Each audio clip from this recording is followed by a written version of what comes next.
Why did my lover have to pick a last night to get down?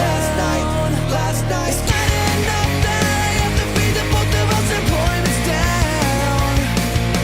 He said to me in his quiet riot voice, come on, feel the noise.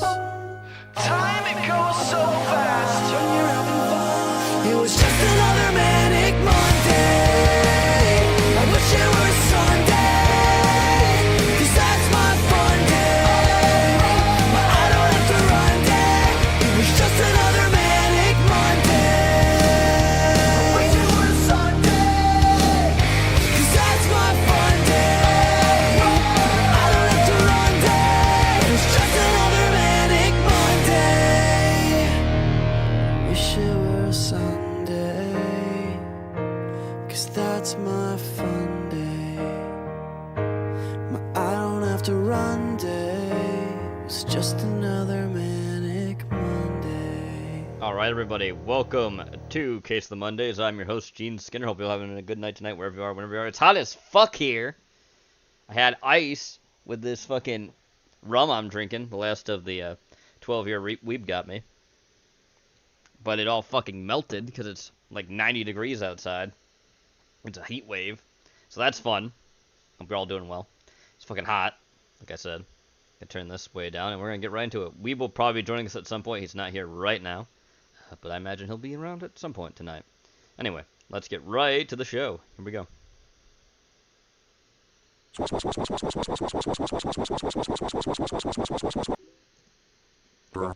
I hate static electricity. I hate I static really electricity. should not eat that fish. But he'll do it. Call that an ethnic weakness. Ethnic weakness. Scratch, scratch. Scratch, scratch, scratch, scratch, scratch, scratch, scratch, scratch. Org. Sniff. Cat food. The bouquet leaves something to be desired. A curtain upon which to sharpen my claws. That's right. I ate double knit. I hate double Here, net. Garfield. Believe it or not, I am an ugly kitten. Can't believe it. I do all the things that cute kittens do. Play Hi, with Jenny. yarn and such, but I don't get any attention. I don't. What can I do? I don't get What any says? attention. Cheer. Mud, you are trying too hard to be cute. You'll get more attention if you just be yourself. And sharpen your claws in the living room drapes. Steak. Yes, do it. Bonsai. Wow. Boom. Garfield. This. Even a house cat has to forage for himself once in a while. That's right. Thanks for watching. Consider Nice, short subscribing. to the point. Alright, the stench vendor. Here we go. Here we go. Are you in need of some stenches? Well, I have just the right thing for you.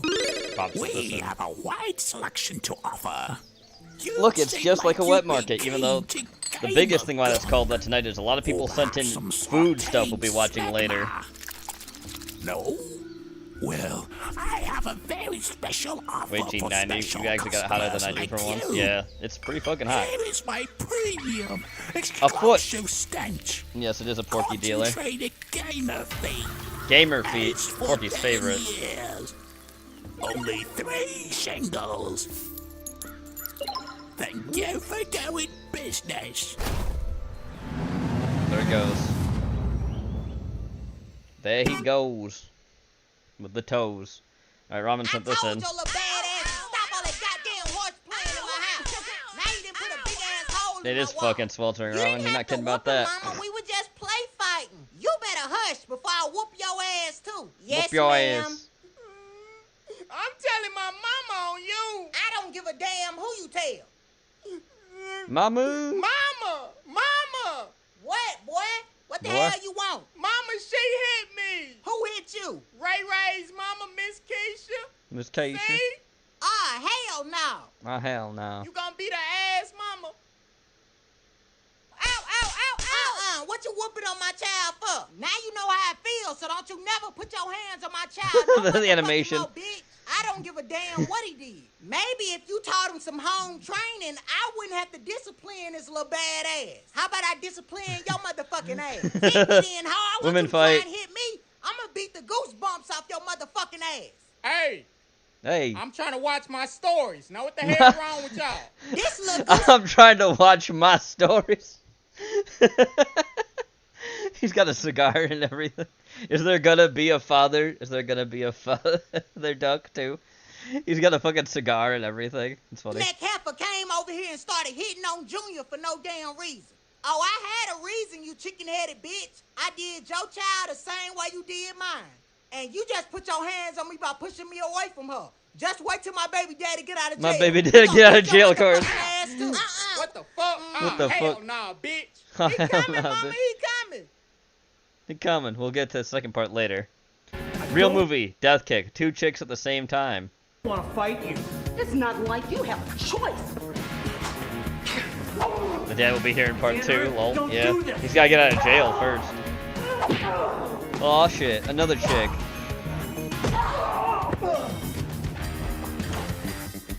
We'll get to that soon. Or later than sooner rather than later. You might even say it could be the next video. If you insist. It might be Happy Father's Day. Here we go.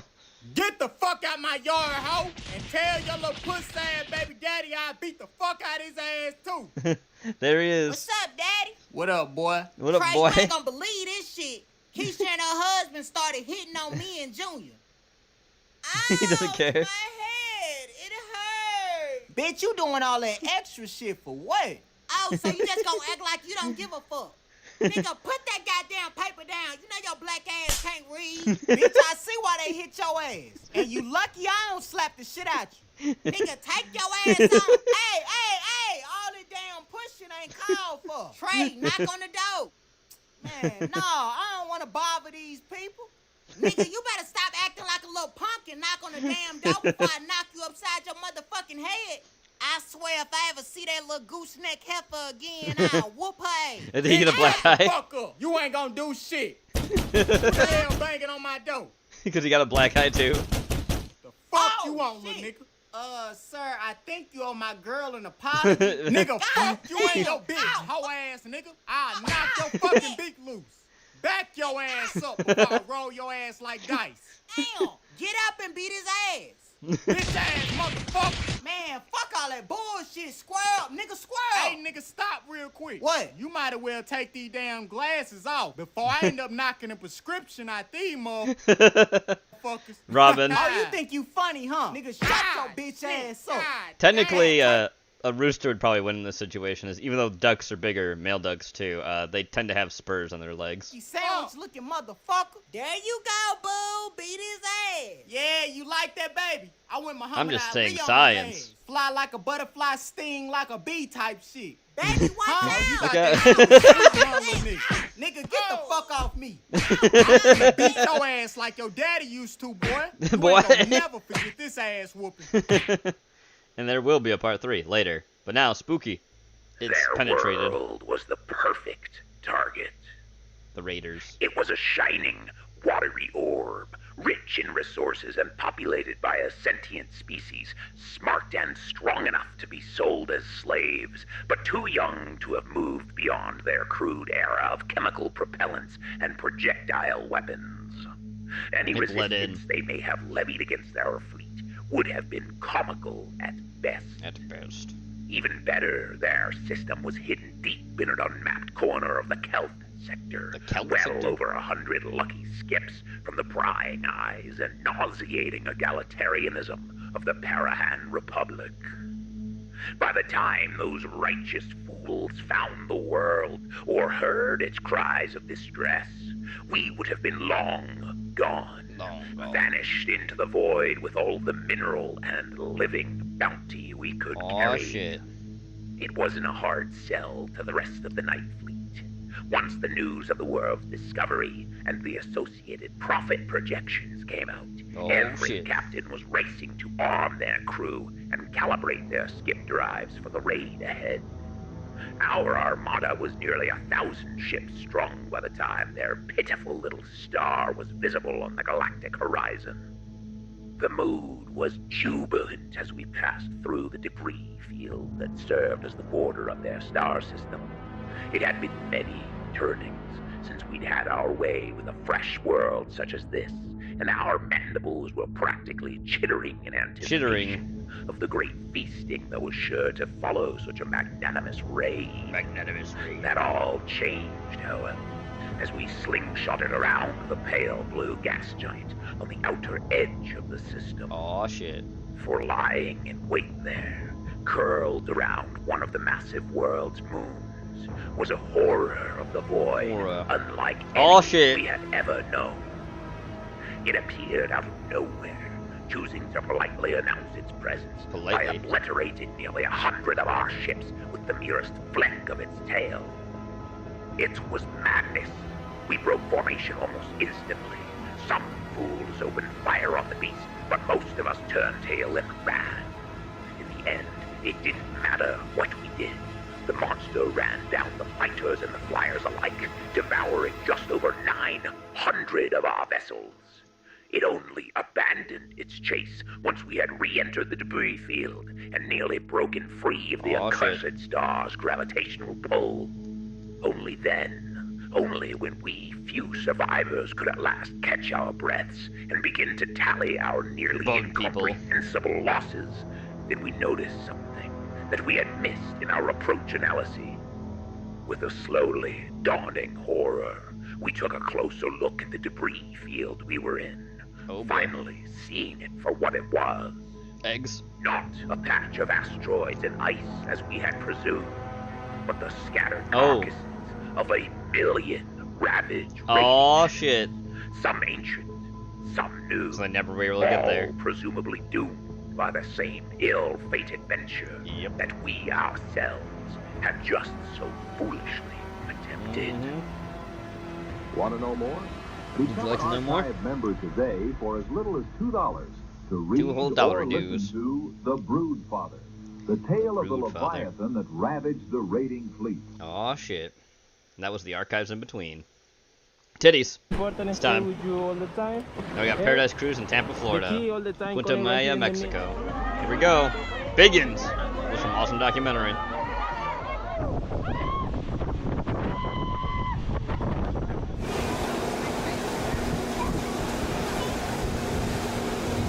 We gotta make these clips short and sweet. Short and sweet. A family. Titties.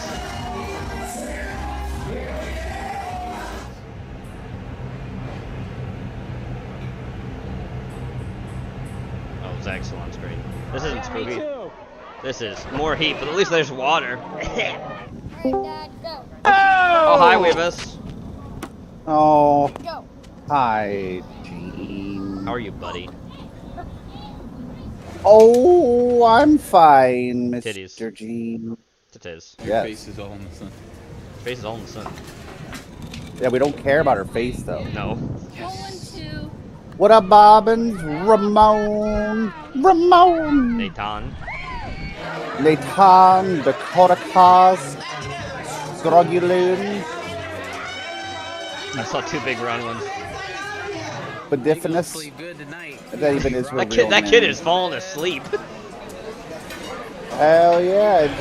That looks like nap Porky. time in the bed and... That expression that child had was a Porky expression I've ever seen. Dude, you press the button to go up? Arriba. Arriba. Can you say arriba?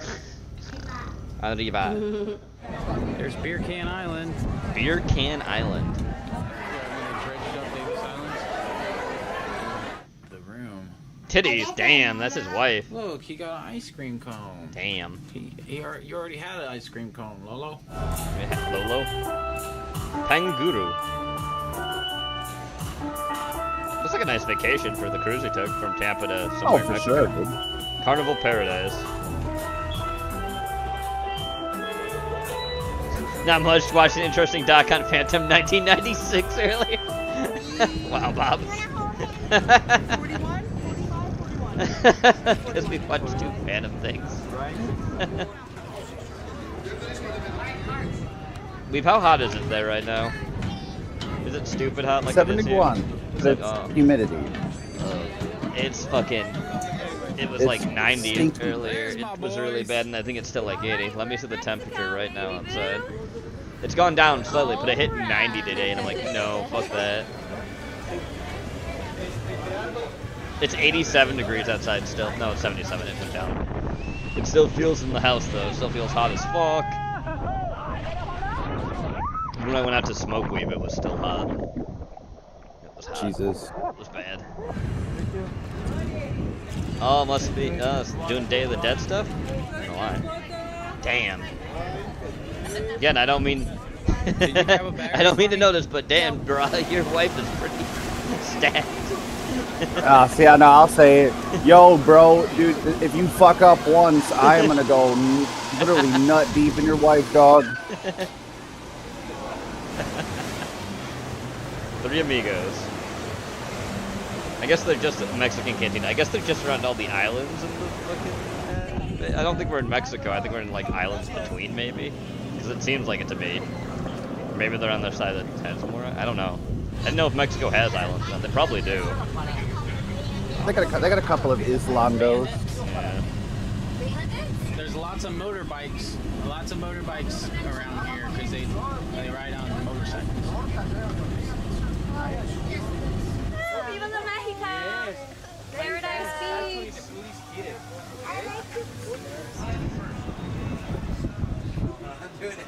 I'm doing the Booty. Where the Maya? Let me see where that is. That's black one.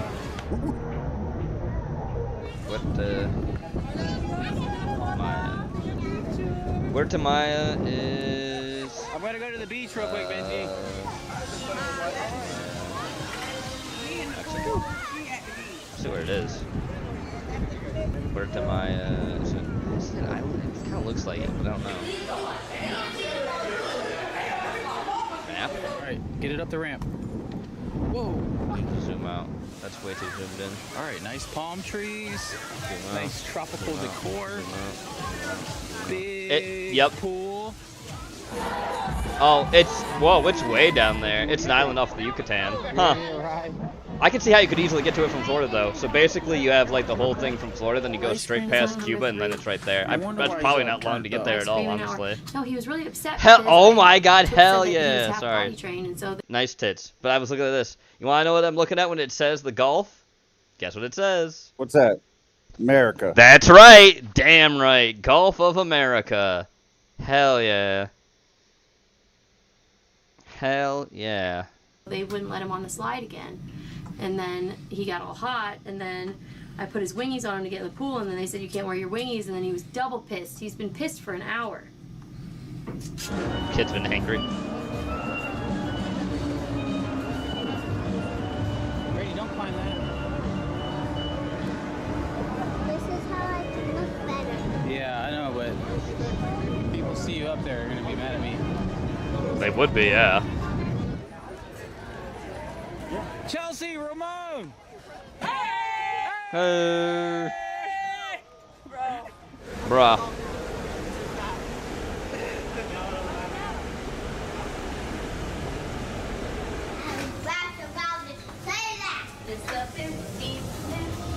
United States. Yep. Welcome, bar's open.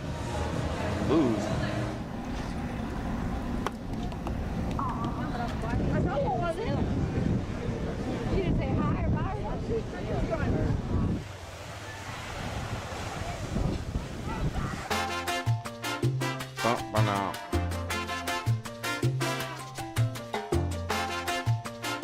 Our golf now blasted Alejandro's. That's damn right. I mean, we have the majority of it surrounds our country more than Mexico, so, you know.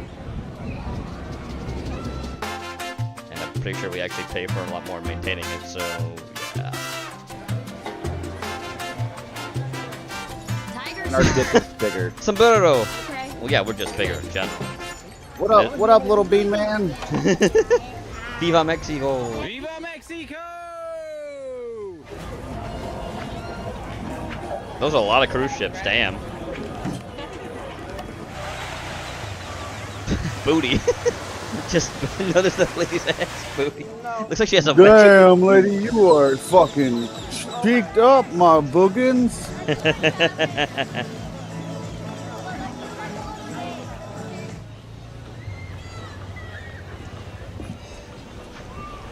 That looks like something out of Belize, honestly.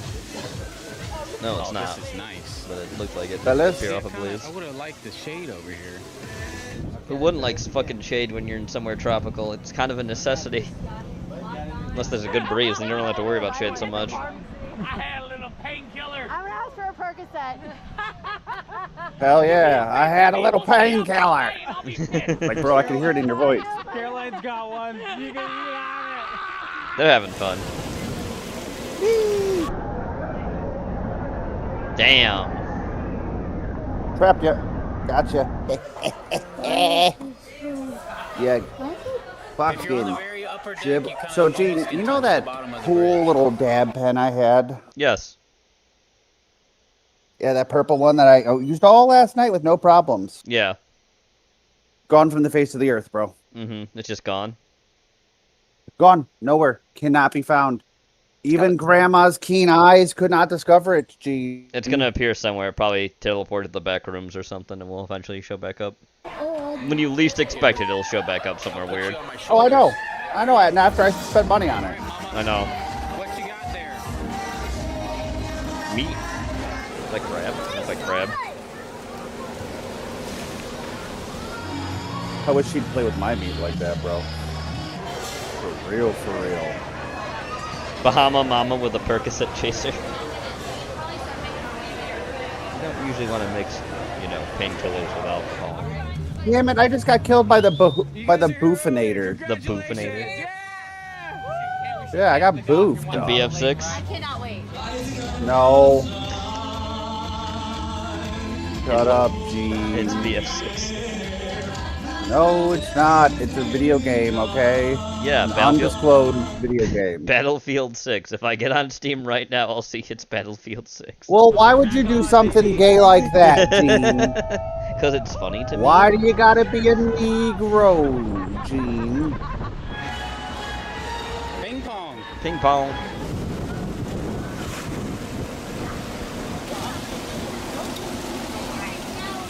The Phantom took it. Probably did, but Who won the race? I mean, it was purple like his outfit, so maybe he did take it.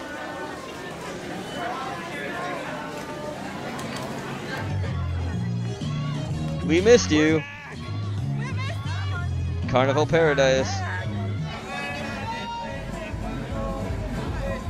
Oh look, a mariachi. Well, technically a mariachi band. They're not really dressed like it, but I'm pretty sure those are mariachis. A grand old time. It was so good. Billy Zane has a cool new pen. Wow. I think Go it's back to watching Harry Potter, bro.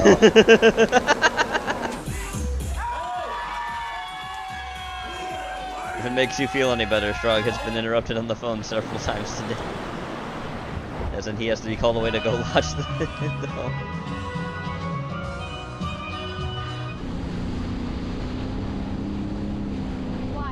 Okay, that's fine. It's fine. You guys just all hate me. Okay. No, it's fine. I'm glad you're getting. You know, you let me. What in the holery is this? That's somebody's mama. It certainly probably is. Put the elephant head in between the legs. What the hell? Wow, he pulling towels into a bunch of Like elephants. this. If you've done that, take a picture. Yes. Abby, let's see that braid, girl. Yes. What? It's a family outing. Which I'm actually kind of surprised this is more on Awesome Documentaries. So I think he has a separate channel he usually posts this on, but he decided to post it here for whatever reason, so we get a family thing.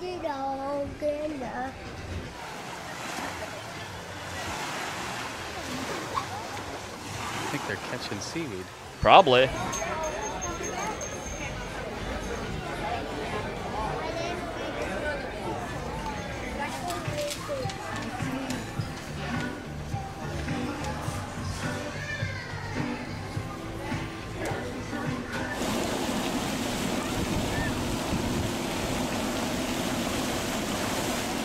Titties. Oh, there's some hag maxing for you, Jed. I saw a few of them. Oh look, there's Strog's pipe. Old, black, and leathery. Babe, your turn. You gotta do it. Those are good sized crab legs. Those are snow crab legs, actually. That's the type of crab that I was looking at it.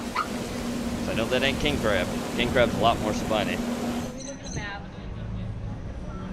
She's filming.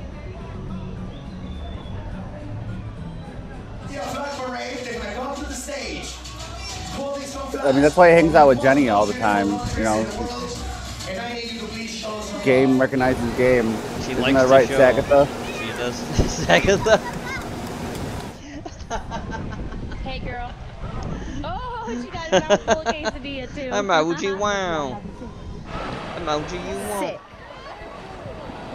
It's Mexico Day, baby. Baby. Let's go. We're in Mexico. They are almost sliding out, Jenny. It's true. Let's do God, it. it's. Please. I can tell you who it There he is. There's awesome documentaries. I think his name's Baby Rob. boo. Viva la Mexico. Turtle toy.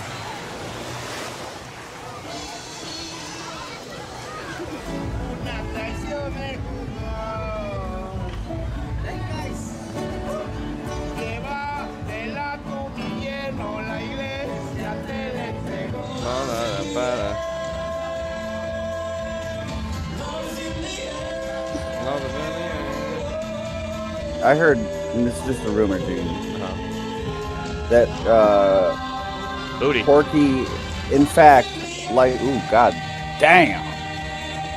Porky likes big fat black women and regularly pays for their OnlyFans. Probably. I mean, I buy it.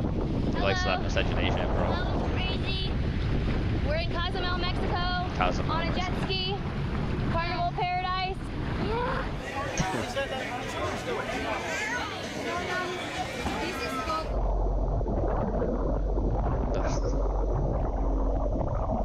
Have some more booze on me, myself, and I'm gonna drink more booze. Fish down under the dock, but not besides the dock. Besides the dock are like the little fish. That's normal. Fish like Yeah. That's normal. That's that's somebody's mom.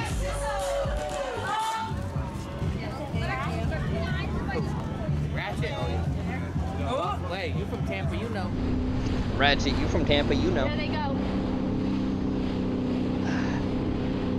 Yeah, I tipped Omar double. We hooked him up. You want a water, honey? Yeah, the propina. Propina. Agua. Whee!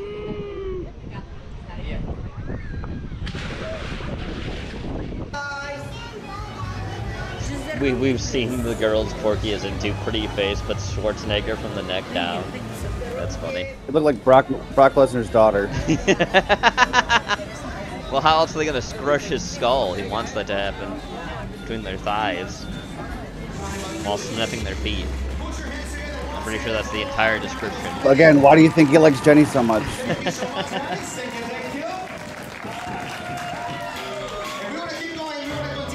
That was a Filipino flag. I saw it. Woo! That's the South African flag. The Filipino? That's the Filipino one. Is that China? Britain. Brazil. There's Mexico's flag. Hola. Hola. Hello, baby. The shopping.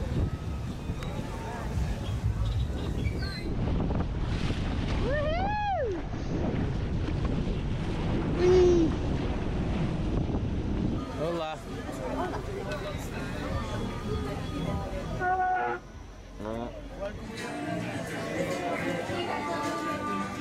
Jeez. Made it on the boat. Wow, look at that. We're on the boat.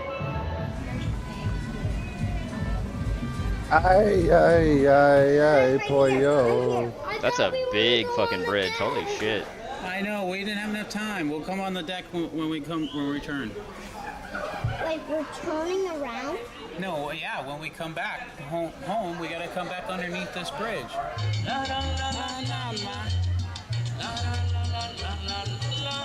Aww. Wee! Ow, my legs! Alrighty. Here we go. Strokes on this and not my Hi, circus. Doc. You ever wonder what they put Spooky. in street meat? Street meat? Can't say I've thought about it. Yeah, me neither till this morning. Bloke sitting next to me at the old diney just killed over, mid-bite. Look at Seesaw.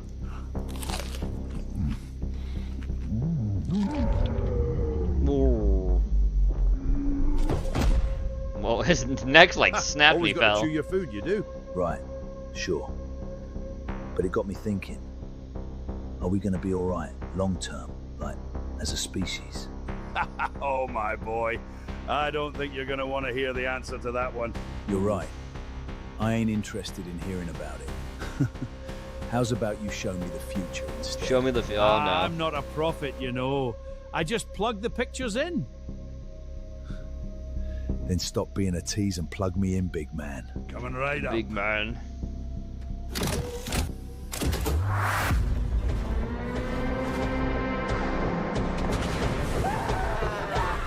Oh God. Well, the future's fucked, I see. And even from their post-apocalyptic future, now we got even more post-apocalyptic dystopian.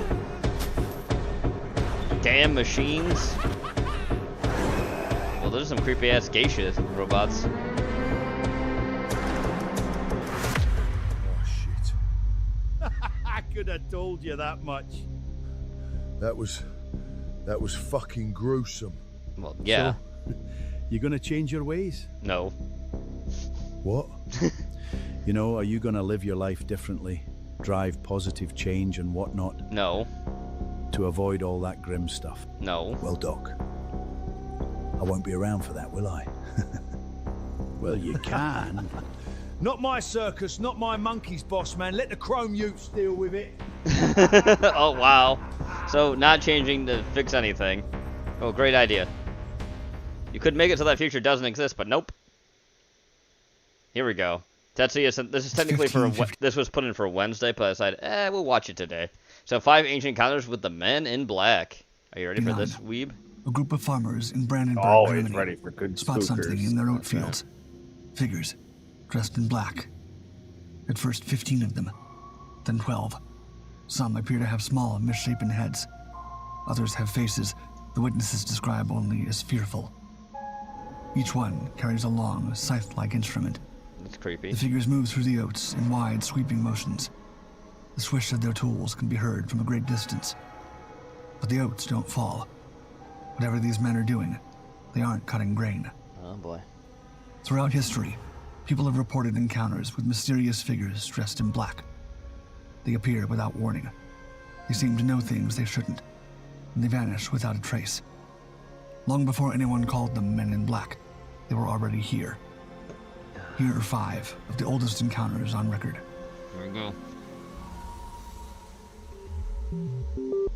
Dark 5 Ancient Mysteries.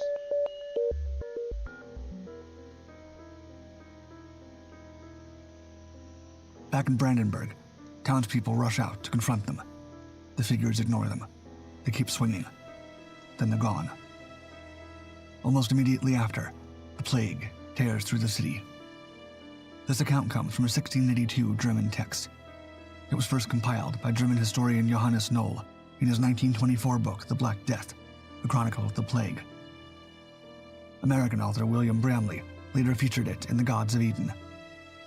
It's one of several reports from the Black Death era that all describe the same thing. Dark figures in black, strange instruments, always on the outskirts of a town. 5 encounters And with Will always, Smith. right after they leave, disease arrives. Strug, shut your mouth! In 1571, residents of Kremnica, in what's now Slovakia, see a different version. Black riders appear on horseback on a hilltop during Ascension Day. So many of them that locals assume the Ottoman Turks are staging a raid. But the riders vanish as quickly as they came. A devastating plague breaks out shortly after. Other earlier accounts describe similar visitors across the Holy Roman Empire. Dark figures carrying Top long 5 brooms or encounters swords. with Porky's They're asshole. seen sweeping the No one doors wants and walls that. of people's homes. People inside fall sick within days. These reports come from Germany, Hungary, Austria, and beyond. The Black Death kills an estimated 30 to 50% of Europe's population between 1347 and 1353. Bramley raises a question most historians wouldn't touch. What if the sights weren't sights? The instruments made a loud sound. They moved through the air in broad arcs, but they didn't cut anything. To Bramley, the movements looked less like mowing, more like spraying. Some kind of poison or pathogen dispersed over crops, homes, and people. He goes further. Bramley notes that between 1298 and 1314, 7 large comets appear over Europe. One is described as being, quote, of awe-inspiring blackness. Awe-inspiring blackness. The Black Death arrives in 1347. Ooh. But Bramley sees a pattern. Strange phenomena in the sky often precede outbreaks by days or months. When the gap is longer, a second event sometimes fills it. The appearance of black-clad figures on the ground. First the lights, then the men, then the plague. Those who enter Bel Air will never leave as their original selves. The European culture built its most enduring image of death. A dark figure carrying a scythe, mowing down the living like stalks of grain. Not a symbol invented by artists. A description recorded by witnesses.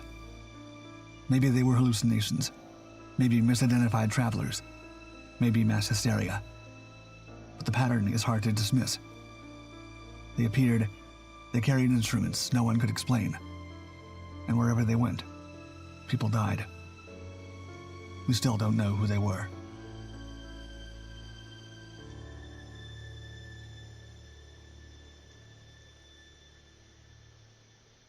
It's December 27th, 1666. A physician named Johann Friedrich Helvetius is at home in The Hague. There's a knock at the door.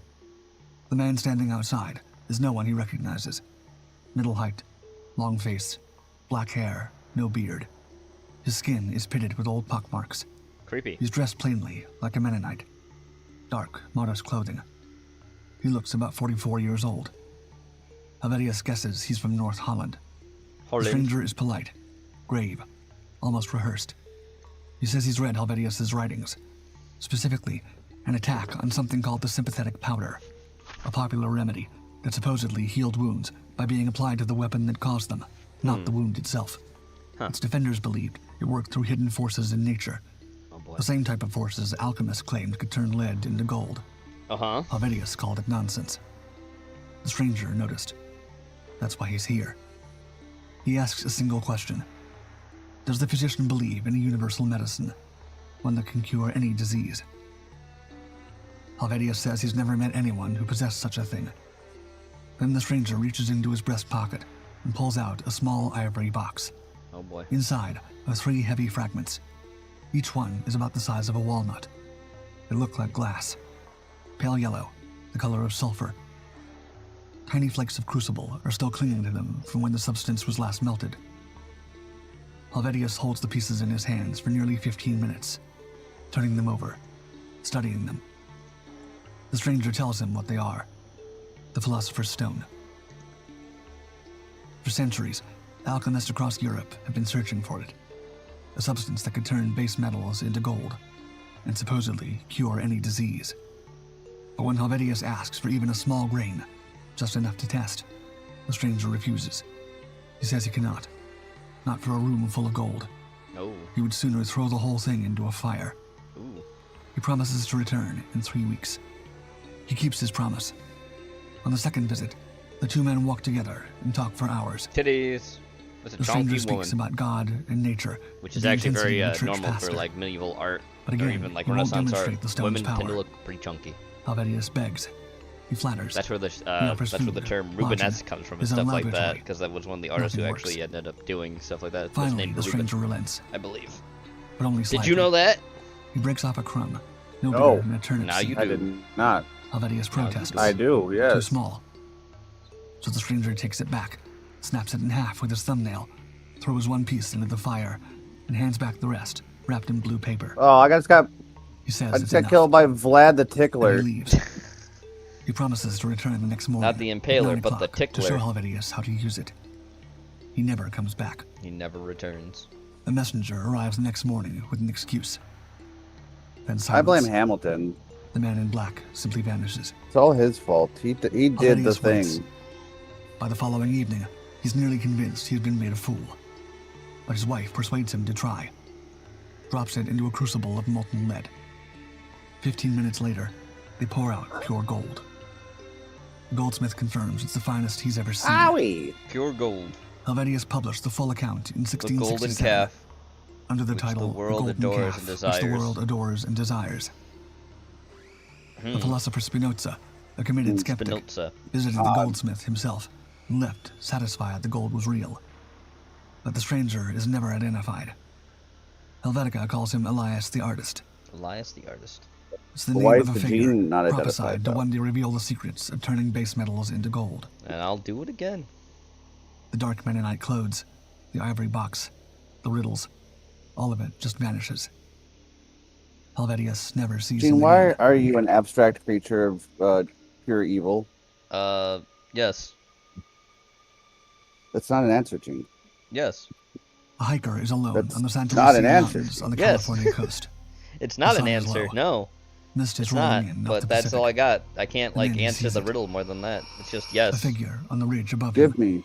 It's 10 feet tall, wearing what looks like a wide-brimmed hat and a long black cloak. It isn't moving. Gibbs. It's just standing there, watching him. He calls out to his group. The moment he does, the figure vanishes. Not behind the ridge, not into the trees. It's just gone. The man is a former high school principal from the Monterey Peninsula. He's out on an ordinary hiking trip in the mid-1960s, and his story is one of dozens, possibly hundreds, stretching back centuries. They're called the Dark Watchers.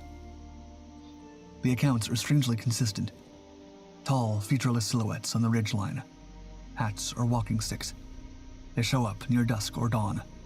They stand completely still, and they always disappear the moment someone acknowledges them. No one has ever gotten close to one. Creepy. When the Spanish arrived in the 1700s, I don't like it. they gave the figures a name, Los Vigilantes Oscuros. But the sightings may go back much further. Oh boy. Some trace them to the oral traditions of the Chumash, The who Shumash. lived along this coast for 13,000 years, Okay. though no written Chumash account clearly describes them. What's strange is who took the legend seriously. John Steinbeck grew up in nearby Salinas. In his 1938 short story, Flight, a character spots a black figure on a ridge and looks quickly away because, quote, it was one of the Dark Watchers. The character doesn't investigate. He doesn't call out. He knows the rule. You don't look at them. You don't speak to them. You keep walking. But Steinbeck's connection to the Watchers wasn't just literary. His own mother was a schoolteacher near Big Sur. While riding her horse to school, she left fruit and nuts Little and offerings slut in the cunt. Deer Canyon. That's the puppy. On her way back, she'd find flowers or other gifts in their place. Did she bite your toe? So what are they? Yep. Yeah. Some researchers point to pareidolia. Pareidolia. That's the brain's tendency to find human shapes in random shadows, especially in fog. But there's a more specific explanation. It's called a Brockenspector. It happens when a hiker's Brockenspector? shadow gets cast onto mist in front of them at Oh. a distance. The sun Okay. is low, so the shadow looks enormous. Oh. A giant dark shape on the fog. And when the mist shifts, the figure disappears. The Santa Lucias have low sun, coastal fog, and steep ridgelines. The conditions are almost perfect for it. But Steinbeck's mother would probably remind you that a shadow can't leave you flowers. The Watchers have been on those ridges for as long as anyone can remember. They don't approach, they don't speak, they just watch. And when you look at them too long, they're gone.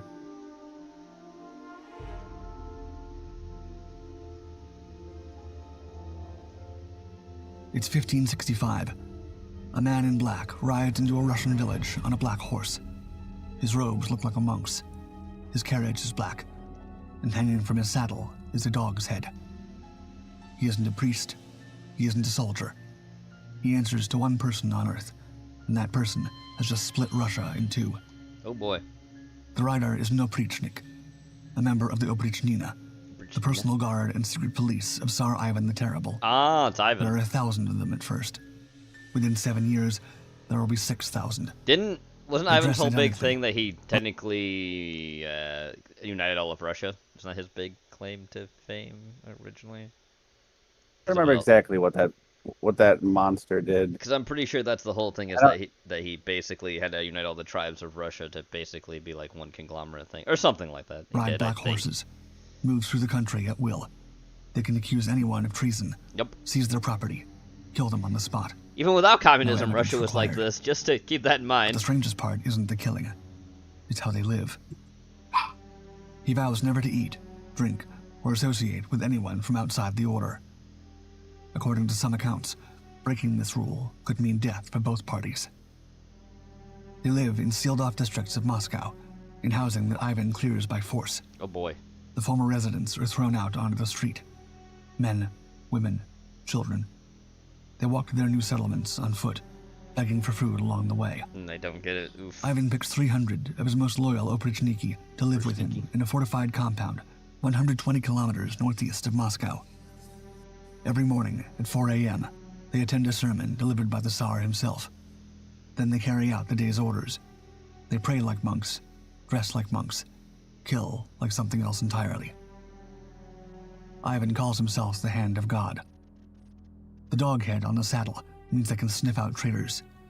The broom tied beside it means they'll sweep those traitors from Russia. Ivan himself carries a dog's head made of iron, its jaws engineered to snap open and shut as his horse gallops through the streets. In 1570, Ivan turns the Oprichnina loose on the city of Novgorod. He accuses its entire nobility of treason. The charges are, in the words of historian Vladimir Kobrin, patently absurd. Thousands are killed or deported. Some are thrown into the river. Men in boats finish them off. Oh boy. Estimates of the dead vary widely. Modern historians put the toll between 2,500 and 15,000. One old chronicle claims 60,000. But terror machines eat themselves. The Oprichnina starts attacking its own leadership. Internal rivalries turn into accusations of treason. Oprichniki denouncing Oprichniki, the same tools used outward, now pointed in. And when the Crimean Tatars burn Moscow in 1571, the Oprichnina can barely mount a defense. The force built to protect the Tsar can't protect the capital. Nope. Ivan disbands them in 1572 and arrests or kills many senior officers. Centuries later, Stalin calls Ivan a great and wise ruler. His only complaint, Ivan didn't go far enough. He should have finished off the old aristocracy completely.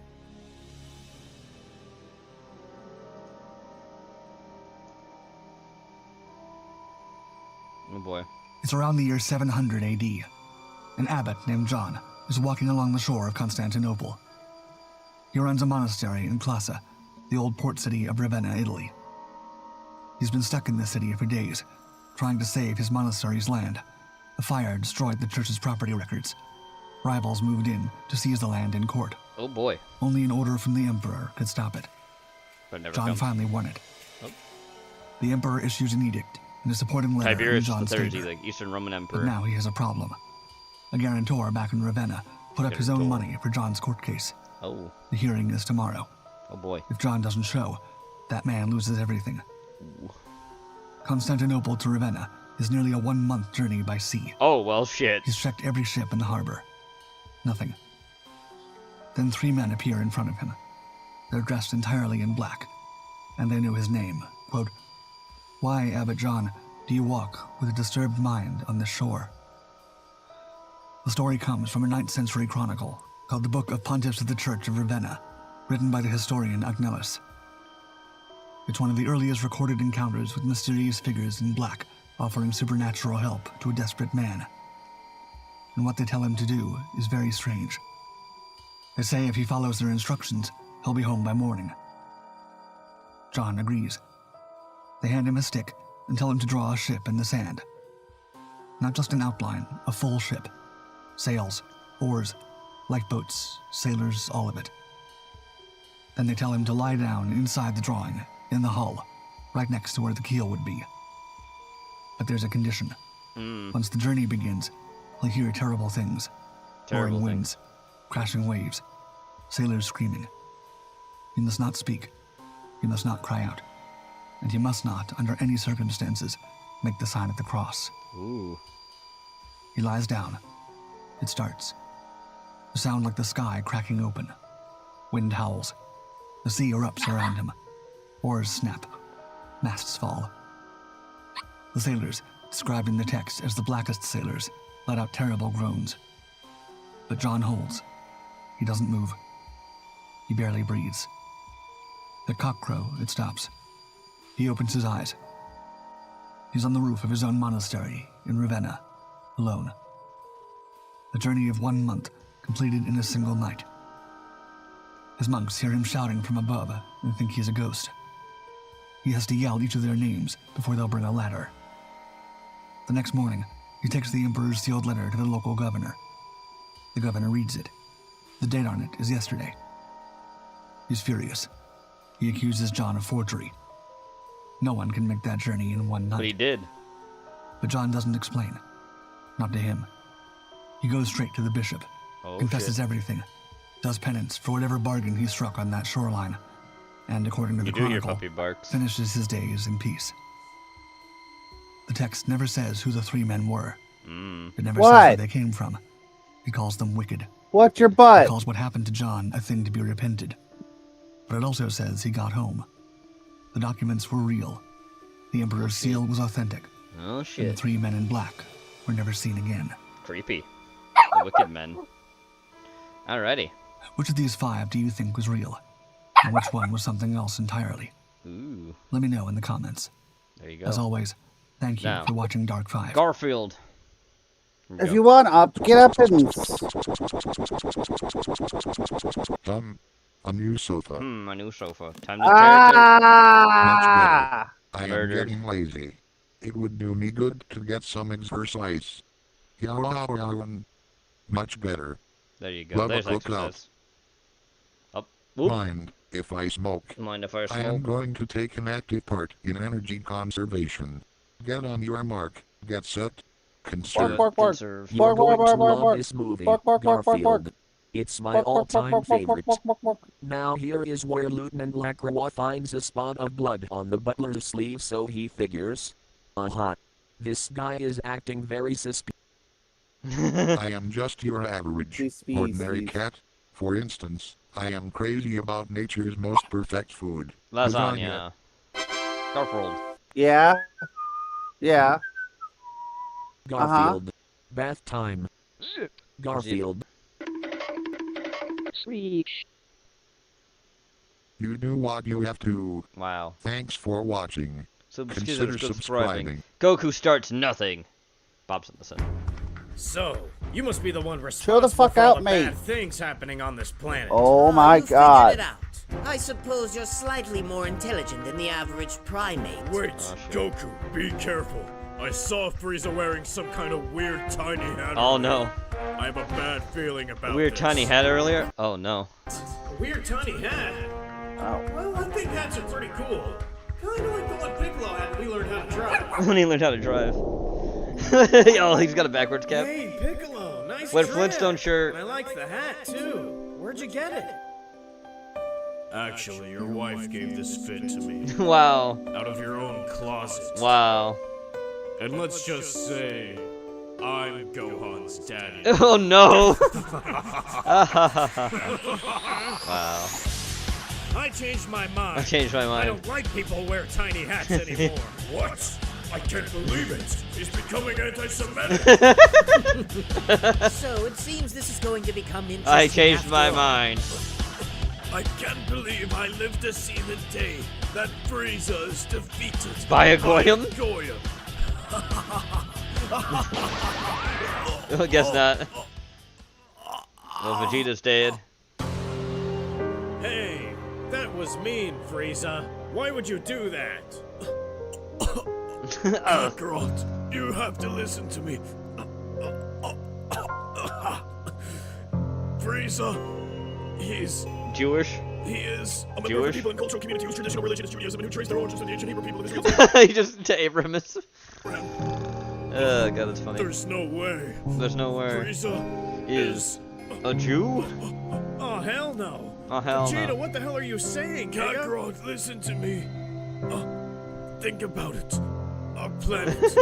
Yeah, it was destroyed by a meteor, wasn't it?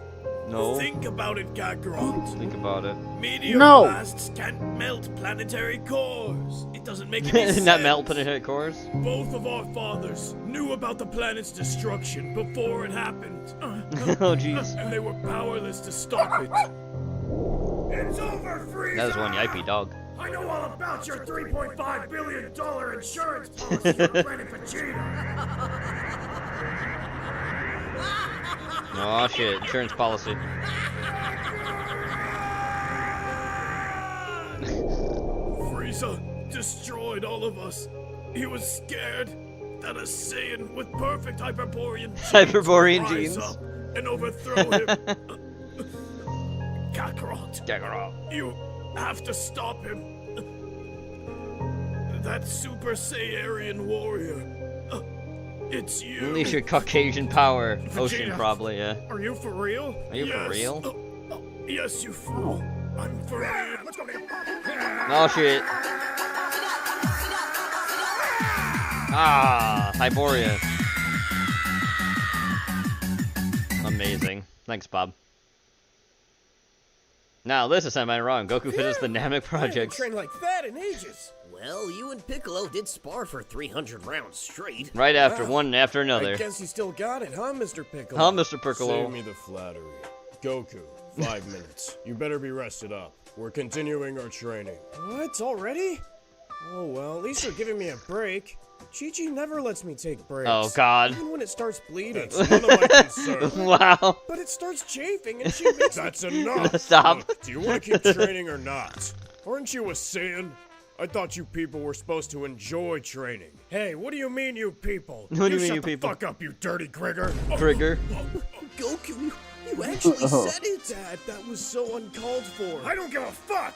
I don't If give this a dirty fuck. ass Grigger's gonna sit there and Grigger. call us Saiyans lazy, I won't stand by and watch. Look, I'm not the one making excuses as to why I need a longer break. Oh, so your people are enslaved by the Frieza Force plantations. for millions Frieza of Force years, and all of a plantations. sudden you want to flip the script on me? Yeah, I I do. do. Okay, buddy. Okay, we'll take buddy. it there then.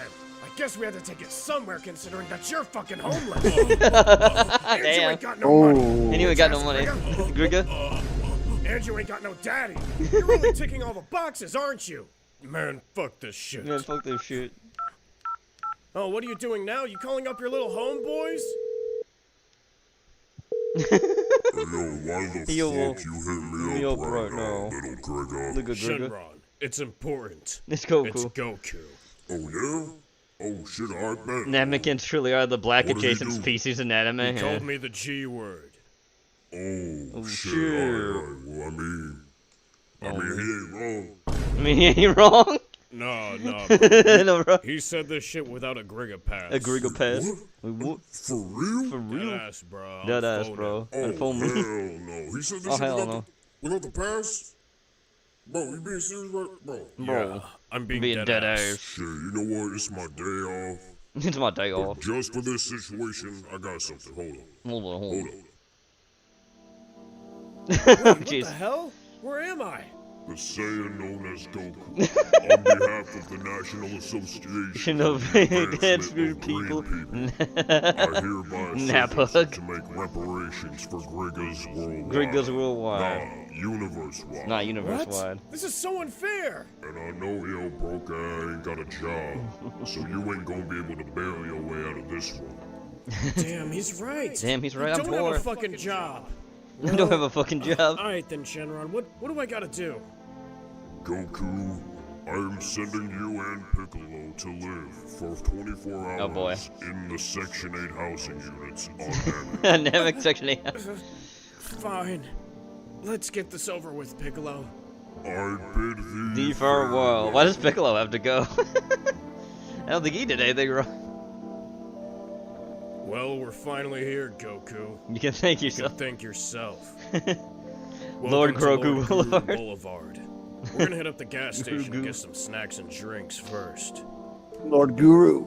Yep. That big ass This place nigga. is awful. Piccolo, this place is awful. It smells terrible. It smells terrible. And look at that Namek. Gotta over show there. him It's how the hood crouched works. over like that. Is he alright? Is he alright?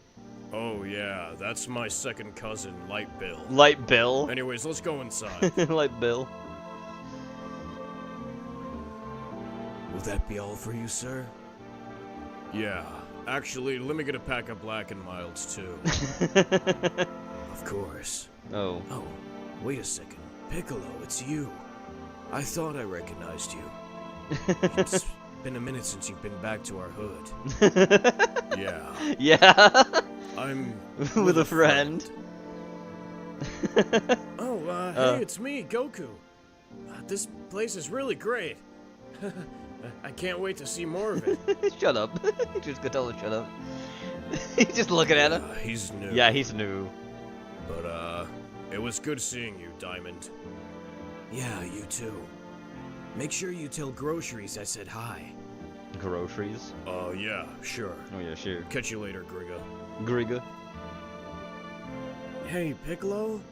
Why does everyone have weird names around here? First it was Light Bill, then Diamond. And he said to tell Groceries you said hi? Yeah. Down here in the Section 8 Dynamic. They tend to name their children after things they can't afford.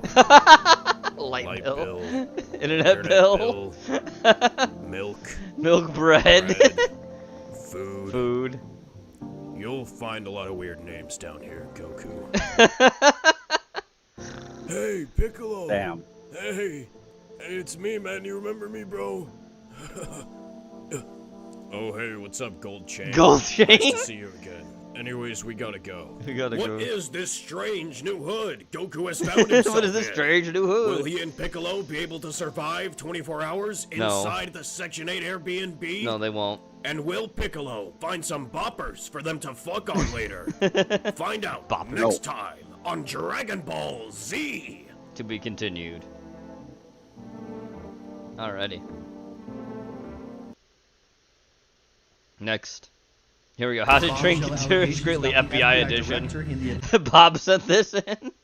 Meanwhile, House Democrats are demanding an investigation into reports that FBI Director Kash Patel is abusing alcohol on the job. Okay, say hypothetically, you love your fucking country, and you love your fucking job, and you just started watching this Danish movie about how drinking makes you cool as fuck. I fucking love that movie. I should really finish this movie. It's fucking sick. Now, also say hypothetically that the fake-ass news media is trying to say that you're drunk at your job all the time, which is not true. That was like such a Jewish face for Cash. Did you see that thing? That's the side profile. True. And even if it was, they wouldn't get it because they haven't seen the movie. Which is why I'm making a YouTube video guide on how to day drink discreetly at your normal job. Where it's actually good if you drink because it makes you better at it. Here's my step-by-step guide from dawn till dusk. Extreme far left and far right that have made this into some sort of comedy. 6 a.m. Wake up. Copy-paste your security detail briefing for the day into ChatGPT because you really don't need to read all that. Okay? Blah, blah. Iran lunch meeting. Blah, blah. Correspondence. Like, boring. 6:15 a.m. Go work out in your private gym. But don't actually. This is when you start drinking, right? That's right. Because you want to start drinking now when your stomach's empty because then you feel it right away.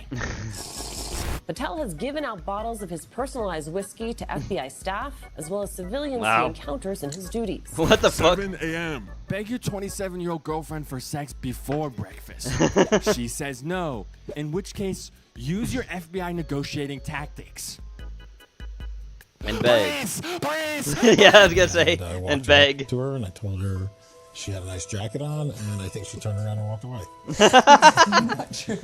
She says yes, that's but funny. only if her specialized FBI security detail that she has for some reason can use an additional SUV so that she can shuttle her and her girls onto the FBI jet to Tampa for the weekend. Then eat breakfast. I don't have the time to cook, so... 7:30 So be a.m. yours. I don't have the Put time to makeup cook, under so. your eyes to make it look like you haven't been on a 2-week bender. It doesn't work. Fuck. It doesn't 8 a.m. work. Fuck. Arrive at headquarters. Take a sip from your special water bottle that you made, and no one can touch it, because it's just water.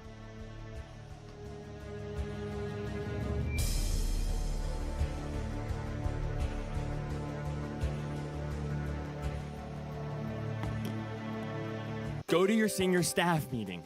Get your intelligence briefings from the division heads. Ask them if they've seen the latest Joe Rogan. Tell them that Joe's gonna have you on again soon, any day now. I've been looking forward to this for a long time. Even when I was on the campaign, I was just, this is like the best way to get information out. Great question. Nobody asked these questions. It's probably why your show's number one. He looks high as fuck in that clip. You see that? Fuck, they think you're a pussy. Fuck, but it's actually them. Okay, drink. This will help with the dark feelings which you don't want on the job. 9 a.m. At this point, you're properly buzzed. From here, get out of the meeting and ask your assistant to launch a secret investigation into everyone that was in that room due to suspected things. Fuck these. From here, take a power nap in your office, but not before another nap cap. Another nap cap. So you like to call it. Remember to lock your door. Wake up. 11 a.m. You slept too long. Oops. Check your bank account. Another payment from your book publisher for your best-selling Amazon novel that has the list of all your enemies. All your enemies. 11:25 a.m. Travel to your lunch meet. Briefly glance at the case briefings that your assistant left for you in the car. Fuck.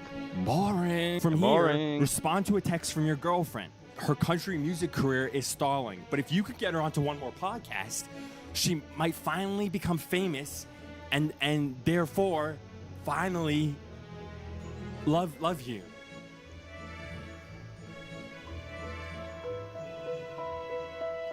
$12 p.m. You're at the restaurant. Your foreign intelligent counterparts arrive. Oh shit! You make a joke about ordering a round of shots. Let's fucking go.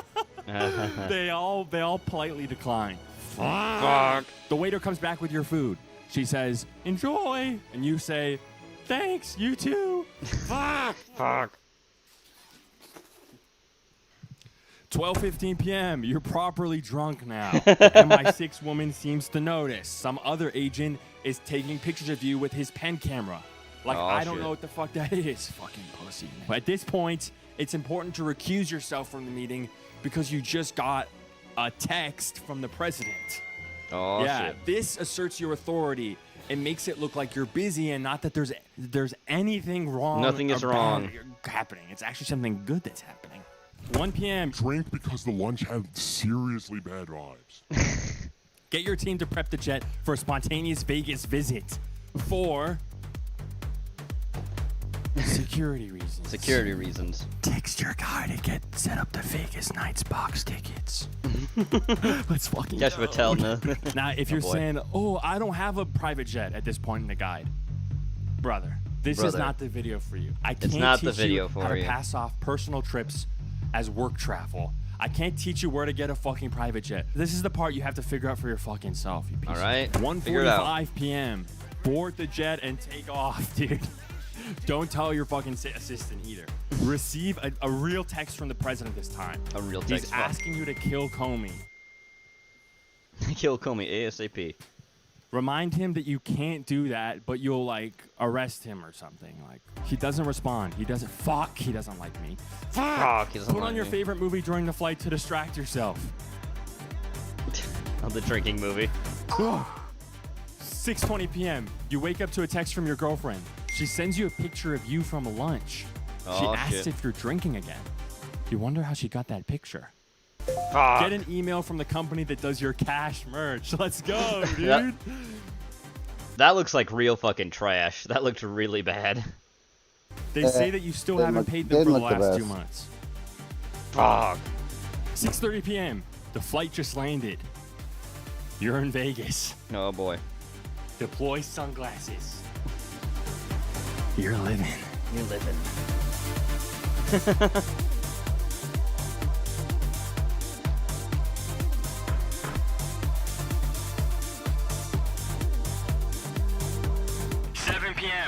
Arrive at T-Mobile Arena.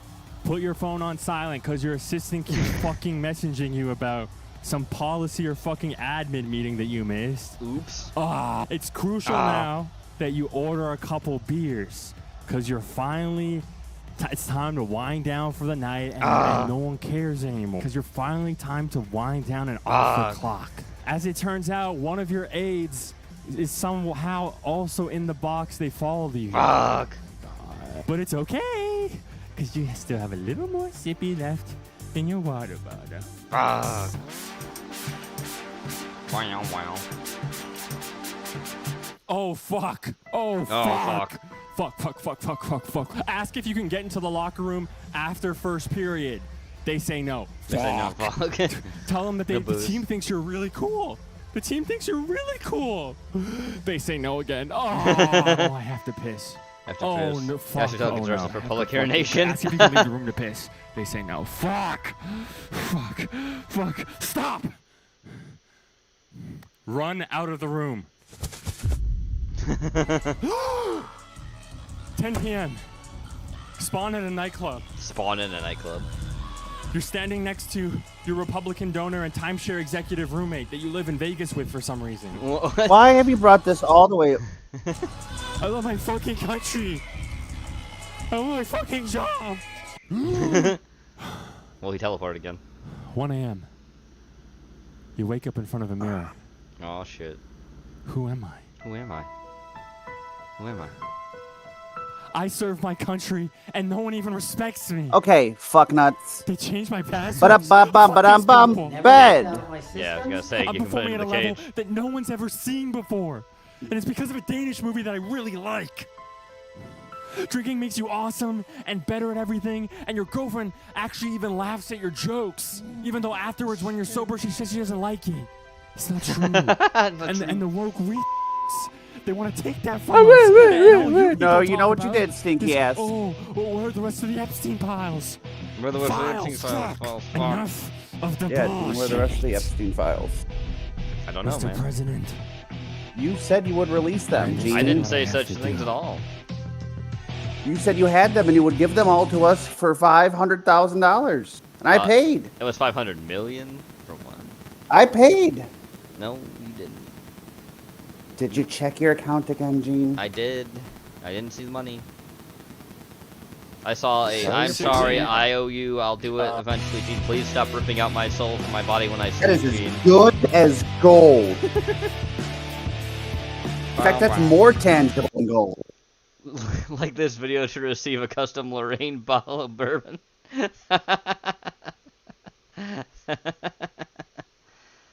Now we're going back to the ghetto ducks. Here, go.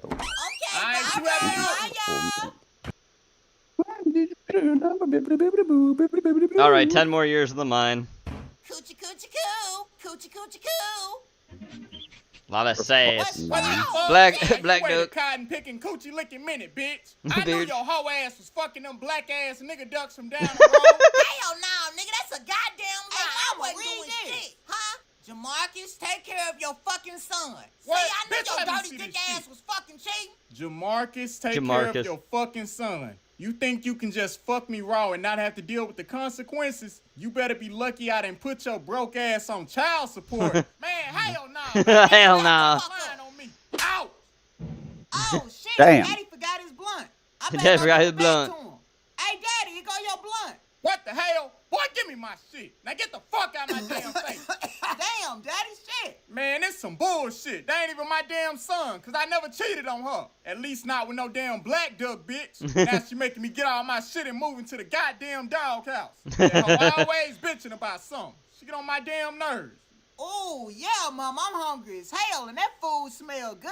All right, now, baby, hurry up and eat. Yes, ma'am. Yes, hey, wait ma'am. a minute. What if my daddy hungry, too? I know I'll just share some of my food with him.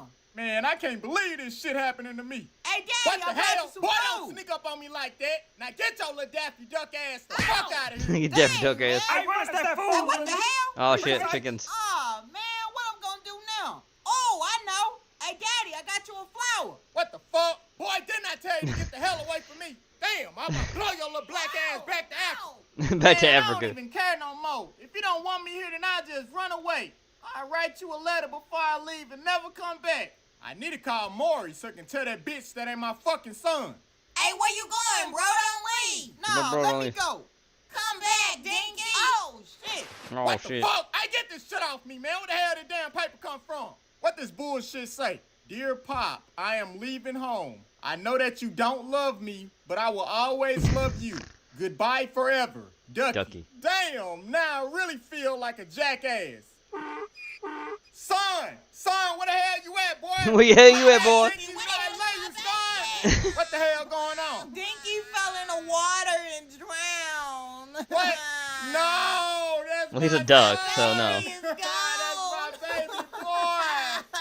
He's fine. Huh? Who crying? Hey, that's Mama and Daddy. I never got the chance to tell him that I love him. Hey, what's up, y'all? Huh? What the fuck? What the fuck? Hey, son, I'm glad you alright, boy. I'm glad you Wait a alright, minute, boy. Bitch, you kicked me out my house because you thought I was cheating. I should deep Hey, fry y'all your stop all that motherfucking damn ass. arguing and just kiss each other. Hey, happy Father's Day, motherfucker. Happy Father's Day, motherfucker. All right, Weeb. It's time we learn today. Most people think... Here we go. The 7 levels of cigars. I put this in. Are you ready to learn?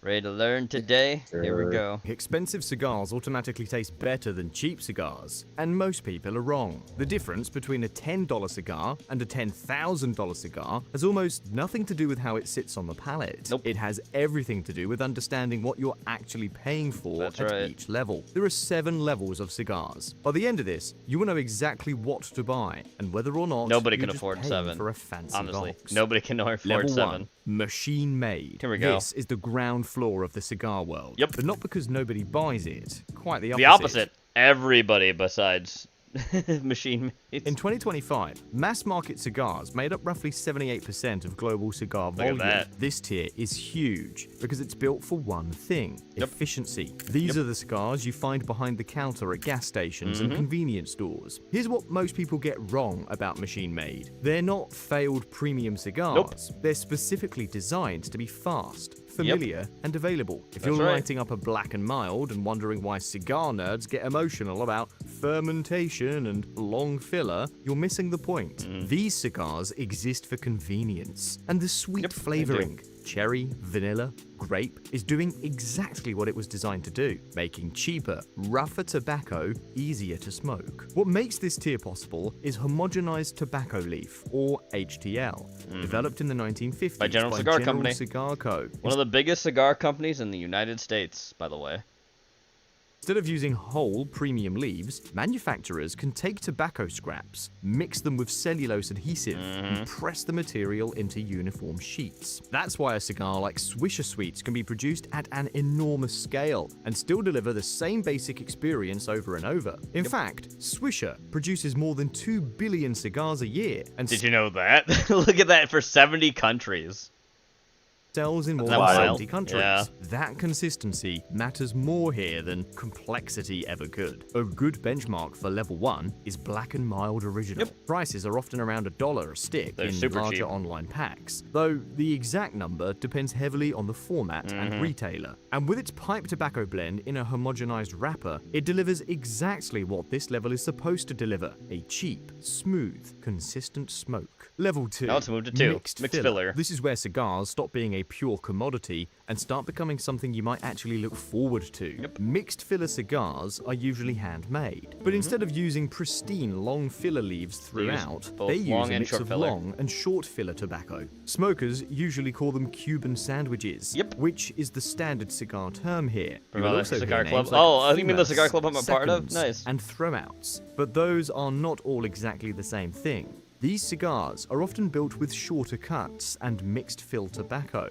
then finished with a real binder and wrapper leaf to create something handmade, affordable, and actually enjoyable. Closely related to this tier are factory seconds and throwouts from houses like Oliva Olivia. and Arturo Fuente. Fuente. So do cigars like Rocky Patel Mulligans and Bella Cuba. You're usually looking at under $2 for $5 $5 a a stick. stick, and often closer to $2 or $3 in bundles. The lower price does something important. It makes handmade cigars feel like a daily option instead of a special occasion purchase. You can actually light one on a random Wednesday without feeling like you just set a $20 bill on fire. But here's what the marketing will not tell you. The biggest appeal is not just that these cigars are cheap, it's that they give smokers access to a handmade... That cigar right there that person was holding is a Padron 5000. A cheaper cigar, but it's made from a company that does mostly long filler tobacco. And Padron is one of the most prestigious cigar companies next to Toro Fuente. smoking So it's an experience affordable one. without the premium markup. That is why seconds, throwouts, and mixed fill bundles make so much sense at this level. The logic is simple. use more of the leaf and waste less of it. Great company. The trade-off is that shorter filler tobaccos tend to burn faster, burn hotter, and offer less complexity. And if I can't than get a high off true or at least long calm my filler nerves, I'll cigar. stick to Great So no, Treasures. this is not a 3-act symphony. It's a good playlist. And for a daily smoke, You could afford that you is can more afford a than Cuban enough. sandwich. A good Robin. benchmark for level Anybody 2 can afford a is Cuban Bella sandwich Cuba. cigar. It delivers the whole point of this tier. A handmade, mixed filler smoke at a price that feels easy to justify. Level 3, long filler. This is where the real world of And this is premium where we cigars start. officially begins. At level 3, you're no longer buying a cigar just because it's cheap, convenient, or good enough for the moment. You're buying it because you actually want the experience. The ritual starts to matter here. A true premium cigar at this level is handmade. He disagreed built with a you, Nathan. primarily long filler core and finished with a whole leaf wrapper and leaf binder. No synthetic shortcuts. No reconstituted tobacco Weeb has science cigars he's gonna smoke with his grandpa. What you're getting here Soon-ish. is the real premium cigar experience. Because the I bought classics them at this for him. level are Macanudo Cafe, That's right, he Arturo did. Fuente Gran Reserva, Monte Cristo White So the first Series. cigar, Weeb actually knows the first cigar I ever smoked was actually a long filler cigar, but it's a cheaper long filler. That would be the, what is it, the Onyx? You've had it before too, right? You've had an Onyx? I'm pretty sure I have, yeah. Yeah. Ashton Classic They don't and sell them this Romeo y often. Julieta, Usually most people get like 1875. Toro Fuente You're curly usually heads, or spending they'll get about like $8 a to Toro Fuente short $18 a stories stick now. here, And they're usually depending about on that the price, line about like and 8 to 7 Vitola, bucks. With Macanudo Cafe and Macanudo Arturo Cafe's an early Fuente one, on too. the lower end. And Monte Cristo White Series or Ashton Classic creeping higher. Mhm. Commercial long fillers are designed to be approachable. They give you real flavor diversity, cream, cedar, nuts, a little spice, maybe a touch of sweetness. That's without Cigar turning Vixen. the cigar into I some know this. I know that aggressive cigar palate person. That was attack. Cigar Vixen. More importantly, they give you I don't know them. I consistency. just And in like cigars, know their that channel. I know who matters, that is. Because nothing kills the mood faster than paying premium money for a plugged stick. Mhm. But here's what most people get wrong about level 3. The mistake beginners make is assuming these cigars are somehow boring. Nope. They're not. They're the foundation on which premium cigar brands Oh, that's an Opus build X. their That's one of the most reputations. expensive cigars if in a the company world. cannot make a dependable core line, the fancy limited editions are not going to save it. No. At this level, you are paying for craftsmanship, brand trust, and consistency. The draw should be right. That's, the burn One Real should Julieta. behave. The I can tell by the flavor band. should make sense. I can't In see the band. cigars, That's an that Ashton, kind of obviously. predictability And that's how is most of them a come in. They usually come in tubes. That's the Ashton Classic. They usually come in tubes that are cedar lined, and the fact that cigar is from the Dominican Republic. It's good. luxury. This is where someone stops grabbing a cigar and starts choosing one. And once that happens, That is an there is Toro usually Fuente no Grand going Reserva. back. If you're enjoying this so far, hit subscribe. We make videos about cigars, cigar culture, and the stories behind the smoke. Now we get into the levels where taste Here we starts go. separating smokers Single from origin. shoppers. Level 4, Puros. single country puros. This is where smokers stop asking what brand it is and start asking where the tobacco is from. At this level, the game shifts from brand That's a loyalty Cohiba. to origin. Once a smoker develops a palate, Cohiba. origin stops being background information and That's becomes that part is of actually the a experience. Cuban Cohiba, too. Soil matters, climate matters, seed matters. In the premium cigar world, 4 countries dominate Tatuaje. that conversation. Reserva, the Dominican nice choice. Republic, Honduras, Nicaragua, and Cuba. Cuba. Each one tends to shape the profile in a different way. There are lesser And this countries. is I where the mean, term lesser puro places that they come from too. Like you have Costa Rica, all places in the South America. Guatemala is a place you'll have some tobacco from. Jamaica was for a while considered the second capital for where you could get a lot of stuff like Cuban tobacco. But then eventually that happened in like the late 90s that they had a huge hurricane and the tobacco crop was forever tarnished by that, unfortunately. As in like the soil was fucked up and the whole supply was gone. So to actually have Jamaican tobacco is very rare. You can still get it, but it's super rare now. really starts to matter because a puro is a cigar made entirely from tobacco grown in one country. Wrapper, binder, And I have had an filler. American The Puro Dominican before. Republic is You want to know usually the most usual polished cost of breed. an American Puro? How high that usually is because American tobacco is more costly? Why? $25 to $30 a stick. Yeah. Pretty- It was good. that's pretty Don't, pricey for a don't, cigar. don't get me wrong. It was a good cigar, but that's definitely pricier than you get from Central American countries and the Caribbean. Smoother, creamier, more refined. This is where smokers often go. That was when the they want All-American elegance by J.C. instead of Newman. Brute force, cedar. Literally, nuts, all the tobaccos made in the cocoa, United States. Soft spice and a more refined, easygoing texture on the palate. Honduras. But when you get stuff from the usually U.S., steps you know things it's premium. up. More Premium earthy, price, that more is. woody, more savory. Less polish, more grit. It gets less hype than Nicaragua and less mythology than Cuba. But for smokers who like a sturdier, spice-driven profile, Honduras absolutely belongs in the conversation. Yeah, Honduras a is lot spicy. of Honduran cigars lean into earth, leather, pepper, coffee, and hearty spice. Then you get to Nicaragua, which is where things usually turn up. Tobacco from regions like Estei and Jalapa is widely associated with strength, earth, pepper, coffee, cocoa, and that full-bodied punch a lot of modern smokers love. And inside Nicaragua, the regions speak differently. Jalapa tends to run sweeter, while Estei usually comes off earthier. I know it says SE because he's an AI probably. Attitude, Nicaragua is home base. And there is Cuba, the old standard, the historic benchmark. Especially it was the benchmark for what every cigar could be, but that's no longer the case because Cubans for the longest time have not had anything close to what they had. You want to know why? Most of the biggest families there have left and gone to the Dominican Republic or Nicaragua. All the companies that are there now are not even close. They have people that run them, but they're government run. And when the government gets involved in anything, you know it's not good. Puerto Abejo, the region still treated as the most prized ground in Cuban Rio tobacco. too. Cuban cigars are still associated with a more nuanced, balanced profile. Earth, wood, nuts, spice, cream. Sometimes even a little floral sweetness, and that elusive sense of harmony that keeps the legend alive. At level 4, you're usually spending around the high single digits into the low 20s a stick for the standard non-Cuban lane, and you're no longer just buying a cigar, you're exploring geography through smoke. Level 5. Boutique. Now we enter the territory where cigars start requiring serious consideration before you buy them. At this level, you're no longer just paying for origin, you're paying for the process, the priming, the fermentation, the age of the leaf, and the tiny technical decisions that can turn a good cigar into one that feels polished, precise, and deeply intentional. Better fermented leaf tends to lose some of the rougher edges, develop more aromatic complexity than rushed tobacco ever will, and that refinement comes with real production cost. Premium cigar tobacco loses an enormous amount of weight before it ever becomes look, a Joy de Nicaragua. Cigar. Fresh Classico. leaf can lose up to roughly 80% of its weight during drying and curing. Then grading starts, and grading I believe it is the Classico one that was the cigar that was given to Richard Nixon when he was basically getting something from Nicaragua as like a peace offering or something. It was one of the first things they ever gave him. And nearly flawless. Isn't that something? One blemish, one bruise, one color issue, and a leaf can drop from wrapper money to filler money fast. You're not just paying for aging, you're paying for loss, selection, and standards. The benchmark makers at this level are people like Steve Saka and Nick Maillo. Saka's Sin Compromiso, literally without compromise, is basically level 5 in one sentence. Foundation and cigars like the Tabernacle live in that same world, where sourcing, aging, blending, construction, and burn are treated. That's funny because I saw that person's prices at this level usually range from about apron said $12 to AJ on it. That's $20 AJ Fernandez, one of the biggest tobacco makers in the boutique blends. Here, you need to be honest with yourself. Not every smoker can fully appreciate what they are paying for at this level.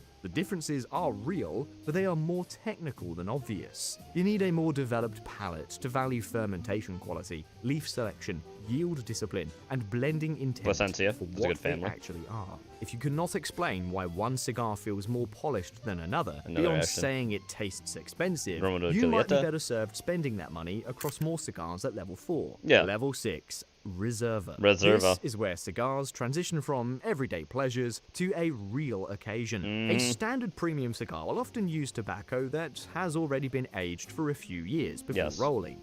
At this level, the leaf is usually given extra age, sometimes 5 years, sometimes a decade, and in a few ultra-premium cases, even longer, before it ever reaches your humidor. The difference is profound. Extra age, better leaf selection, and tighter construction create a cigar that feels more polished, That's the Tabernacle. more deliberate, and more complete. The burn That's should also be by cleaner, Foundation. the draw should be easier, the transitions should feel smoother and more noticeable. integrated. At this level, rolling skill matters too. Yes, it does. Some houses still rely on techniques like entubado, where each filler leaf is rolled into its own tube to improve airflow and protect the draw. Most smokers will never see that. but serious smokers absolutely feel it. The benchmark cigars at this level Oh. are Padron Family Reserve. Oh, look, Weeb, it's one of the cigars I bought you, I believe. I believe you do have a Padron Family Reserve, maybe. Fantastic. I will look in my cigar Family corner. Reserve built Possibly its do. reputation on 10-year aged I don't remember if I tobacco gave you a and Padron or not. I special thought I did. occasion I thought I level gave of you a Family consistency. Reserve natural. Opus X changed the conversation in a Opus different X way is really by hard to proving get. that truly elite wrapper tobacco could be grown in the Dominican Republic, specifically at Chateau de la Fuente. And the It's demand buffering every is other still minute. It very really real. shouldn't be. In Cigar Aficionado's January 2026 retailer survey, Opus X was named the hottest brand in America. That might while be on your end, Padron Bobbert. ranked second. Other names that live in this space include Padron 60th Anniversary and Those are La Flor expensive. Dominicana. And That's really hard to find the Elysian Elysian Bowl. Prices at level 6 usually range from about $20 to $60 a stick, with special allocations It's and fine for me, ultra-limited yeah. releases I pushing think it's on Bob's much end. higher. Prices at this level can vary widely depending on age, allocation, and release. And this is also Every where other hype second, starts yeah. getting It's expensive. definitely on your end then, Bob. Small batch releases and anniversary bans create scarcity very quickly. A cigar is not automatically better just because it's harder to find. No. Some No, of by no these means. releases are absolutely worth chasing. Some. But at this level, it pays to read trusted reviews before you buy. The cigar community is helpful and honest about what deserves the premium. Level 7. Grand Reserve. Grand Reserve. We have Now this officially shit. left the realm of smoking and entered the world of collecting. Mm-hmm. At level 7, you will find cigars and special releases that sell for thousands of dollars, sometimes far more. Yeah. Limited production, discontinued runs, historic releases, Like Nathan was tobacco saying. that cannot be replicated. Boxes that become more valuable the moment fewer of them remain unopened. Cohiba Behiki dominates this space. Behiki uses Medio Tiempo, a rare top leaf that appears on only a small fraction of tobacco plants. In February 2025, It takes a forever to humidor age it, packed too. with 400 Cohiba Behiki cigars sold at the Habanos Festival in I'm Havana. gonna give you a for 100-year-old 4.6 million aged euros. cigar, That Gene. works out to roughly 11,500 euro a cigar. That's not a casual smoke anymore. No. That is a trophy with a cigar band. Yeah. Then you have Davidoff Oro Blanco Special Reserve. Oro Blanco. 111. Davidoffs usually in general are very pricey. A usual box of regular Davidoffs, you want to know how much that usually costs, Weeb? How much is it? That would cost anywhere from $600 to $700 a box. And it's Oh, all damn, bec- bro. Yeah, and the whole thing with Davidoff, which most people actually think they're not worth it, they taste mild to medium. They don't have anything else besides like cream and stuff, so it's not different from like a very. It's just because the tobacco's rare and the company is in Sweden. 7 years. Davidoff says the blend combines tobaccos with a cumulative age of 111 years. Jesus. And that it is rolled only by master roller supervisors with more than 20 years of experience. When it Okay. launched, Cigar Davidoff releasing Aficionado $750 a reported the cigar, price yeah. at $750 Woo! per cigar. The Dude. rarest Fuente Fuente Opus X, Heaven yep. and Earth releases live in this same world. Yep, Rare Heaven and vintage Earth is cigars, hard to get. limited edition That's travel super hard to get. humidors, and I have had the least pleasure of trying a regular Toro Fuente Opus X because I bought it as part of a sampler thing for the Cigar Rights of America Freedom Sampler. It was good. It was really good. Just there's no way you can get it otherwise besides getting into a sampler. That's also how I was able to get the Andalusian Bull. That's really hard to get stuff like that unless you have like a sampler or there's something you can get it from. linked ultra limited releases. Yeah, that one did look The like a kinds wiener of can. cigars people chase like they're trying to catch a comet. Now, here's the uncomfortable truth about level 7. Most people who buy these cigars do not smoke them. No. They are collectibles. They don't. They're status symbols. They are humidor pieces with ash potential. And honestly, that's fine. The cigar Not the last world box. has It always was had a every place more for unique, yeah. myth, ritual, and flexing. But if you're buying ultra rare cigars because you think they will taste proportionately better than a great cigar at level 4 or even 5, you're going to be disappointed. Yes. The law of diminishing returns hits hard at the top. It does. A $750 cigar is not 37 times better No, than a not by $20 anywhere cigar. close. By this point, the premium is no longer just about flavor. It's about scarcity, It is. provenance, symbolism, and the Mhm. fact that other people cannot easily get it. Correct. So where does that leave the average cigar smoker? That sweet spot lives between levels 3 and 5. Yep, it From does. long filler through boutique. That is And where on your rare quality and occasions, get a value 6. actually That's start to about line it. up.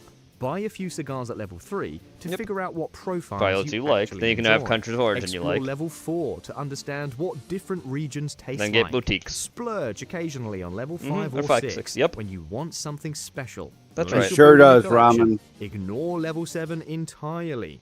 That money I hate buys you, a Gemby. whole lot of excellent cigars. Collecting cigars like instead of Funko Pop. one That's what 7 legendary is, one. 100%. 7 is that if you were doing that, because that's the whole... That's what that would be for a lot of A whole lot people. of excellent cigars will bring you a lot more enjoyment. I know you did, over Jenny. time. We'll The see him best soon. cigar is the one you actually Because smoke. it's mostly food Everything shit tonight, because a lot of you else posted is just food. Very expensive humidor furniture. So Weeb can suffer, I guess. You don't want him to eat and no more. That's what I've heard. That's what chat said to me in a dream. They said, Weeb? He doesn't need to eat anymore. Ramen posted this, by the way. Butcher's first one-on-one with Homelander.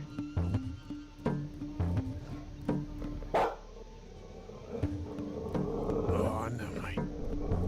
Oh, no. Look, the Twin Towers. Foreshadowing. So what's the problem, William? Why here? Rubbing salt in the wound, I suppose? Down to business. We thought the agreement still stood. It's a throwaway night for me. Unaware of having done anything that would negate it.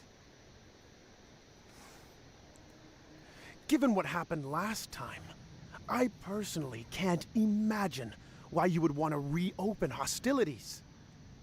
Unless Colonel Mallory has finished mourning those 2 little girls and returned to the fold. Dubbing. Which I doubt. And I know for a fact that the lamplighter is still trying to recharge his lamp with his feces. Gross. Yet, here we are. Teenage kicks were one thing. Oh, they got your note, by the way. Barrel of burned bones. Charming. But fucking up Vic's speech was something else entirely. Bugging our home, no doubt from the very beginning. You took a shot at Vought. You used us to do it. And as I say, I have no idea why you'd want to. Unless your very existence is enough to drive you to distraction. There's a phrase that sums up our situation perfectly. It's mutually assured destruction. And look, are you actually planning on saying anything today? No. I like pop bananas. Don't put him up your ass. Only Jenny does that. An amazing atheist. That's the deep. He's black, by the way. In the actual cartoon. In that cartoon, in the actual... Look, there's Frenchie. That's a puppy. This is just a ploy to make me angry. Assuming you've somehow forgotten just how catastrophic the consequences would be. I have to tell you it isn't working. So if you really intend to keep it up, I've got better things to do with my time. We'll just let the chips fall where they may. Shall we?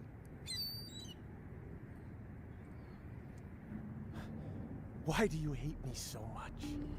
I don't mean this problem with super people in general. Also, vote in the caption contest. Thanks, chat. Or why your team has the agenda that it does. I mean, Or I'm gonna force Weeb. Do you hate me? I can hear your heart rate, you know.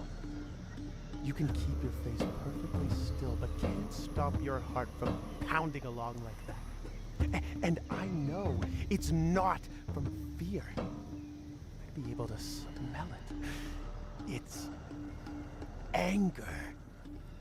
Exactly the same as the last time we met.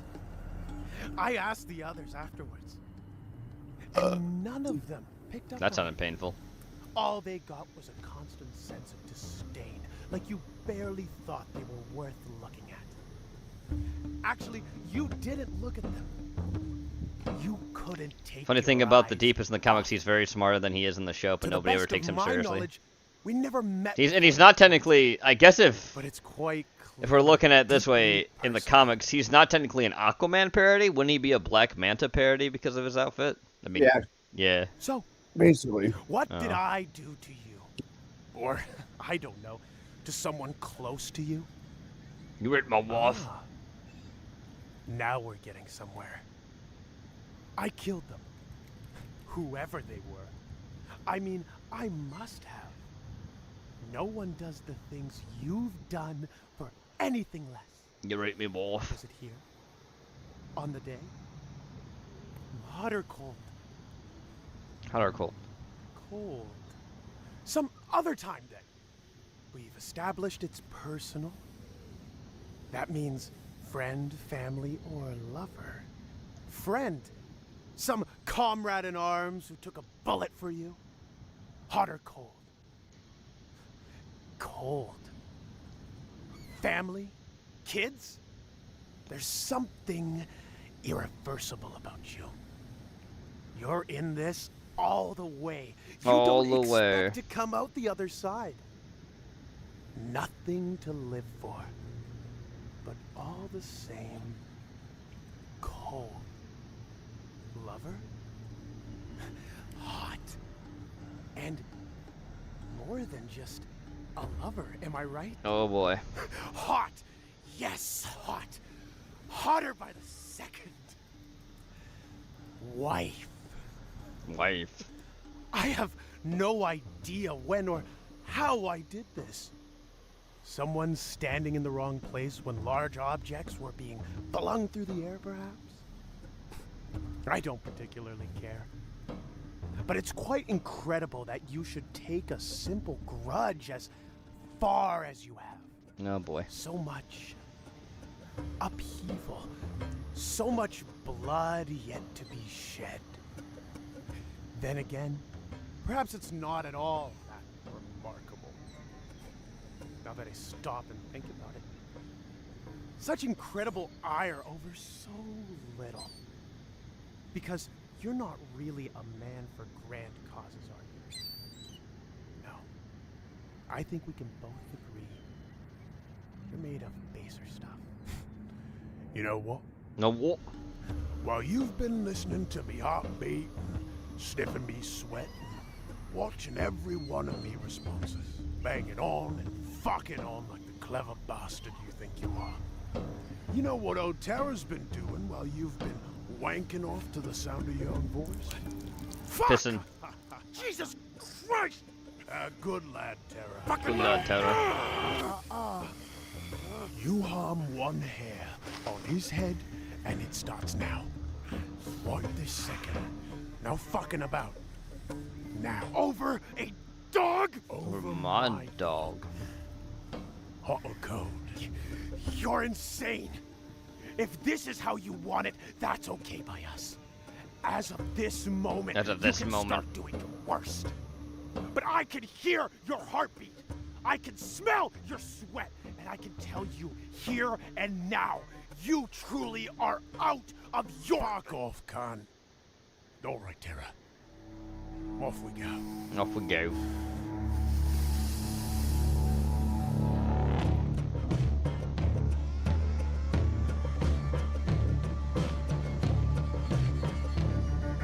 Alright, before we get to our next thing, we actually have to pop this one out and show it this way because it doesn't want to show otherwise. Stronger, your video didn't want to do this, so I'm going to speed this up too because this is like 25 minutes. Playback speed, 1.25 speed, and now let me get this up. Let me do a screen capture of this. No, it's going to be the fucking way. Okay. And now I gotta get it on here.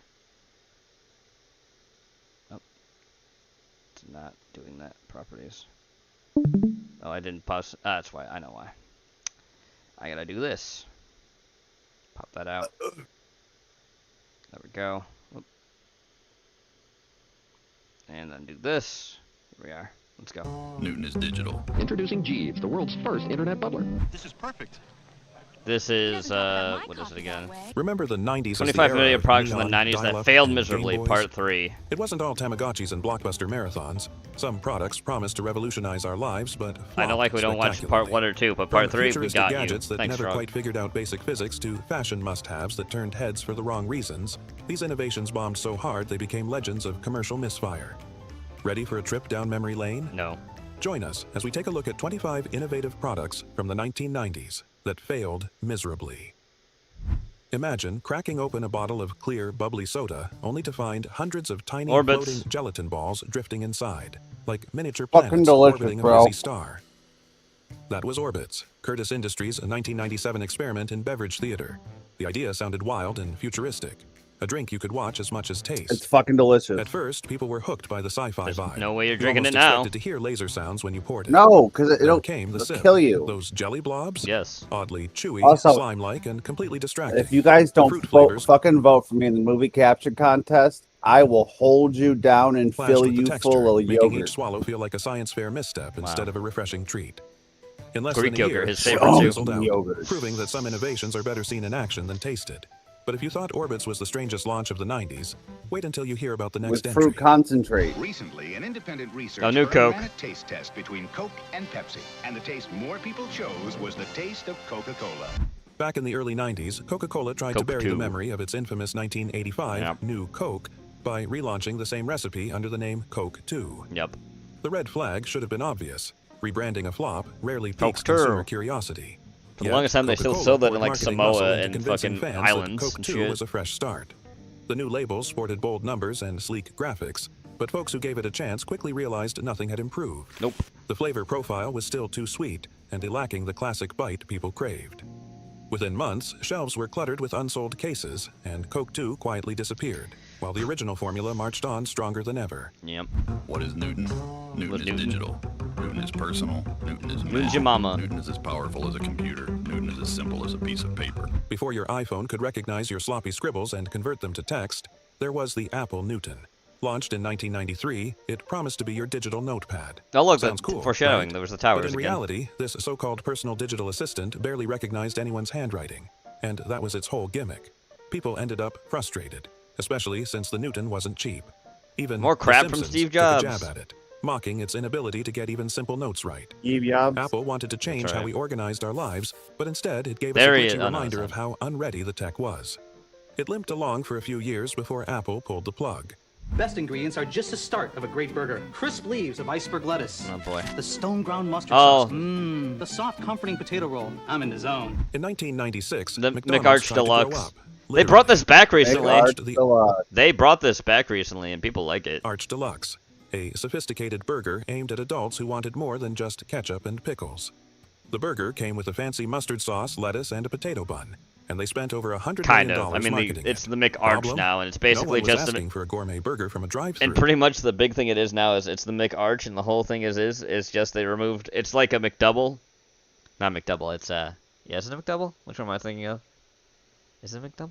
I don't remember. It's basically the one.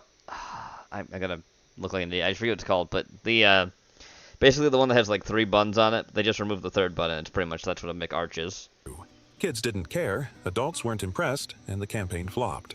People just wanted their regular Big Macs, not a burger that tried too hard Oh to yeah, be Big something Mac. it That's what I was wasn't. thinking. I don't know why I Despite thought the it's a hype, Big Mac, but the without Arch the Deluxe middle bun. quietly vanished from the menu.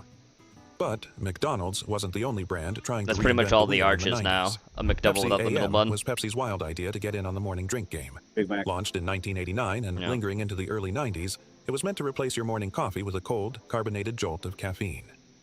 Great on paper. I'm honestly convinced that people special actually sauce is tried just. it. It is Thousand Island Turns out, dressing. Yeah, most it folks is. weren't ready to swap their warm It's coffee literally for just a fizzy Thousand Island soda dressing. at 7 a.m. It tasted just like regular Pepsi, but with slightly more caffeine, which left many wondering what the point even was. The product never found its audience and quickly disappeared from shelves. It did, sounds however, pave the way delicious. for other oddball drinks trying to carve out a niche. Well, just have your And joke speaking cola of then, drinks that boy. looked cool but failed. Yeah, hard, Crystal the Pepsi, next one's bitch. crystal clear. Literally. You know who you can thank for bringing that back? You know who you can thank for because you think, oh, well, the Cinema Snob. No, he didn't do it. It was L.A. Beast. He had more reaching the Cinema Snob. Nope, Snob influenced the world. No, he didn't. When Crystal Pepsi hit shelves in 1992... Weeb, he's a crackhead. Just admit it. Just admit it. Nope. He's a crackhead. Weeb, just because he likes Caligula and you love the fisting scene doesn't mean anything. It looked like the future. Clear soda that All right, wasn't buddy. lemon lime? That was wild. Pepsi marketed it as a healthier Do you remember that scene cola, from free from Caligula, Weeb? Where Malcolm McDowell fists that dude?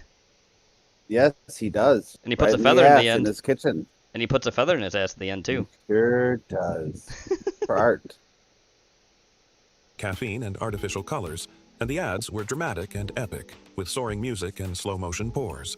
But here's the hell is thing. that noise? It still tasted like flat, watered-down Pepsi. I mean, it kind of Consumers were does. confused. Why does it look like Sprite, but taste like Pepsi? It didn't help that competitors jumped in with their own copycat products, diluting the appeal even more. Yep, like Tab. Despite a strong start, sales fizzled, and by the mid-90s, Crystal Pepsi was pulled. It still has a cult following today, but no amount of nostalgia can erase the fact that it just didn't work. Hey, be careful with that running. Let me show you Knock, what I knock. got in here. Yes, this is the school event. Oh, this is a thank you note. This is my mailing list. Be careful with that running. Bob, not your neighbor. Microsoft Bob. Microsoft In Bob. 1995, Microsoft thought it could make using a computer I remember more seeing that friendly fucking by dog turning thing. your desktop into a cartoon living room. You'd open your software by clicking on household items like a desk or bookshelf, and your guide was a talking dog named Rover. Rover. Sounds cute? It wasn't.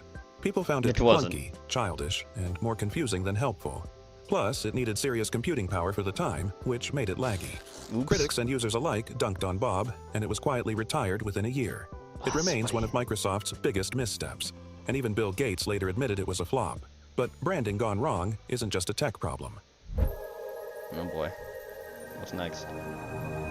Rocky Mountain Water, sparkling water. Oh boy. Coors. Of brand course, Rocky known for Mountain beer, Water. mountain Yep. streams, and bottled water. Yeah. That's right. In the early 90s, Coors decided to branch out and release Rocky Mountain Spring Water, thinking their reputation for clean, fresh brews would transfer easily. No. Spoiler alert, it didn't. No. The bottles looked suspiciously like beer, confusing customers Yeah. everywhere. People couldn't tell if they were reaching for hydration or a happy hour. Some stores even stocked it in the beer aisle. Consumers didn't buy the crossover, and Coors quietly pulled the plug. Oops. It turns out people just don't associate beer brands with purity. No. But odd product extensions I'm weren't gonna unique jump to Coors. off for a little bit. One of I the will most try to be unexpected back. misfires of the Okay, 90s see ya. came from a leather... Look, guys, especially Jade, he's the coolest guy. Vote in the capture contest. I'll touch you. I'll be back. Goodbye. Billy clad will icon touch you. that tried to make you smell like asphalt Rocky Mountain and chrome. oysters. Yeah. Rugged, loud, powerful. Harley Davidson These are perfume. the What the words people fuck? associate with Harley Davidson. Not So when the perfume. motorcycle giant decided to launch a line of colognes and perfumes in the early 90s, fans were more confused than excited.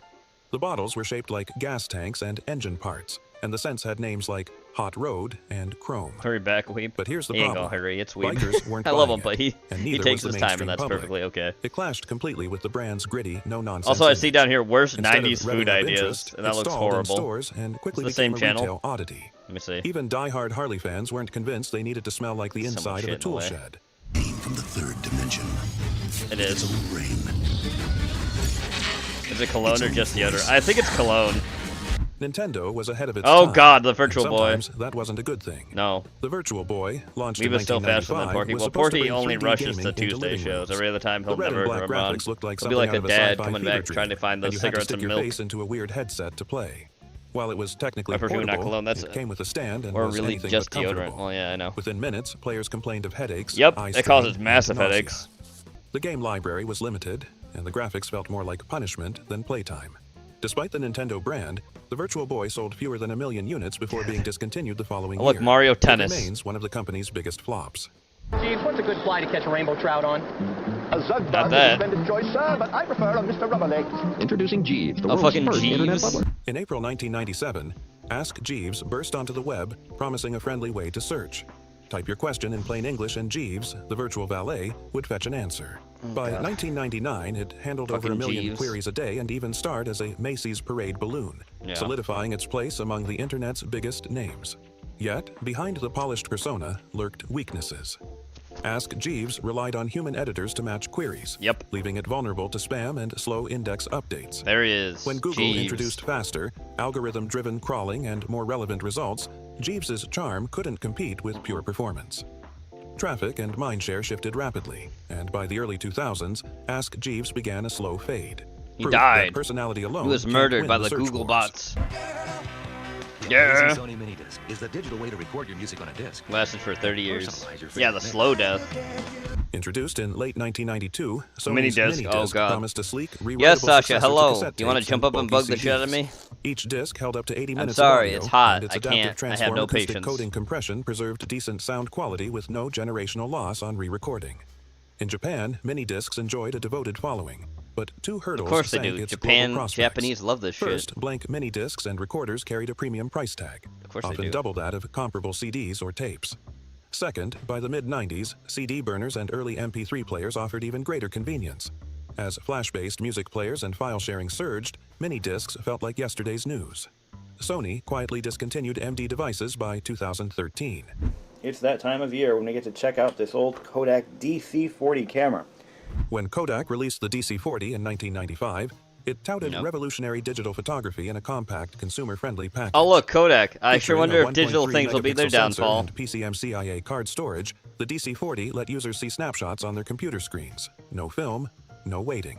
You mean Kodak, the ones who actually invented digital photography but buried it because they were worried about the fact of losing, you know, black rooms and stuff like that? Sorry, But yeah. Kodak misjudged the market. Yes, they did. The camera's pricey memory cards, slow download times, and lack of seamless online sharing made it feel more like a tech demo than a must-have gadget. As online photo sharing exploded in the 2000s, Kodak failed to pivot from its film-centric business. And you can ultimately thank filing for none other bankruptcy than in George Eastman's 2012. House of Rochester for the Kodak, because that's where Kodak was located, was Rochester, one of the biggest film things in the entire world, and they fucked themselves to oblivion because they didn't release the digital stuff way earlier, since they're the ones who invented it. The DC-40 remains an early digital milestone, but also a reminder that innovation without a clear path to the customer can fall flat. Yes, yes, it In can. essence, what Rejuvenate does for the face. Oh god, this fucking does for the thing. body. And the way Terrifying. It does that is there's a control unit that during a facial session actually sends an impulse. Launched in 1999, the Rejuvenate facial mask looked like a prop from a horror film. Yeah. A rigid plastic shell wired to a battery pack. Jesus. Its pitch, mild electric shocks would contract your facial muscles, Yeah. exercising them to lift and tone skin. Yeah, you'll stop Early looking... infomercials You'll stop featuring looking human. Linda Evans promised spa-quality results at home. In practice, users reported the mask feeling like 1,000 ants biting my face, and Hell raised safety yeah. concerns due to untested electrical currents against sensitive skin. Oh boy. The FDA never approved it, and critics labeled it a gimmick at best, Yeah. a potential hazard at worst. Sales sputtered, the mask vanished from stores, and Rejuvenate joined the Museum of Failure as one of the most unsettling beauty flops ever. Spray GLH on and it instantly covers your bald spot, leaving you with great-looking hair. And ladies with thinning hair or bald spot, GLH solves the problem instantly. In the 1990s, Ronco and other infomercial kings sold the miracle of spray-on hair, an aerosol liquid packed with talc and iron oxide powder that clung to any remaining follicles to hide bald spots. On low-resolution TV, a quick mist looked like natural regrowth, but under real-world lighting, it revealed streaky, paint-like smudges across the scalp. Users discovered that instead of blending in, the powder settled into a dusty crust, making every head movement We can announce make a itself. horror movie based on that Even mask. Ron Popeil 100%. himself We'll do admitted it for that a while Monday it worked show. on screen, the texture and shine were We'll more call it the automotive Faces of touch-up Horror than or something. coiffure. Time later named hair in a can one of the worst inventions ever, Hair in a cementing its can. place in Rogaine? beauty veil history. Warm-blooded Americans taste the difference between Lay's Wow potato chips and their favorite chips? Let's find out. You know they're fat-free, only half the calories. Holy cow! In 1998, Wow, Frito-Lay chips. swapped oil for Olestra, a calorie-free fat substitute too large to digest, in its line of Lay's, Doritos, and Ruffles. The Wow chips delivered the same crunch and flavor, but Olestra sailed through you, often delivering embarrassing digestive side effects. FDA warnings promised possible abdominal cramping and anal leakage. Ew. And many who dared a bag found themselves making urgent restroom dashes. Ugh. Despite Gross. raking in $347 million in sales in 1998, backlash and lawsuits drove sales down by half within a year. Oh, God. Frito-Lay eventually rebranded the line as Lay's Light before quietly discontinuing Olestra products altogether in 2016. No kidding, after anal The leakage gimmick is a sounded like a problem. dieter's dream, but reality proved far less appetizing. Coffee? Smells good. Folgers Coffee Crystals. This is perfect. He doesn't talk about my coffee that way. In 1990, Maxwell's General ready to Foods drink touted coffee. Maxwell's ready-to-drink coffee as the ultimate convenience. Pre-brewed Java in a foil-lined carton, Forky has positioned that next to anal milk in leakage. supermarket coolers. Promotional art showed a steaming mug, but the packaging wasn't microwave That's the safe, wow. forcing you to pour the cold brew into a separate container, then heat it up. Oh, boy. Consumers shrugged, Iced realizing latte it foam. was just as easy, and far tastier to brew a fresh pot at home. No kidding. Sales plummeted, and Maxwell quietly pulled the product within months. Yeah. It became yet another I'm beverage not misfire, surprised. proving that clever packaging can't outshine tradition when it comes to your morning cup of joe. No. Talking on the phone getting out of hand? Look Oops. out! You need phone relief, the ultimate in hands-free phone design. Long What before the fuck? Bluetooth earpieces, the 1993 Phone Relief headset promised hands-free calls. That looks so uncomfortable. That looks so fucking uncomfortable. That does not look fun at all to have on your head. Simple Velcro system. Stick What a the patch fuck? to your handset, snap on a plastic headband. Yeah, it's and fine. Voila. Voila. The phone magically floats next to your ear. No speaker, no microphone, just your regular handset dangling from your skull. Oh my god. Sure, it left your hands free, but the And awkward plastic it saps contraption the and reliance radiation on into Velcro your made it brain. clumsy, uncomfortable, and loud. Your call quality depended entirely on how well the patch held. Great. The era's best-selling hands-free gadget? Hardly. Most users ditched it in Kidding. favor of the old shoulder pinch trick or simply waited for real cordless headsets. Yeah. Did you know that at the heart of every blow pen is a Oh. real Oh, this fucking thing. I remember these. tip marker? But a blow pen is much more A than blow a pen. marker. Yeah, I It's a remember blow marker, an pens. airbrush, and one for cool coloring fun. I remember in the blow late 90s, pens. kids could pick up a set of BLO pens. Blow airbrush pens. markers that required you to blow Yep. through one end, spraying ink over I remember stencils blow to create pens. art. It sounded fun until parents dealt with ink clouds escaping every corner of the room. Yeah. The pens clogged or sputtered, delivering uneven bursts that left kids frustrated and bedrooms coated in color. Yeah. Some children inhaled or puffed so Oops. hard they got dizzy, and the cleanup turned into an epic laundry nightmare. Oops. Despite clever infomercials promising professional airbrush effects, the fleeting Nope. thrill wasn't worth the mess or the migraines it caused. Within a year, BLO pens vanished from toy shelves, and parents everywhere breathed a sigh of relief. Yeah. Wine cooler?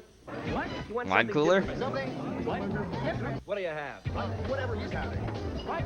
Wine cooler. Oh, it's fucking Zima. Coors Brewing Company introduced Zima Clear Malt in 1993 as a lemon-lime Fucking flavored Zima. clear alternative to beer. Its A lemon line alternative to it's just fucking malted liquor. marketing blitz convinced 70% of drinkers to try it in the first year, Fucking and Zima. 1.2 million barrels flew off shelves in 1994. But the novelty wore off quickly. Yeah. Many found the flavor neither beer nor cooler, Nope. and late-night comedians lampooned its girly Yes, man they did. reputation. U.S. production ceased in Fucking October Zima. 2008, though Zima saw limited comebacks in 2017 and 2018. In Japan, it survived until 2021 before Wow. pandemic pressures shuttered sales. I didn't know that. Today, Fucking Zima is Japanese remembered as love the drink that shit, I guess. launched the alternative craze, and one that fizzled out when its clarity outshone its appeal. Butterfly clips were the quintessential Oh 90s god, these hair fucking accessory. things.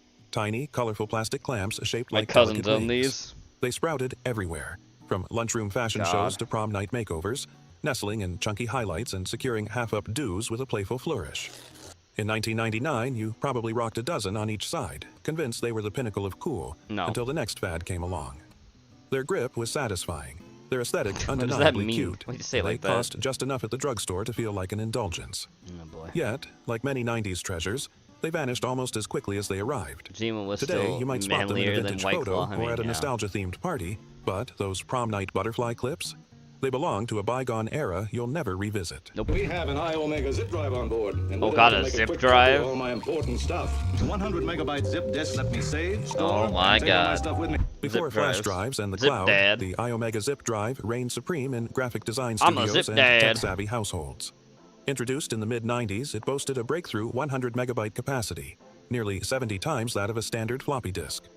Professionals lauded its reliability and sleek clunk when loading data, and students felt like digital pioneers when saving essays without multiple disks. But its proprietary format and hefty price tag, both for the drive and the disks, slowed widespread adoption. As CD burners, USB thumb drives, and faster hard drives emerged, the zip drive's niche appeal collapsed. Today, these once state-of-the-art data movers gather dust in attic boxes, reminders of an era when storage was an expensive luxury. In 1998, Apple shattered the PC beige paradigm with the original PC Bondi beige. Blue iMac, and the trickle of candy hues that followed ignited a full-blown 90s color craze.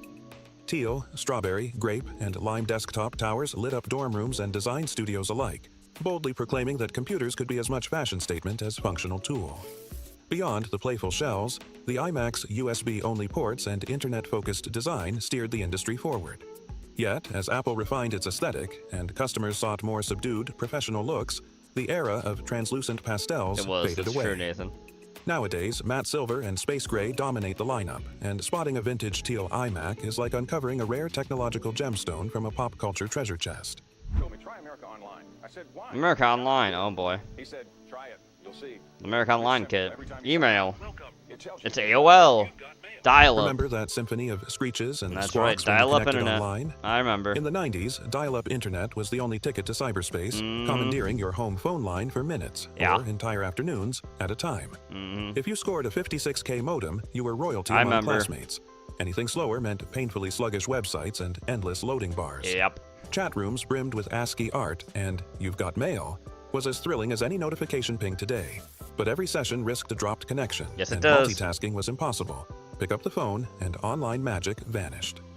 Broadband's arrival in the early 2000s banished dial-up to obscurity, turning those modem handshakes into a sonic memory of the early web's pioneering spirit. Oh yeah. Sony introduces the only cassette player. Oh as god. small as a cassette Betadix? case. On the Incredible Walkman. sounding Yeah. Super Walkman. The Super Before Walkman. streaming and pocket-sized MP3 players, Walkman music portable on the move CD demanded player. a Walkman or portable CD player. Oh boy. Clip it to your belt or slot it into your backpack, pop in a cassette or disc, and tune into your personal soundtrack. Just add AA batteries. Just the Walkman's tactile feel, pressing super play, duper. hearing the tape's gentle whir, and carefully threading the magnetic tape, made listening feel like an intimate ritual. CD Walkman. Portable CD players followed, offering clearer sound but demanding anti-skip protection and fresh batteries at every Yep. turn. Both innovations ruled school hallways and weekend car rides until solid-state Jenny to players this stole the day spotlight. has a CD Today, a their CD bulky player silhouettes in and her analog charms car. survive in thrift shops and nostalgic daydreams. All right, there you go, chat. That's the nostalgia that you didn't ask for, but you got. All right, let me just get this off screen now. Don't need that no more, and we'll get right back to watch together. That's all we needed that one for, was that one video. I do! I know. That's what I'm saying. You do. Now Ramen sent this in. Elderly Chaos. Thank you for holding. My name is Kizzy with Light Protect. My name is Kizzy. 24/7. How are you today? Kizzy. Everything's all right. Oh, the elderly have come. Here, I hope you're enjoying your Sunday afternoon. Yeah. But with our, that's wonderful. Well, with our promotion, you have been selected to receive a medical alert system, which does provide you 24-hour emergency monitoring. So congratulations. Yeah. Now, ma'am, are you familiar with medical alert Yes. systems and how they work? Yeah. No. Wonderful. Something Wonderful. you advertise on television, you've probably seen. It's simply the necklace that you would wear, and you would press that button in case of Press any that button. type of emergency. Yes. That's all. Jenny, have you thought about I'm Life sorry, Alert? ma'am? You might need it. Let me press the button. And I press the button. Yes, ma'am. You just press that button, And I press the button, and I watch the demons fly out. break into your home for any type of emergency. And I press you'll the be able to button. Press this button. Now, are you currently using or paying for a medical alert system in your I home? press the button. This is Saturday, isn't it? It's Saturday. No, ma'am. Today is Sunday. Oh shit. Yeah, and well, I figure it's Saturday. It's Saturday? So, are you currently using or paying for a medical alert? It's Saturday, system in your right, home, guys? ma'am? It's Saturday? Oh shit. Hello. Hello. Hello? Hello. Hello. Hello. Good afternoon. How are you? This is Saturday, isn't it? It's Saturday, isn't it? No, it's not Saturday. This is Sunday, and I tried to tell you about leaving me alone. Yeah. Yes. Yes. Hello. Hello. Am I speaking to two separate people, ma'am? Hello. Yeah. Yes. Okay, well, good afternoon to you both. My name is Kizzy. I'm a representative My name is with Kizzy. Life Protect 24/7. And both of you have an opportunity to receive a medical alert system which provides you Yeah, you both have the 24-hour opportunity. emergency monitoring. If you can Now, afford are it. both of you familiar Pores. with medical alert systems and how they work? They built a lady called me, but she won't tell me her name. You won't tell me your name? Are you home? Are you all right? And all that kind of stuff.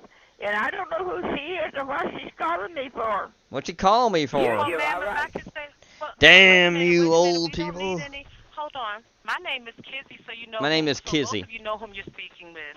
Now, who am I speaking with? Who am I having the pleasure of speaking with? If you can Nobody. introduce yourselves to me. Did you? Are you in trouble? Are you in trouble? No, I'm not in any trouble. But are you? Are you back home? I told you what was what. You aggravating low down old hag. You're all right. What? What? What? Well, I'm on the phone with you, ladies. My name What? is Kizzy. I'm a representative with Life Protect 24/7. What? And 24/7. You both qualify to receive an in-home monitoring You unit both where you qualify. take advantage of our promotion, a medical What? alert system. It's something I don't that veterans believe and in each no of you would wear, and you would rights. be able to press I believe in Yes, wrongs. ma'am. Yes, ma'am. Press the button. Press the button. You just press that button, ma'am. If you had a bad Press fall, that a heart button. attack, or a break-in, I'm sure both of you have seen it advertised on TV. No. haven't you? Yeah, we're not in trouble. Yeah, You're well- going to be in trouble. You're about to be in trouble No, ma'am, right you're now. not in any kind of trouble, ma'am. You're about to You're going be. to be in trouble. Available to you You're gonna be. if you had a bad fall. Now, are either of you currently using or paying for a medical alert system? I am now. Just a minute now. Just a minute now. Okay.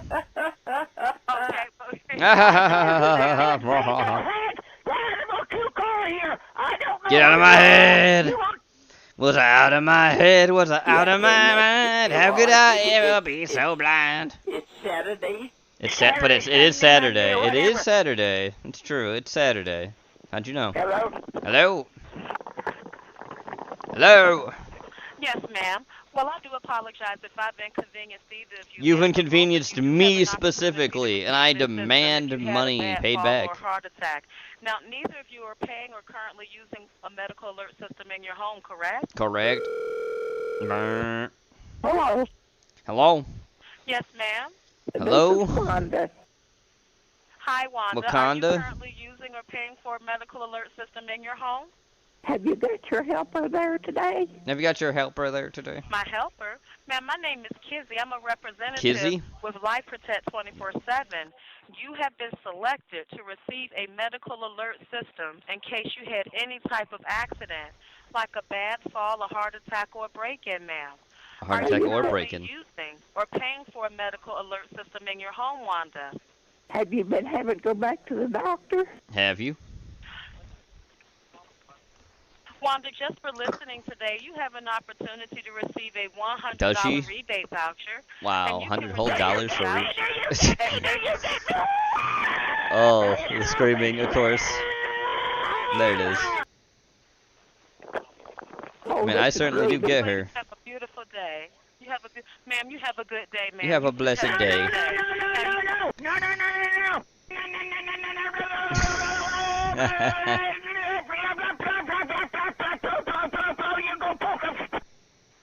Spoke 'em. You two ladies have a wonderful day. God bless you. You have a good day. Stay off my phone! Get off my phone. Yes, ma'am. No problem, ma'am. God bless you. Have a good day.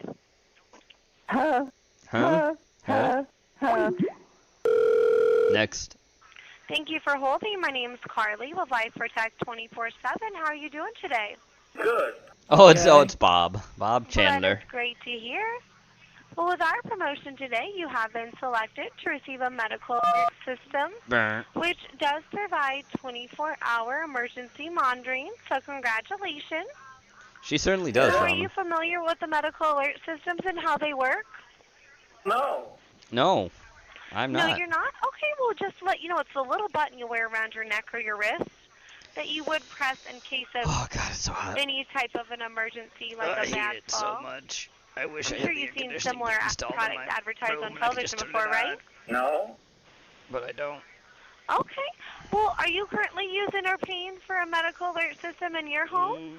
No. I hate. Okay. Well. Okay. And Okay. you know, of course, you would want to give yourself that peace of mind of knowing that if Do I want a anything peace were of mind, to though? happen, that will be I don't know there if I for want you one. at a push of a button, and help will be right on the way. Okay. That's right. All right. Now, so I can get to know you a little bit better. Again, my name is Carly. May I have the correct spelling of your first and last name, please? I'm Robert Chandler. Robert Chandler. Uh-huh. Totally a living person and not anybody. C-H-A-N as in Nancy, L-E as in Echo, R. No, that's not how you spell that Okay, name at all. so would your interest in the alert system be I more can't for handle this medical heat, reasons, Nathan. security purposes, or a little bit of both? I'm 82 years old. It's So a it's little bit of sweltering in both this then, house. huh? It's because the That's humidity right. I'm just an sucks in 82-year-old and stays man, in. and I'm proud of it. I hate it. well, good. I'm glad to hear it. You sure don't sound like it. You don't sound like you're that old. Oh, they hung up. live in the home alone? Oh, there's another call coming in. Hello? Hello? Hello? Hello? Uh-oh. They called in someone else. Who are you? It's 74 degrees still outside. That's the problem. Mr. Chandler? Robert Chandler. Robert Chandler. Yeah, that's me. Who That's is this? me. What? What? Why are you ringing my number? Why are you ringing my number? I didn't call your number. I didn't call you. You called me.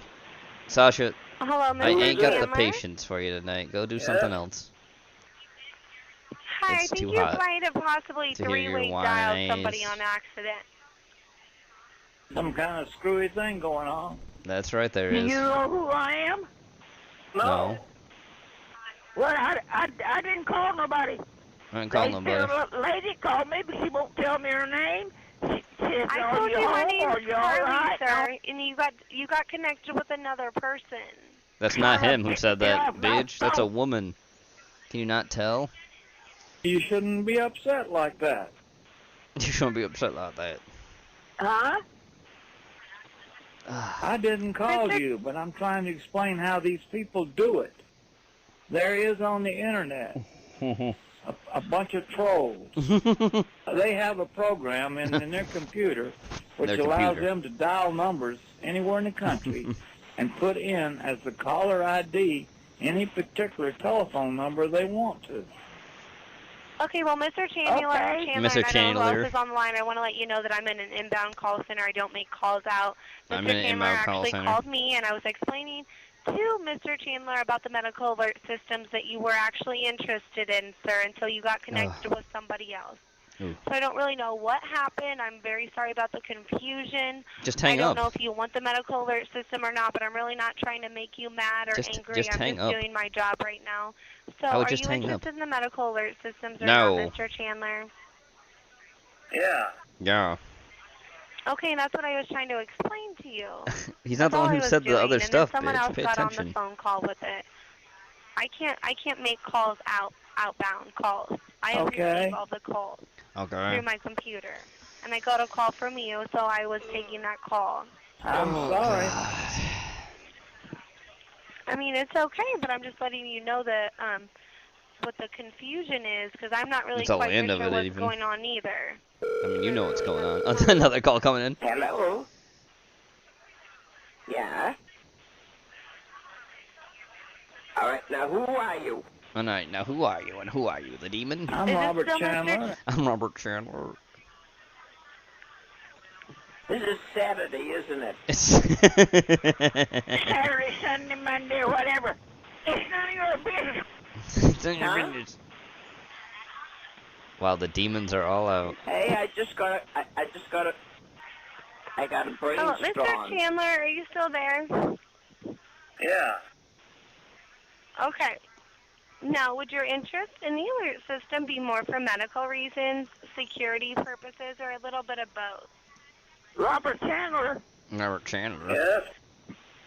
I ain't calling nobody. Screaming time. Yeah, and well, I figure it's Saturday. It's Saturday. No, it's not Saturday, this is Sunday, and I tried to tell you about leaving me alone.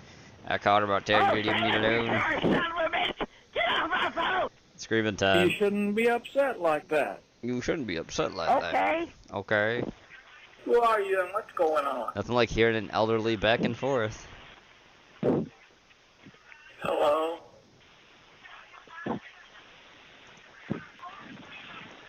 Some kind of screwy thing going on. That's right, You're there being is. a victim of the internet people that persecute people. The internet people who Okay. persecute people.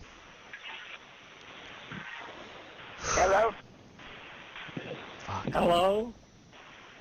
Hello? Hellhole? Well, no, this is a hellhole. Hello, Mr. Chandler, are you still there? Yes? You know, this is a really serious thing right now. And if you're joking around, all of our calls are recorded for quality insurance. Who would say he's joking? Why would you think he's joking? It sounds like people called into him. How does that sound like he's joking? These people aren't. He's not joking. He sounds like an elderly old man. I mean, obviously it's a prank call, but still, he doesn't sound like he's the one who's joking. It sounds like something else is happening and he's piked in. But you're the one like, oh, this is a serious matter. And it's like, fuck you. Well, I'm talking to you. What else do you want? Okay, well, you're connecting other people to our phone call. He's when not all connecting I'm trying nobody. To do is let you know about our great offer from Life Protect 24/7. If you don't want to hear about it, just simply hang up the phone. I didn't call you, but I'm trying to explain how these people do it. You're being a victim of the internet people. The internet people. No, we're really... Okay, sir. Well, guess what? Just for listening today, you do have the opportunity to receive a $100 rebate voucher, which you can redeem from your... It's gonna be time. Like Walmart, Target, and many more. Please stay on the line while I transfer your call so you can claim your gift, okay? Robert Chandler. Yeah. Why did mine ring? Do you get me? Do you get me? Do you get me? Well, I'm trying to be nice to you and explain what's happening. I'm being very nice to you as well, Mr. Chandler, but you have different stuff going on in our phone call that it just shouldn't have happened, I feel. It just shouldn't have happened. So I'm trying to be real nice to you, Mr. Chandler, but that just shouldn't have happened. And I can't tell it's a prank call because I'm a mindless drone. I have to work seriously for this insurance scam company. Like, Get off my I mean, I phone, was just trying to explain the medical alert systems. If you're not interested, just simply say so. How does Then he? we How can does just, him? Terminate the call and we can both get on with our lives. You get your black ass down in the gutter and stay there. All right, well, if that's how you feel, sir, and I hope you have a blessed day, and seriously, God bless you. Robert Chandler. Who do you think you're calling?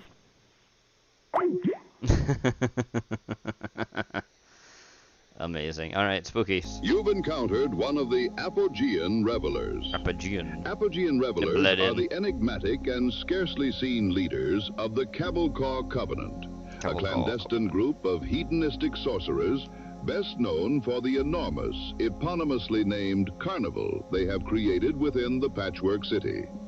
Apogean revelers rarely leave their seats of power deep within the bowels of the carnival, and unlike other members of their covenant, never extricate themselves from the hermetically sealed bodysuits they wear, choosing instead to live in a state of constant phantasmagoric saturation caused by the endless flow of hypnagogic compounds circulating within their suits. As you do. As a result of their unwavering commitment to permanently existing in such a scintillating state of mind, they no longer communicate with spoken words, and instead project their intentions, desires, and demands directly into the minds of those they encounter. All right, Chet. This method of sympathetic discourse is well known to be capable of fracturing or shattering lesser minds. And as a result, most Apogeans are constantly accompanied by a collection of broken creatures who long ago surrendered their senses of self to the reveler they now serve.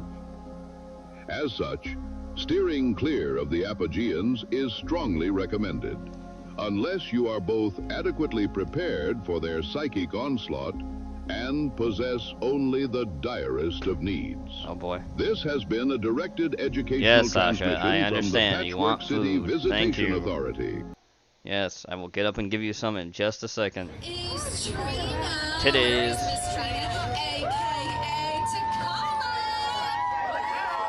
Alright, I'm gonna pause this because I don't want to miss it, and Cat wants to be Cat.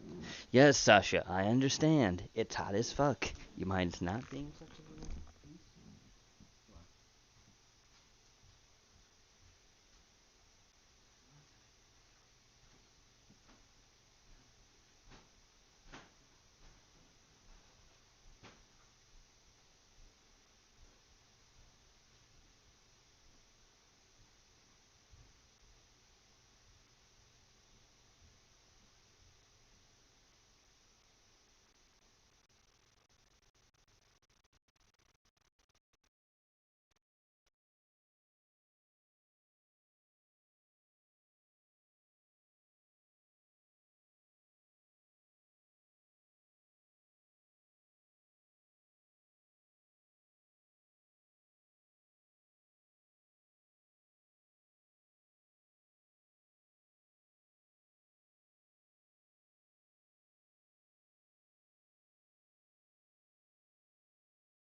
I'm back. Sorry. Had to pause. No, it wasn't going to take long, but still.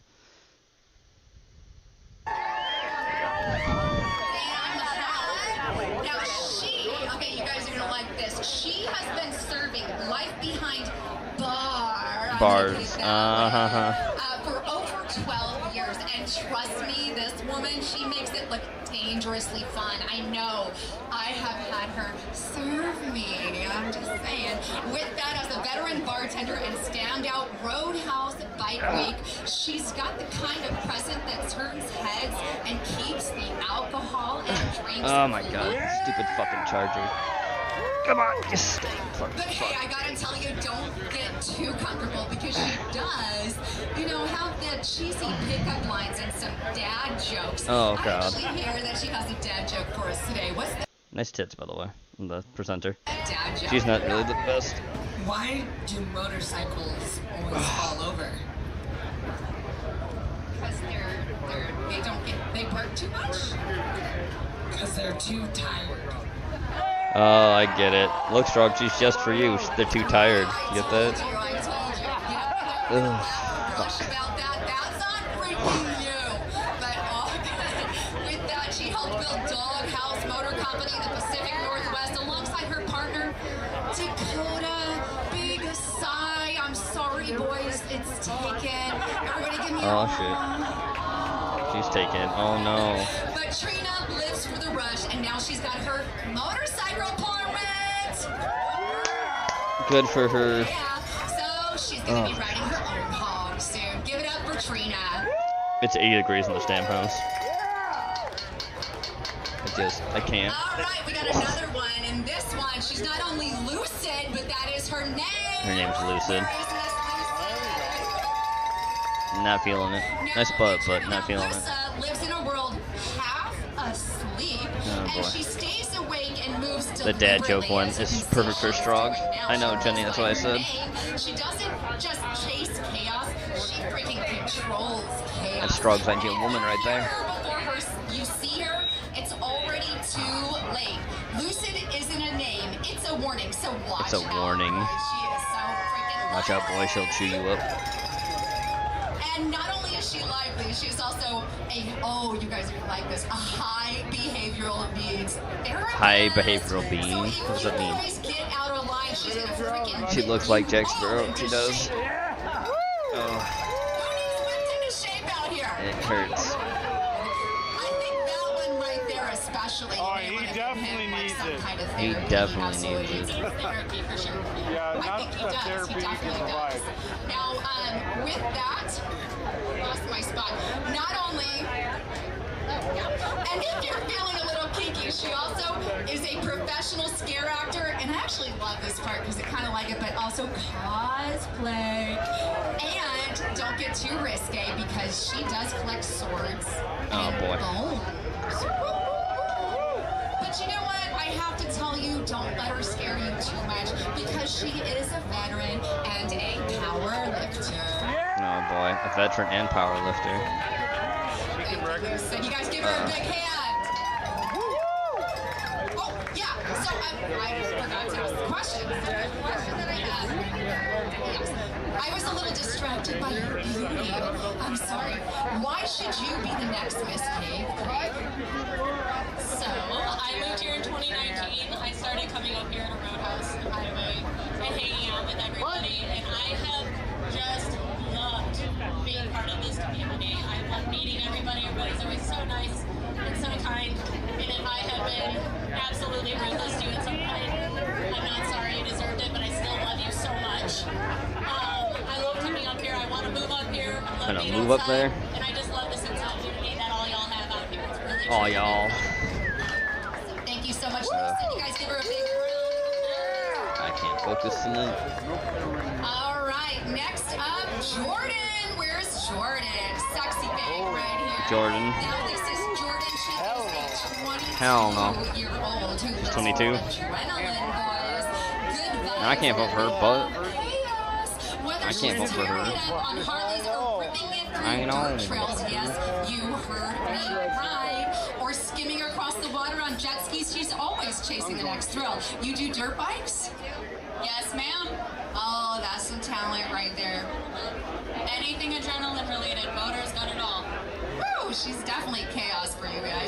She feels most alive outdoors, sun on her skin and no rules in sight, surrounded by friends, laughter, and just enough trouble to keep things interesting.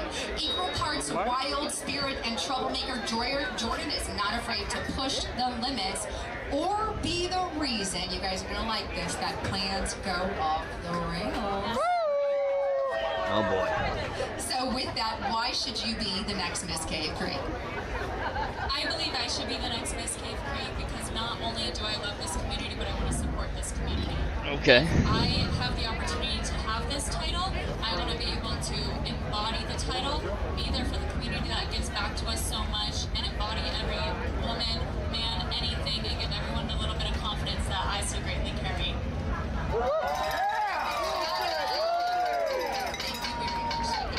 All right, I got another one for you. Cayenne, where are you, Miss Cayenne? Let's see Cayenne. Let's see what it looks like. But oh don't no. get it twisted up because everyone knows her as Pepper the Big Stepper. Peppa the Big Stepper. Oh boy. Now, yeah, her name actually fits the personality. I have to be honest with you. teeth. I have met her before. She's just the right amount of spice to keep things interesting and just enough sweetness to keep all of you coming back for more. She's a fiery shop manager at Rolling Thunder Tattoo. I know a lot of us who have tattoos out there. Yeah, talk about the tats, I guess. She's your girl. She's your girl in this world. She's your girl. Did you say that? What's wrong with you? What's wrong with you? So Pepper is not just ink and attitude, by the way. Wow, that's important. When she's not holding it down at the shop, she is working with horses because apparently wrangling wild energy is her thing. What? I mean, I think some guys would like that. Yes. What? Now, if that wasn't enough, she's also a skilled phlebotomist. Phlebotomist? So, just say it. She knows how to handle needles, whether you like it or not. So, with that, why should you be the next Miss Cave Creek? Being a military brat. Military brat, oh boy. Just moving around. And I found it in Cave Creek, and I want to continue that with the community, but also see Cave Creek also thrive as a community, and everybody here is just such a family, and I love that so much. Thank you so much. So we've got 3 more girls here tonight. My next one, she's definitely going to blow you away. And how are you, sweetheart? Good. Now, Look at that hair. Lola is pulling up Cave Creek with engines rolling. Engines rolling. The helmet is hanging up. I'm going to add for now. She's lived a life that most people only whisper about. Oh, she's just pulling them things out. Miss Tony is known to many as Gina West. Gina Does West. anybody know Gina West? Because here's the deal. She has now flipped the script. Porky wants this woman to crush him with her thighs. And helping families lock in their future for career life insurance. Career life insurance? She said, okay. But you know what? Here's the real deal. I don't think she has slowed down one bit at all. She still moves like a freaking angel chasing the next rush, flipping through, get this, gymnastics. And I gotta ask you, what kind of gymnastics can you do? Oh boy. Don't make me do it. It's a small stage. Don't make me do it. Do a handstand. Do backflips and the whole 9 yards. Is that correct? Yes. She ain't no beef patty. She ain't. Here, but she can flip over wild. Don't get any idea, boys. I see all your heads. Ain't no beef patty. But Porky still wants you to crush him between her thighs. Play it safe, but when she does, you know, she finishes what she needs to do, and she makes sure everyone is damn watching. So with that, I have to ask you, why should you be the next Miss Cave Creek? Okay, being older, I think I could represent most of the women out here. Because she's older? What are you, like 35? I am very good with the community. 40? Women love me. I train them all, and I can get you guys life insurance as well. I can get you guys life insurance. Well, that's great. Thanks for getting people life insurance. I love her. And while we're on the record, I'm just going to pretend like oh my god, look at that guy. if you believe that I have a bridge from She's 20 years. I need to sell you, but I love you all. She's add like 25 onto that. She had the best dad joke. Well, we had a great dad. So why would you want to be the next Miss Cave Creek? Look at her nose. I've gotten a lot of compliments in my life. Have you? One of the best compliments I ever got was from Taylor Bradshaw. Who? 2 of them, actually. I walked in and I asked for a job. I handed him my resume and he said, "You're #1 draft pick. I'll see you tomorrow." What? So. The second one was when I tell you what I'm gonna do after the stream. I'm gonna take a fucking cold ass shower because I need it to cool off with how fucking sweaty I feel. piece you find in the couch cushion. You just complete us up here at the Roadhouse. A couch cushion? What? Yes, you do. It's fucking amazing. How many of you know? Awful. I know I'm complaining. I'm sorry. It's just really fucking humid. And I hate it. I feel like I'm sweating like a pig. Michaela is full of all good intentions, Michaela. but not to mention bad decisions. Bad Probably decisions. should not repeat. Just saying, but you're definitely going to repeat all of those stories. She is a wife. She's a wife? And Oh boy. a mom. I'm so sorry, boy. She's taken. Where's She's my taken. mom? Oh no. Unfortunately, but with that, she's still your favorite kind of trouble. By Oh, day, boy. she's a project manager for a development company, and by night, she's got a glass of freaking whiskey. I give her props to her. Just enough to keep it interesting. Who drinks whiskey as a woman? I do not. He drinks whiskey as a Props to woman? that, right? Props to that. She Oh, boy. lives for the lake, sunshine, and any excuse to throw on a bikini. She's the kind of woman you think that you can handle, right until Well, you she's someone realize else's. she's the one calling the shots. Michaela doesn't chase the fun. She is the freaking She is the fight. So why do you want to be the next Miss Cave Creek? Well, I think we can all agree that the Bradshaw family and Roadhouse and Highway are the best. I want to be a part of that. So being Miss Cave Creek would mean that I would embody that confidence like Jordan said, and I can be a part of all of this family right here. Awesome, thank you, Michaela. Last but not least, Who's this next? is our final contestant, and then we're going to go into the judges' room. This is Miss Sienna. Oh, well, she's the one I like the most out of all the ones I've seen. 21, and She's 21. living a life that most people dare to live. Adventure's not a hobby, it's her freaking lifestyle. And She has the best body out of the ones we've seen, dragging everyone along for in the my ride. opinion. Right there. Just those. They look pretty hot too. Are they your friends? Are they your friends? My best friends. Okay, there's 3 sexy women. They come as a package deal. Just Great. saying. She's rolling into Cave Creek with a new business. Bada bing. Small Duende. Sorry, Bada Bing won. Huge. I thought that was a good stopping point, but Bada Bing Small won. Duende. Pizza, That's funny. bringing heat I don't know why I was changing it to other stuff because This just isn't just a YouTube business, chat it's is being a gay, dream. but it She's said been like chasing moon and I since day put her one, over and as now like she's out there Duende. making it happen. And it was Sierra's risen a small world moon traveler. She's Duende and also weak an with artist. Kind of cool.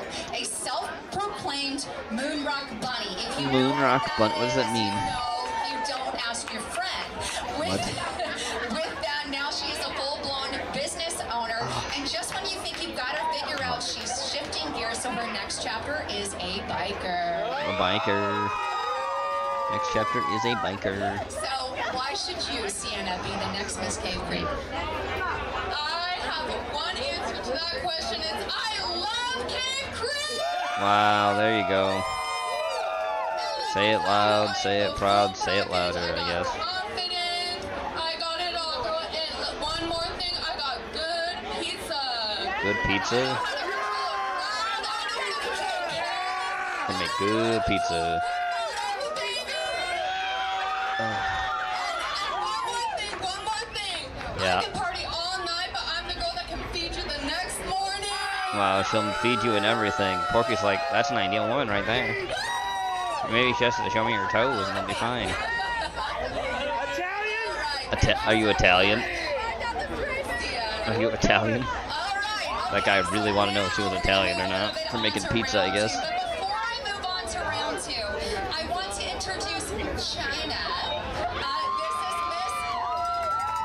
This is Miss Who? You guys give her a round of applause. She has been helping with this whole thing. A woman. She is Miss USA. She was Miss Arizona. Oh boy. And then she, progressed onto Miss USA. So I want to give her Look at that. Miss Arizona, Miss USA, this chick. Thank you so much. Yeah, super honored to be here when I'm Katie super reached out and honored. said she had a vision for a Cape Creek Bike Week pageant. As a born and raised Cape Creekian, Oh, okay. I was like, So you moved to Arizona. Yeah, I am so in. Whatever you need, tell me. I am fully committed. So this has been so exciting. It's been really fun to work with the girls to watch this process evolve. And I The know process. that it's just going to It certainly continue to is. grow from here.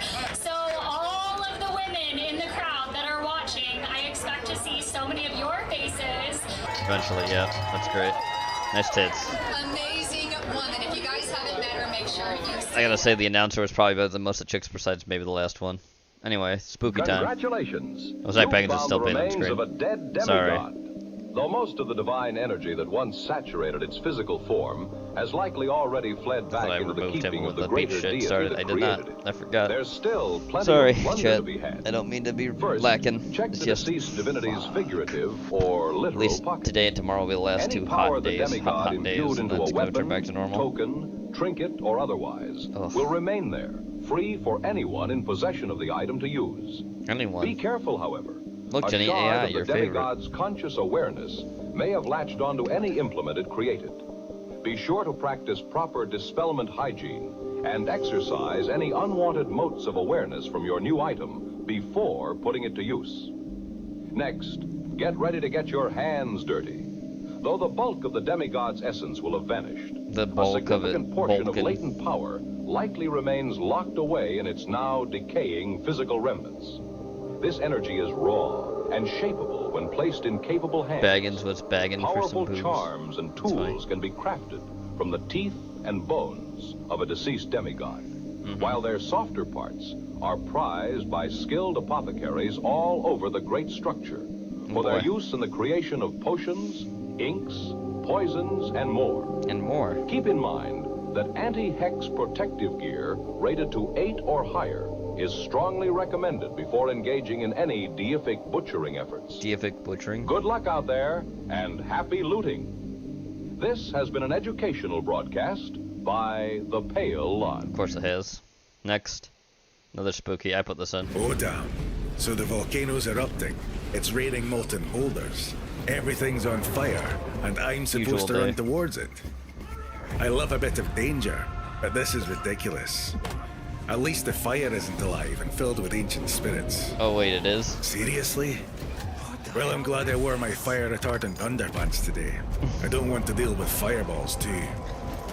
This is Into the Fire, a retro-futuristic volcano disaster game from the creators of The Invincible, which has a free playtest you can sign up for now on Steam. Your job is to run into a volcano disaster zone to extinguish fire anomalies and rescue survivors like Bernadette here. Oh shit. You need to think fast and keep moving as you try to get in and get out before being buried by burning rubble. Pretty sure the You've got heat a alone would variety kill of them. firefighting equipment to aid Just you, saying. but you need to use it wisely. One small mistake could get you fired. Oh, literally. Anyone smell smoky bacon? Oh, Porky. Porky showed up. Alright, Doll, second cycle of humanity. Oh shit. Shrugs and listen. We've got a 4118 unlicensed wetware operation. Oh shit. Hands where I can see them, gutter rats. Dolls. The cops.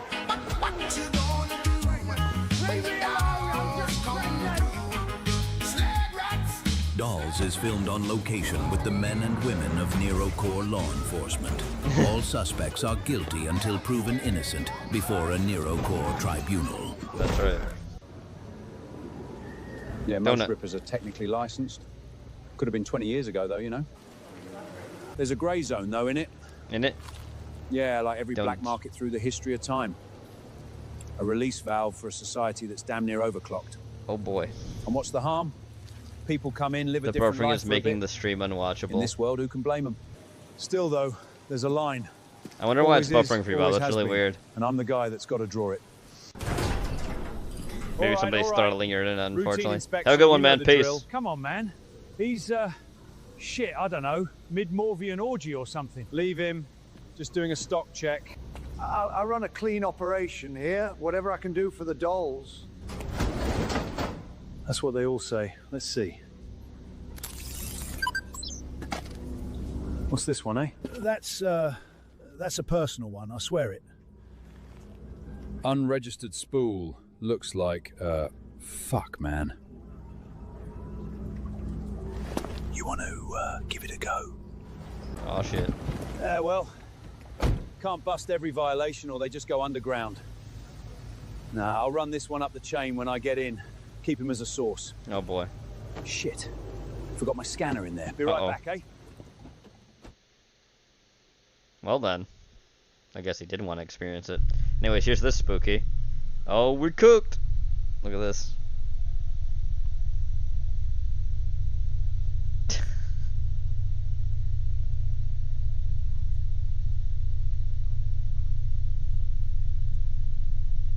Feet. Oh no, it's Toesy Woesies. Oh shit, dead. Alright. Now it's time for this. Trump's been retarded today. And he's putting up something that he's done before, so he might get plastic bag nomination. Because of how dumb this is. Here we go. Trump defense decision to allow Chinese nationals to purchase U.S. farmland doubles down on allowing 105,000 Chinese students to the U.S. It's not a good look, Donnie. That was 4 days ago, but still, not a good look. Let me go back to a question that has come up before for you, and I want to get into more detail because we are in Beijing.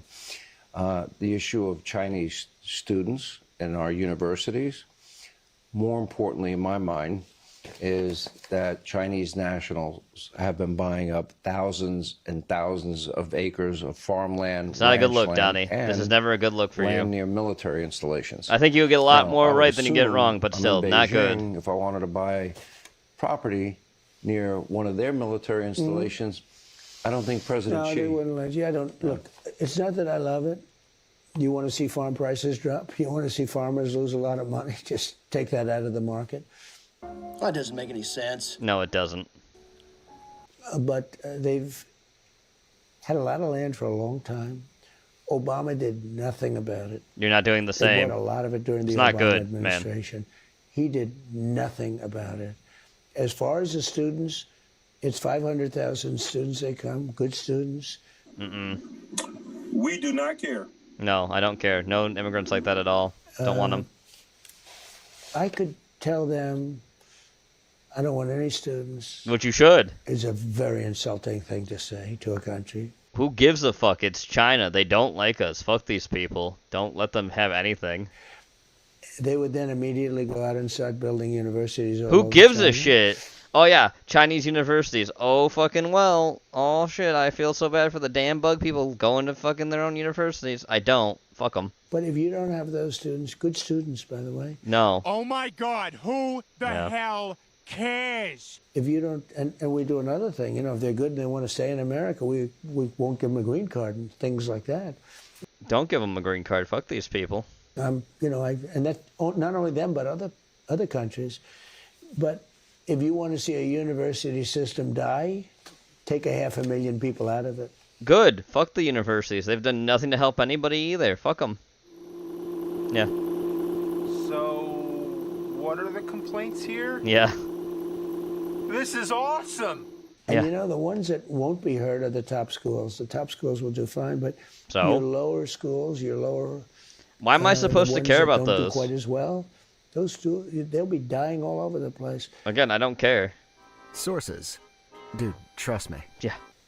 I frankly think that it's good that people come from other countries and they I don't. learn our culture, and many of them want to stay here. I think it's good. No, not these people. They fucking hate us. And it doesn't sound like a very conservative position. Hey, look at that. Look at that. No shit. Yeah. All right, here we go. Eating faggots, food. It's time. Jenny sent this in. It's time for the food portion of today's show. It's going to be bigger. It's going to be huge. Grandmothers and it's all fresh ingredients. Right, so what have we got in it? Onions. Yeah. Onions. My Onions. secret ingredients, fresh liver and some Again. dry bread. Have you ever changed the faggots Weak. to make them more modern? Or... Huge. We have changed them in the past, but we always keep on coming back to this simple recipe. This simple recipe of Years guts. ago, a faggot was a waste product. To Yes. use all the waste from the pig. Just The only like waste on the faggots pig outside is of being the squeal. food. Once the A ingredients waste have been product. mixed, Chris rolls them into balls and pops them in Ew. the oven. Ew. While our faggots cook away in the oven, I'm going to go and speak to the people of Carmarthen and see what they think Carmarthen? about one of the key ingredients. Offal. Awful. It's pretty awful. Guys, awfully good or awfully bad? Awful. Yeah, no, that's awful, so gross. awful. Awful. That's terrible. It's wonderful. You like offal? Oh, yes. Especially faggots. Especially faggots. Awfully bad. I'm a child Awfully. of the war. You had to struggle and make Okay. do with any bits that you could find most of the time. Do you think we should use more offal though? Definitely. Do you? The animal's dead. Why waste anything? After a couple of hours of offal chat, Chris's faggots are ready for me to taste. The faggots are ready. Really good. They're moist. They're a bit like a meatball, really, aren't they? Like a meat. Well, they are a meatball. Not like a meatball. They are a Maybe meatball. modernise the way they look, maybe a little bit. Maybe we'll get people to fall in love with offal again. I'm No. ready. Right? Cool. Let's do it. I think that all faggots need is a makeover, so I'm going to dress them up using the best Carmarthen market has to offer. Oh boy. So I've been round Dress the up them market, got faggots. me ingredients. Now time to go and jazz up me faggots. Oh god. For my new look faggots, I need salad, caramelised onions. Oi, bro, innit? Yeah, that's some right. The bacon, British. The faggot mixture, of course, and a slice of blue cheese, before serving in a brioche bun. And now for the taste test. What will the people of Carmarthen think of my modern boutique faggots?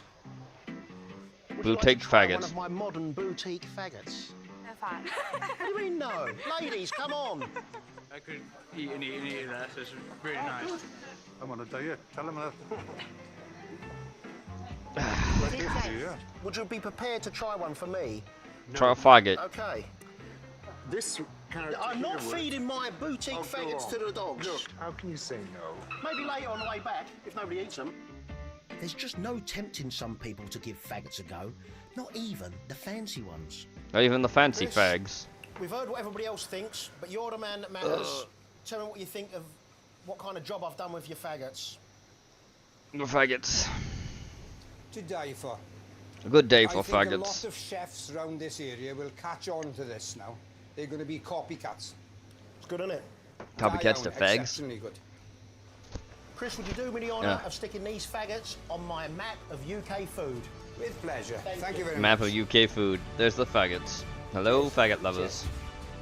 That's F for faggots ticked off. Wow, Let's that's see where literally Jim will like a take- slider with faggots. Alright, next. Speaking of Before British McDo- food, this is getting sped up 1.25 speed. This is a Wimpy Meals. Sure, put this in. 25 classic British Wimpy Meals from the 1970s. Here we go. British cuisine, governor. McDonald's opened its first British store in October 1974. Millions of people across the country had already been eating burgers for 20 years, at proper tables, served by proper waitresses, tables, with governor. a plastic tomato full of ketchup in the middle, and a menu that made complete sense if you had grown up with it, and almost none if you had not. That Oh, was God. Wimpy. At its Wimpy. peak, more than 400 restaurants on every major high street. Every price in this video comes from the verified 1972 Wimpy menu. Wimpy. And at least two of these items are It's going named to after stop the you Popeye cold character because who you had always completely wants- forgotten they existed. Number 25 It's the is the one Popeye almost character. everyone brings up first. Who always And talks the about reason having a is not the hamburger. food, it is the ritual. The Knickerbocker glory. Knickerbocker Nobody glory. got one by accident. It was not something you got on an ordinary weekday. It was a birthday, or someone had done well at school, or mum had decided the Mum. week had earned it. The Knickerbocker glory at Wimpy was God, the it's birthday so dessert. British. Not one option among several. The one. Ice cream, tinned fruit, whipped cream, Tinned and fruit, sauce built governor. up inside a tall glass with a long spoon reaching all the way to the Governor, bottom. do you Each think layer about tasted Wimpy, different from the governor? last. I owe you a The woman hamburger who worked today, at the governor. Coventry Wimpy recalled every birthday party ending Convertly the same way. Wimpy. The tall glass arrived. Everyone stopped talking. Nobody picked up their spoon until the birthday child went first. 25 pence bought you a ceremony. Not many things in the 1970s could say that. The next item is the one nobody on this list can say with a straight face, and everyone remembers ordering. The bender in a bun. Say it out loud. Go Bender on. in a bun, There is not mate. a single former Wimpy customer over the age of 40 who can say the words Wimpy Bender without something happening to their face. It was a spiced frankfurter curved into a Frankfurter. circle in a round, soft bun with half a tomato in the middle. 16.5 pence. Smoky, properly seasoned, actually very good. But ask anyone what they remember about it, and the food is not the first thing they mention. It started life as the Doozle Dog. Lyons, who ran the early UK Wimpy operation, invented it and wanted to call it the Doozy. Too common, they decided, so they inserted an L. The Doozle Dog became the Bender. No boardroom decision in British fast food history has ever had more unintended consequences. The next dessert made a ring donut feel like a proper restaurant pudding. The Brown Derby. A donut sat flat on the plate. Soft serve ice cream filled the hole and rose above it. Fudge flakes across the top. Wimpy called this the Brown Derby, and they were not apologising for it. The name came from the famous Hollywood restaurant shaped like an enormous brown hat. Wimpy borrowed it and attached it to something bearing absolutely no resemblance to the original. But it sounded considerably more exciting than donut with ice cream. So donut with ice cream, mate. 17 it's pence, good, governor. 2 pence less than the Knickerbocker Glory, twice as dramatic to arrive at the table. Now we get to the drink that caused more physical frustration than anything else on the menu. What? The Whipsy. You could put the straw in, you could commit to it. The straw bent before anything moved. The Whipsy was Wimpy's own milkshake, almost aggressively thick, not unpleasantly, satisfyingly. The kind of thick that made drinking it feel like a genuine undertaking. Chocolate, strawberry, vanilla, 17 pence each. The straws at Wimpy were slightly wider than standard because someone had clearly thought about this problem.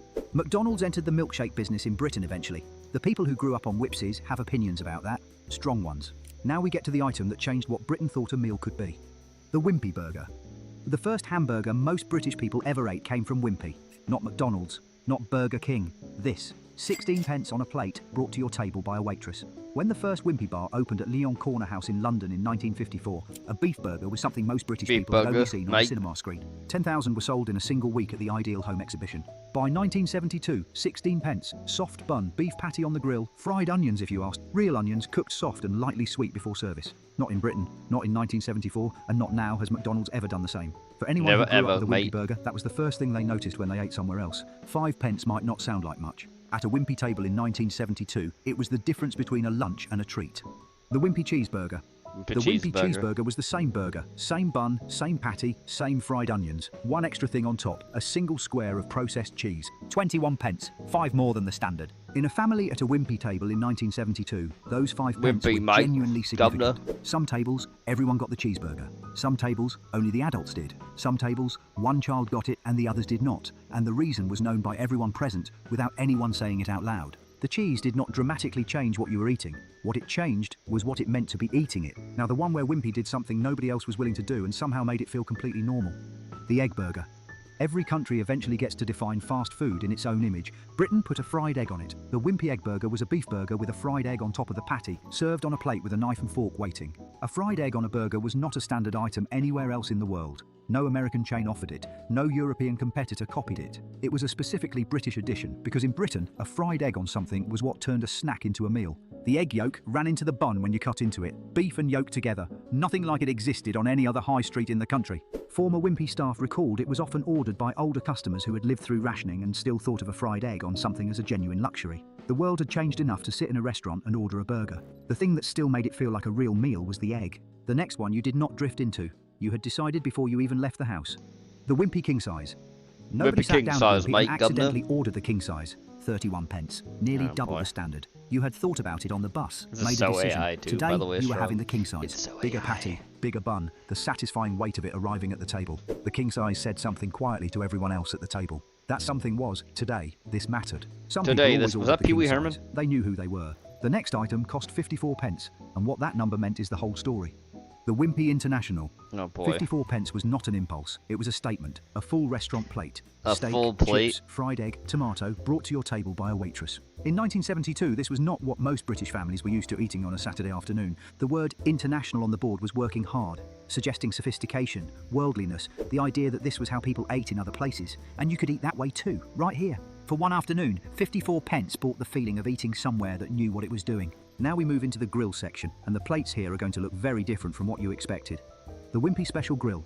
The difference between a Wimpy grill and a Wimpy Special Grill was the kind of difference you understood the moment the plate arrived. 42 pence, more on the plate, a bigger piece of meat. Everything sitting together like a decision had been made about your lunch rather than just an assembly happening. This was the premium choice in the grill section. Parents who ordered it while the children had standard burgers understood what they were signalling. A proper plate of food in a restaurant where someone had taken your order and was bringing it across the room to you. That used to mean something. It used to mean something, damn it. The section began, and the menu divided itself in a way most people have now forgotten.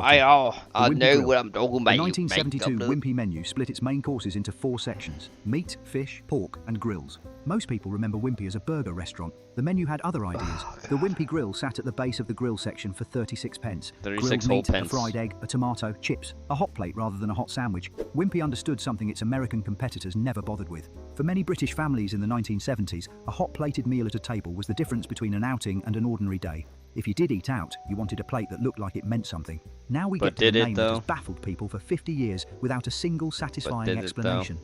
The shanty brunch. The A shanty brunch is a maritime work song. This does not explain why Wimpy named their mid-morning plate of food after one. The shanty brunch was 36 pence. Breakfast and lunch items combined on a single plate, brought to your table at 11 in the morning. In 1972, brunch was not a word most British people used. Breakfast and lunch were separate events at fixed times. A hot plate combining both felt slightly improper and very enjoyable.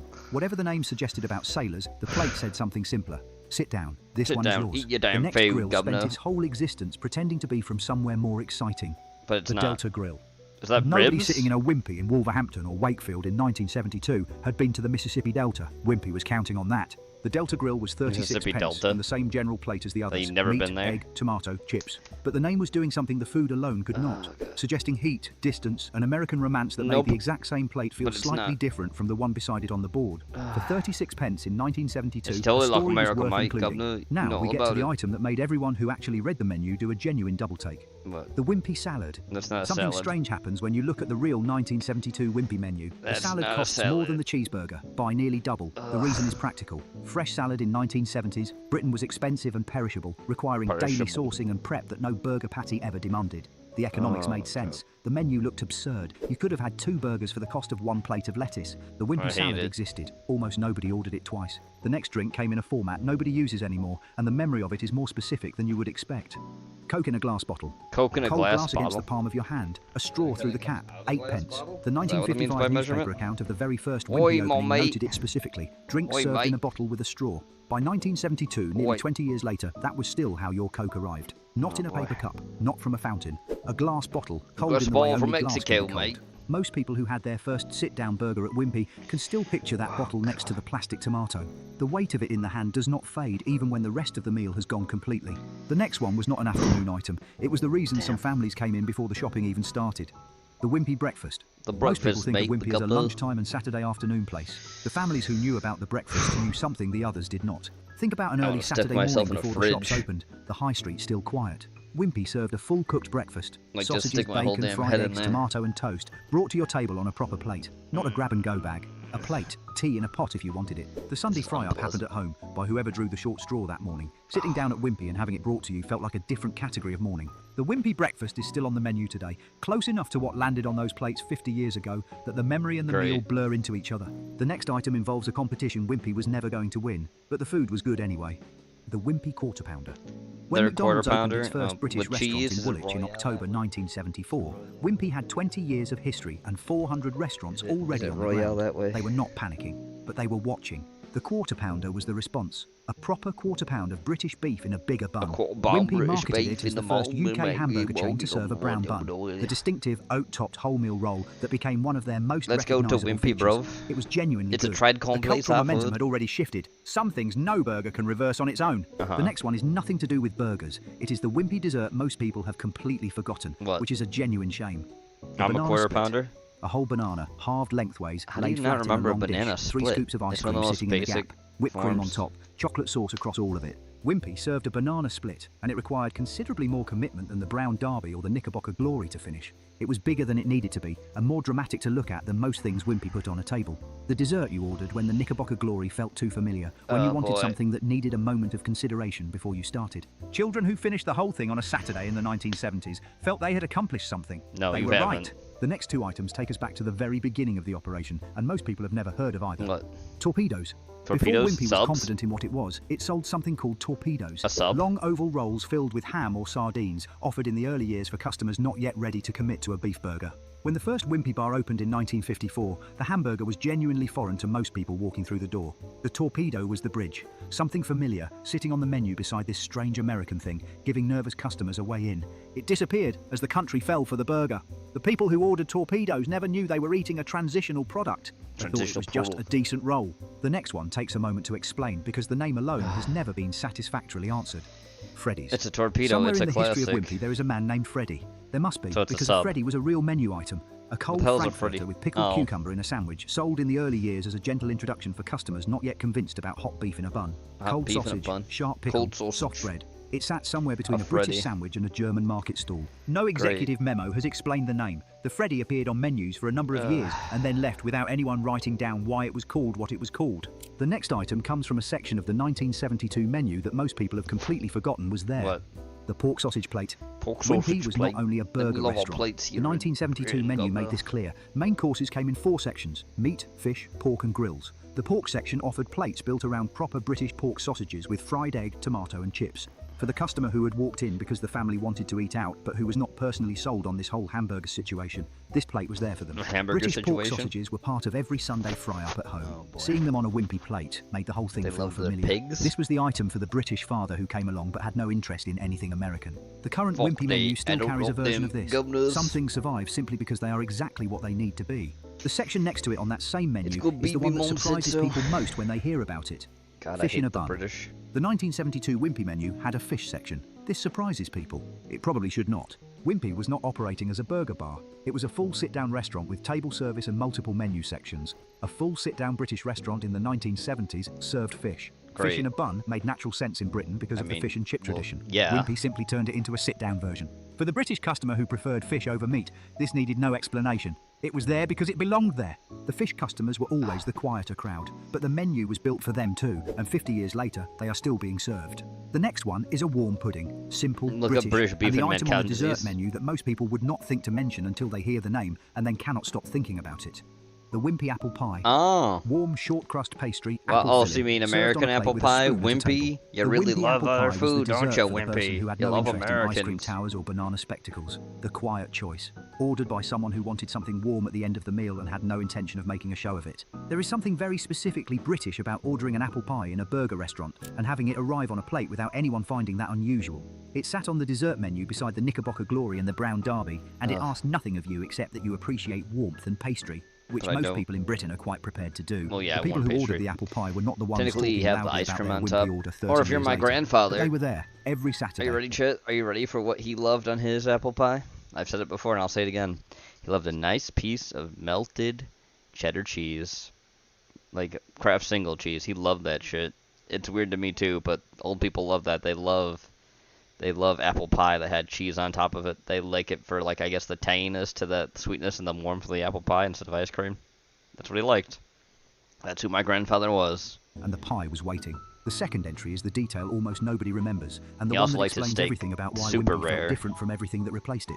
But he grew The up in Wimpy La tea. Farms. That makes sense to me. Wimpy was a table service restaurant, and no American chain would have understood why that Oh, mattered. Papa, you in the were a United crazy States, man. fast food meant a counter, a paper bag, and a car That is park. strange. I In know. Britain, Wimpy meant a table, a waitress, and at the end, if you wanted it, a teapot. Not a paper cup. Teapot. A teapot. A cup An of actual saucer. pot. A small jug of milk. Tea in a fast food restaurant would have been unthinkable in America.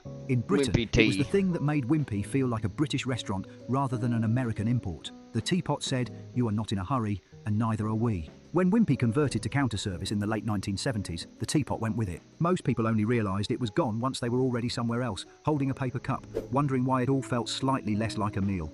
The final entry on this list What's is the one next? that almost every child ordered on the way out, and the one that nobody ever writes down when they try to remember what they had.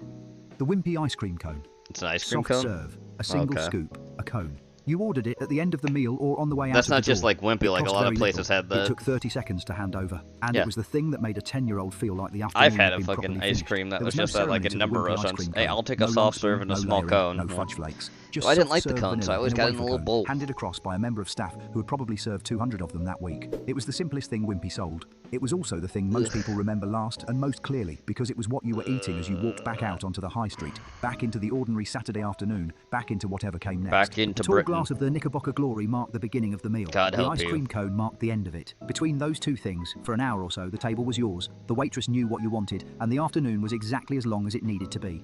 There are still 61 wimpy restaurants open in Britain today. If one is near you, the Knickerbocker Glory is still on the menu. Tell me in the comments what you always ordered. The very first thing that comes to mind. And if this brought something back, subscribe. There is more coming.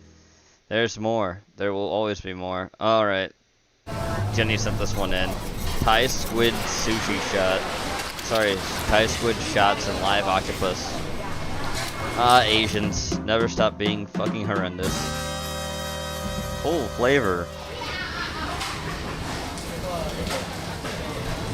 Squid show.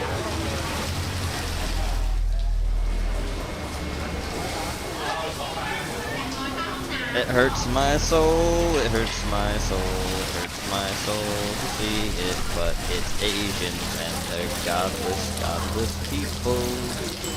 Yes, they are. They are godless, godless people. Yes, they are. 1.25 speed for this? Okay. That I will then. Look at it move. Look how it was alive. Not no more. It's not alive no more. Now it's food. For the growing horde of the yellow man.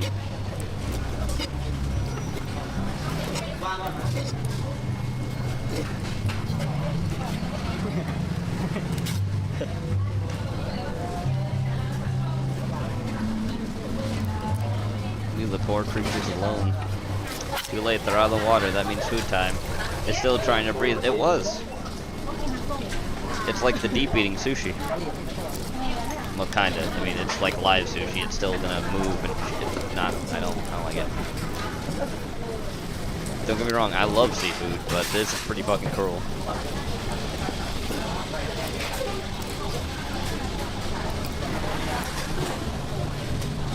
At least make it quicker, I guess.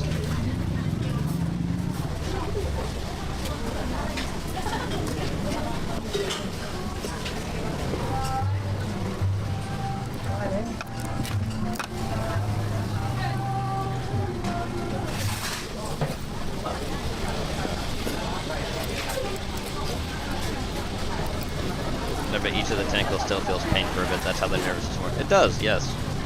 They have a very complex nervous system. That is correct.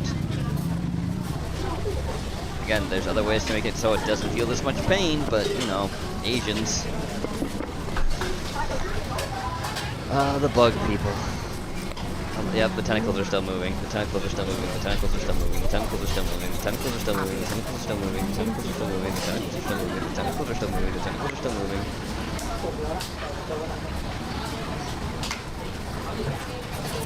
The tentacles are still moving. The tentacles are still moving. The tentacles are still moving. The tentacles are still moving. The tentacles are still moving. Now they stop. Well, never mind. They are still moving. Nice tits. Full flavor. This is pretty evil. More squid.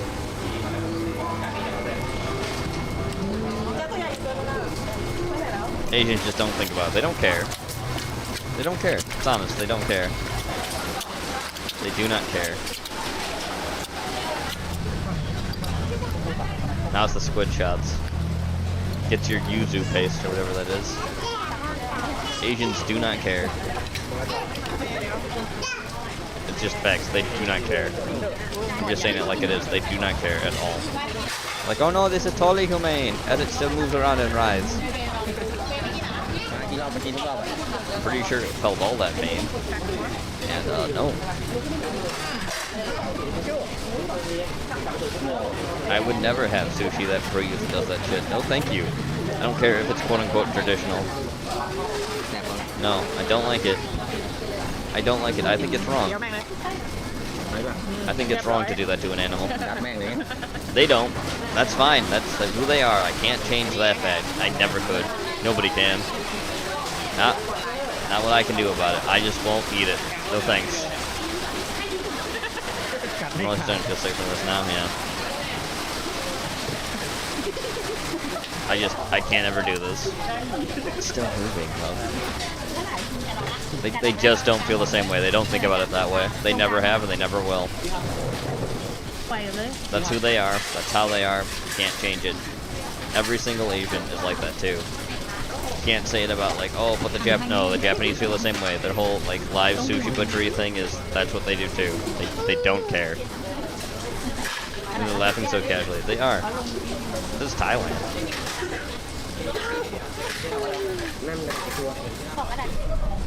I just can't partake. Sorry, that's your thing. I'm not gonna. I can say all I want about it. I think it's cruel. I think it's unusual. I'm not gonna partake in it, but that's what you do, and I can't change your mind about it. No, the ink doesn't taste good. I can't change who they are. You can. There's too ingrained in like every single Asian culture. They don't think about it like we do. Yeah, all of Asia thinks that way. You can't change their mind about it. You won't be able to. They all think this way about food, about animals, especially seafood. They don't think it feels anything. It does. It does feel pain. There's a lot more humane ways to eat it than that. Is it complex as our pain? No, not even close. But still, you could be a lot more fucking gentle to it than this, where it didn't have to experience all this pain. It's still alive. That's still, you're eating it alive and biting its head off alive. Nice tits, but again, not right. In my opinion, not right. Inhumane. All the fucking ink squirted all over you, laughing about it. I don't like it.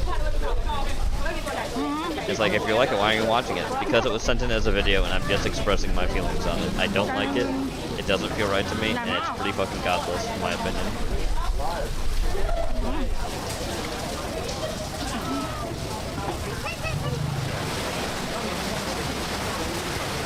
Mongolians might be exception, but they're very separated from other. Yeah, they are. They don't seem to do this with live food.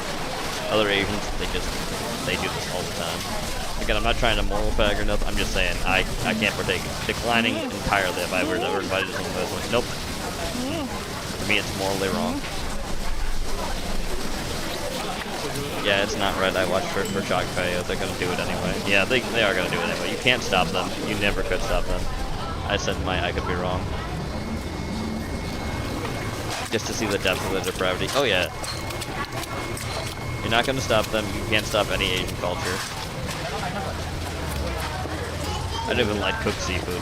That's fair, you don't. But still, just the animal's still alive, dog. It's still alive. It does feel pain. It's not the same way we feel pain, but it's still fucked up. You could do it a lot more clean, a lot more efficient to kill it so it wouldn't feel as pain. It's pretty fucking fucked up. Again, I'm not moral fagging about it. I can't stop them. Nobody can. Never would able to convince them otherwise. I'm just saying, for my own personal thing, I'd say nope. I'd decline anyone ever inviting me to something like this because I feel it's wrong. It's still pleasure. But don't cook it alive. Yeah. There's definitely very easy ways to euthanize one of these animals so they don't feel this pain. Don't feel this kind of like it's still moving. I take some pepper steak. That is it's fucking raw. It is. It's raw and alive, and I don't think it's right. I don't like it, but that's the whole thing. Like how the depravity is, you can't change them. I couldn't even begin to change them. You can't. That's who they are. It will always be in their culture. Sticky cheese. Oh, it's so wet. Strong on this in. Sticky cheese. So bad, dude. I put 2.5 speed. Oh God! Again, like I said, I'm not trying to moral fag or nothing, but no. I would just decline and say no. That's not right for me. Back. These 4 cheeses are known to be some of the stinkiest cheeses Stinky in the world, cheese. and we're gonna try it on a good old saltine. We have no class here in the South. Yeah, we know we're trash. A couple of weeks ago, Chris and I and Ashley were talking on the back porch. We were talking about Kazu Marzu cheese, and which for many of you that don't know is maggot the maggot cheese from the Sardinia area. Yes. Just picture, I seriously picture. That is maggot cheese. Taking a bite of a wedge of cheese, but once I do, there's like worms crawling. Yeah. Well, yeah, that's what J and cheese is.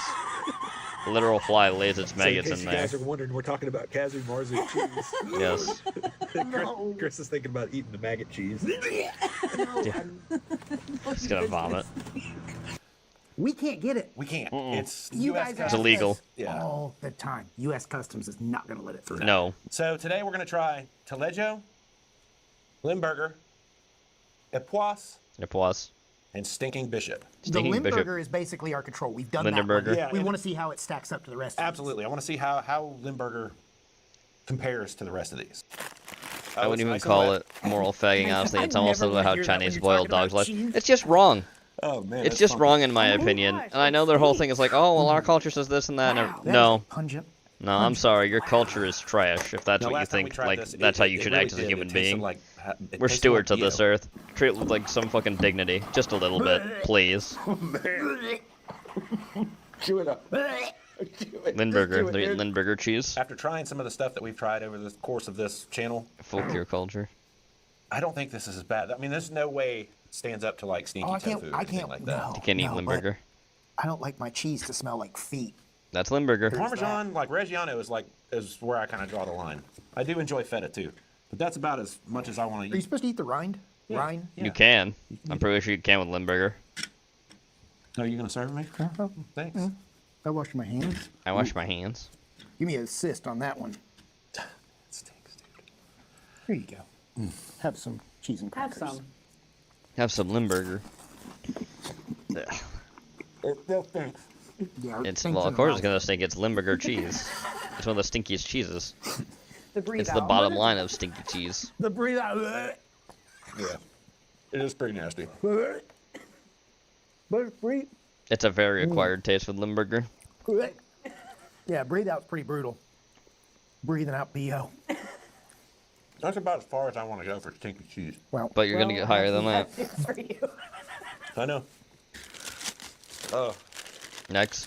What do you got? Oh, I'm intrigued. It's big, dude. Oh, it is big. What is this? So up next, we've got a very well-known cheese from Italy. Ashley, tell us what this is.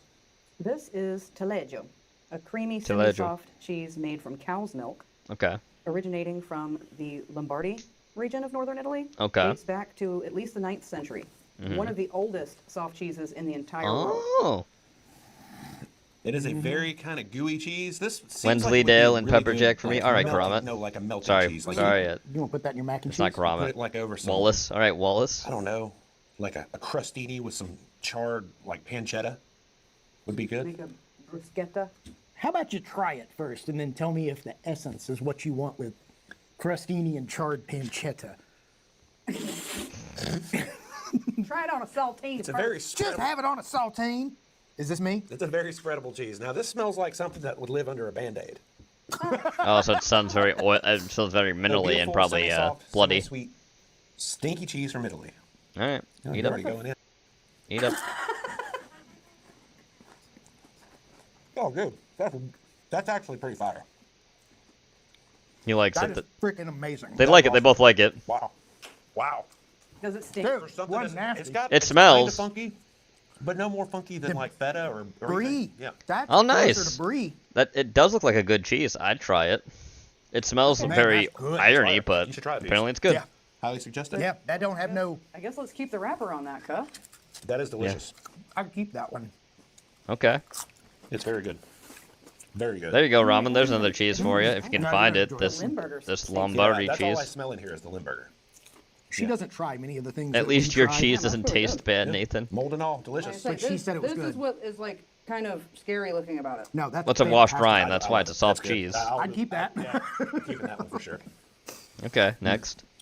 Damn. Limburger Okay. is a really intense Shit. cheese, so I'm not Shout out surprised Murray that they Cheese didn't have a Shop. hard easy Dude, time your with that. Taleggio, delicious. Fire. That was good. That'll Next. be go- good. That'll be going on a burger sometime in the very Yeah, near future. burger. Throw some of it in mac and cheese. Man. That's how you find new shit. I You think try what we're gonna stuff. do- If You have to it try and you stuff don't to like know it, for you new don't things. have to buy it again. No. Next. Ooh. It's gonna stink. What is it? I think Does we that need to smell be- like funk? Woo! Dude, Oh God. that is fun. I think I did try out Lombardi once. Yeah. Well, What they is don't this? call it the stinking bishop for nothing. Oh, it's Stinking Bishop. Okay. France? He hadn't bathed in a while. So up next, we're going to try a pound-for-pound heavyweight champ of the cheese world, Stinking Bishop. Okay, where's it from?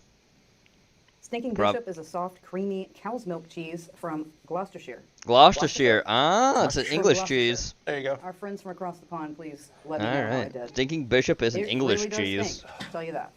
They wash the rind in pear cider every 4 weeks. In pear cider, huh? It's famously powerful smell. Okay. It stinks, dude. Pear cider. That is probably the worst. I'm surprised it's not a pear brandy, cheese I've but smelled okay. To date. Yeah. Allegedly, despite the aroma, the flavor is surprisingly mild. But I think you just got to get over the fact that it's in your nostrils. It is over here, dude. Brazilian jiu-jitsu in my nose right now. Let's see. It is. Sometimes that's the thing with cheese. It will smell really strong, and then it's like, oh, it's a really nice, delicate cheese. Cheese can be like that sometimes. It looks like a beautiful piece of cheesecake. It does. Actually, get It's a shot. a nice shot. It's a nice looking cheese. I mean, it looks lovely. It does look like cheesecake. All right. Let's try cheesecake. Stinking Bishop. I'm interested. Take a the taste. last one was good. Watch. It's going to be awesome. I mean, you started with fucking Limburger, one of the most intense cheeses in the world, so I don't think you have to worry too much about these other ones. Not on the That thing rind. stinks to high heaven. Take a taste. On your saltine. Man, it stinks so bad. Ooh-wee. Ugh. Take a taste. Dude. I'm gonna guess it actually tastes good. Looks like Hunk of silly cheese. putty. It does. Probably just the smell that's the big thing you gotta get over. Yeah, boy. Come on, He said eat up. not caulk. Yeah. Caulk. Like Sean Connery would say. Yeah. Caulk. He's caulking his bathroom. Yeah. Caulk. Eat it. All right. Stinking Bishop. This is supposed to be one of the worst cheeses in the world as far as smell. Yep, but taste, however. No, he doesn't like it. It's just the breathe it out gas. The cheese itself doesn't taste bad. It's see- the No, that's smell permeating through your You can see sinuses. exactly when the Yeah. confusion hit. Yeah, because the cheese doesn't wanna taste bad. But It's the very mild. It's the smell. and the breathe out wind doesn't quite line up. Like Oh, the breathe out wins. It smells like you're eating the carcass of an animal, But you're not. but like the dead carcass of an animal. But the taste is very mild. Okay. It just stinks. just a It's just a stinky cheese. It lightly smells. flavored dead carcass. Slightly mild flavored dead It carcass. smells worse than the Limburger, but tastes better. Yes. Well, yeah. I don't think it's that bad. It's really not that bad. Yeah, but do you want to save it like you did the last one? That might be good as like one of 4 cheeses that you put in a mac and cheese. Yeah, that's not a cheese you put out on the table. That's No. not burger Guests. cheese. No. That's not a cheese you serve guests on the No. table. You don't want that in your house sitting for any period of time. It stinks. Yeah, It really does. It's It does get stinky. a number on your fridge outside. This video is kind of cheesy. That's right, it is, Ramen. I'd buy that one. Oh, Espoisia. Why does it look like salmon? This one smells bad, but I know people like this cheese a lot. Espoisia, whatever it's called. That's It's a very soft rind cheese. salmon. You said salmon. It does. And it does look like a salmon patty. Oh, it's so wet. It's a wet cheese. It's a wet rind cheese. Stinks so bad, dude. Apparently, I've heard this cheese tastes really good. Oh God! It probably does smell bad, but I don't think it tastes bad though. What is this one called? Espoisia, Up next, whatever it's called. I think it's technically a Luxembourgian cheese. Dude, This is Let's see. so up next we're gonna try. I farted. I farted. That smells better than that. You're gonna hear that one. Come Nope, on, man. It's nope. hot in here. Ain't no air moving around in here. Got to hot box this thing. Hot box with So your up fart. next is the worst cheese that we could find. A cheese from France. Yep, it's France. Okay. Epoisse. Epoisse. Epoisse. That's Epoisse. Say what now? Epoisse. Yeah. I've seen someone Epoisse buy is this a soft, before. creamy cow's milk cheese from Burgundy, France. Named after the Smells. village of Epoisse. Epoisse. The rind is washed in brine Mm-hmm. and brandy, giving it a striking orange color and a famously powerful smell. Why is it Oh. wet? I think I've even seen it at the grocery store before. Oh, you're gonna pick it and it's gonna pop. Oh, it stinks. Dude, I'm it's sure like, it smells. It's like a soggy moon pie. yeah. Oh my! It's like you're pulling an old Band-Aid off of a. I mean, that's a wound. That's a wound. That's bad.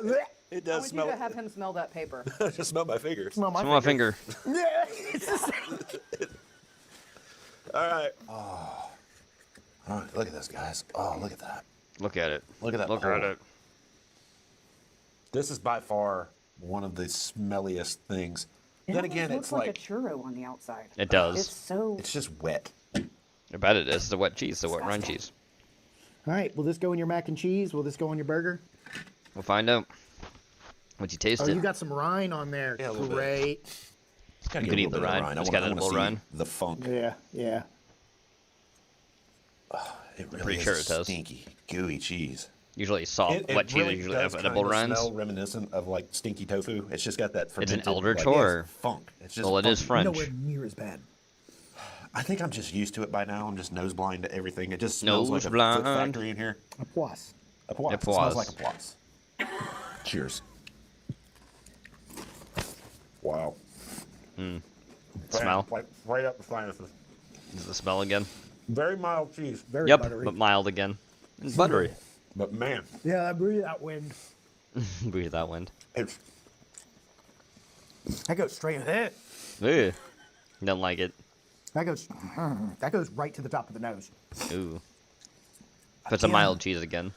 it made my eyes tear up a little bit, but Hard at the end. it's just super creamy. Again, I'm surprised how well we did with these. Yeah. Like just kind of like. It's just the smell. Would I eat them again? Probably not. The Taleggio, superb. Yes. Well, I'm glad we got to try them. You know, would I put them up there with some of the worst stuff we've tried? Absolutely. No, some of those were actually acceptable. Yeah. Absolutely. That Taleggio, bro. That stuff's amazing. That's a burger cheese. Yeah. Try it out. And the Stinking Bishop, I highly recommend it. I would. Yeah, I would mac eat and it again. cheese. I would gladly buy it again. Yeah, I don't know about the salmon patty, the poisse. The poisse is a little bit strong. I'm just not a fan of wet cheese. I think just with a name like Stinking Bishop, it just gives you the wrong impression. It does, It is yeah. funky, but it's actually pretty delicious. I imagine that'd be thumbs good up in a on mac that and one. cheese. I agree with them. All right, guys. Well, we got to try some stinky cheeses today. Nice. I would probably at least buy one of those at least once. I'll see tomorrow if I can find any cheeses that are stinky. Now, here's something that Cobra would do. Jenny sent this one in. Ladies and gentlemen. And you know what that means? 1.25 speed. This guy's gonna eat fucking animal food. Which you can't always eat fucking animal food, but this guy's gonna. I just left the pet store, and the man at the counter said, "Wow, you must have a lot of pets." stuff wasn't But little did he know, I was about to come home, set up my Band tripod, crackers. sit What was right that here and cheese eat that had an all of orange this / lemon for your tang to it? entertainment. But not The only am I poise? going to eat all this Is that pet the one you food, I mean? will be ranking it on a tier list. S being the best. I have a Or do you feeling mean I'm a going to different put cheese that I've nothing talked in this about before? category, possibly, maybe. And F being the lowest, which means Because it that tastes one like that they human showed that had the fecal orange matter. tang to it was And a to help me plus. out here today, we have my senior correspondent, Steve. Steve. Well, tie me up and call me Barry Bondage. Steve Boy, with am a I V. excited to be here, Dylan. Steve's not all there. And to start off this video, we're going to go with some good old-fashioned dry dog food. Pedigree, shout out Oh, I've Triple talked H. about it before? Roasted chicken, What rice, cheese and was vegetable that? flavor. You have a good Honestly, point. Which sounds one have pretty I good, talked so about let's before? I crack gotta her open. remember. Yeah, it smells like dog food. I talk about a lot of stuff. This is That's the so problem, and I can't always smart. recall what I've talked about. Let me see if I All can right, find take it. two. This is dog food Cheese dry. with Cheers. lemon tang to it. See if I can get a good answer for you here. It's actually not that bad. Let's see. Maybe it was a Gouda. Maybe. It's really not Or that goat bad. cheese. I promise you, it's not that bad, dude. I've had it before too, but I can't remember the really name. dog food, dude. It was a party.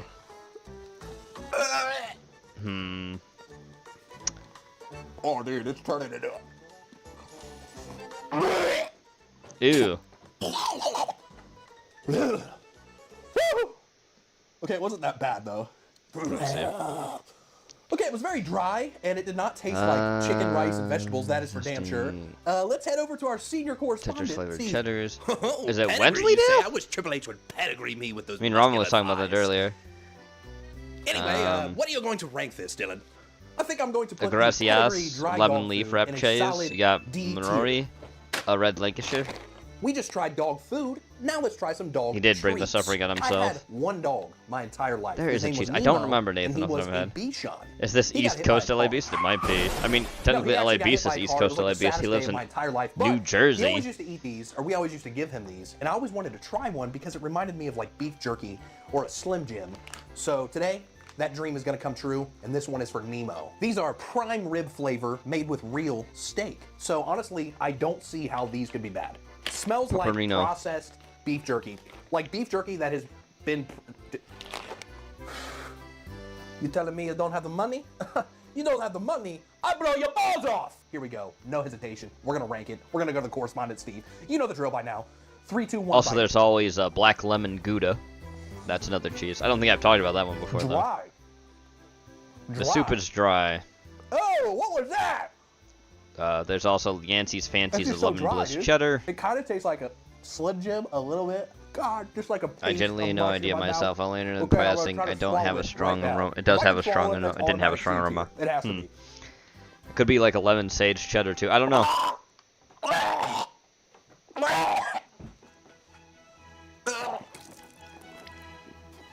Here's this one. It says a Pantaleo. It's a pronounced lemon character, slightly nutty, slightly peppery undertone. So what do you say? What That may be, I don't know, off the top of my I was head. gonna put them in C tier. Again, I but talk too much couldn't about get too it many down. things. It I don't really remember wasn't that. bad, dude. I promise you. It's just dry. It's just and dry. After I chew it like 10 times, it turns into a disgusting, unswallowable paste in my mouth. Unswallowable. So for that reason, D tier pepperoni. Does have I'm a sorry. sweet honey Okay, flavor, up even next, this comes one with has to be cranberries good, dude. sometimes. It has fruit in it, literally fruit. So Ramen, is that the is white part of you that likes cheese? Nutriberries, which is bird food. But it contains cranberries, just apricots, and dates.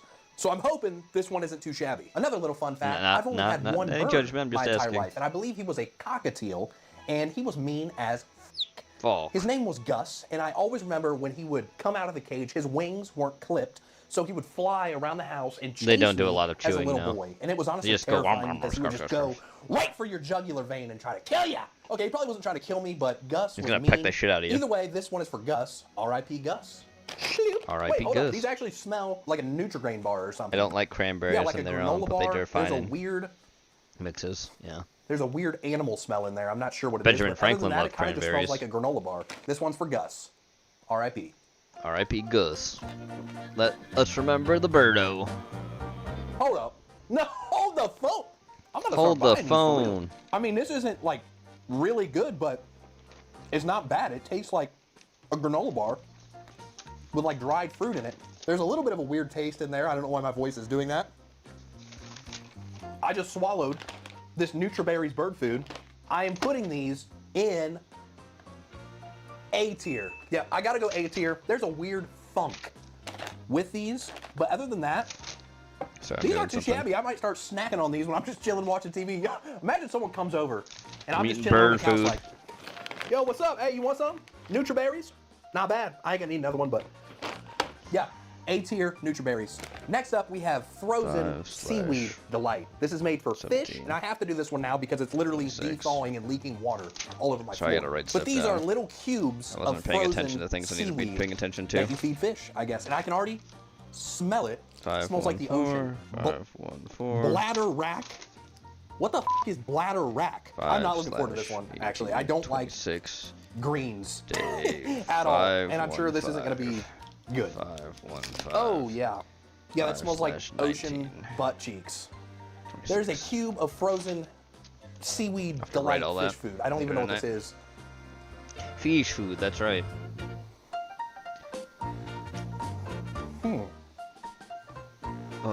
Oh, it's just like melting. Oh! Oh! Whoa! Oh! It did. Oh! Oh! Dude, that literally tastes like I just drank the ocean. I've never had seaweed, but if that's what it tastes like, I'm good. Well, braid my pubes and call me Peter Parker. That was horrifyingly gruesome. Back to you, Dylan.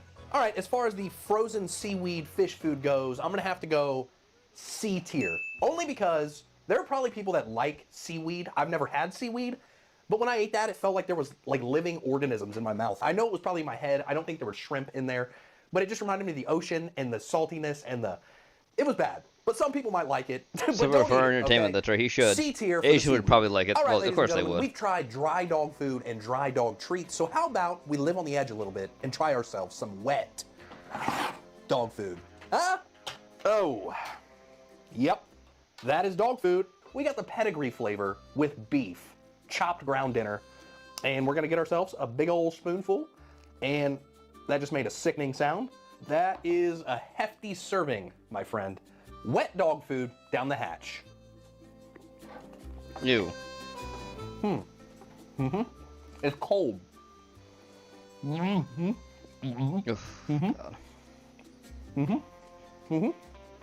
know what? I'm not gagging. But it still sounds gross. Whoa, I just bit something crunchy. Tastes burnt.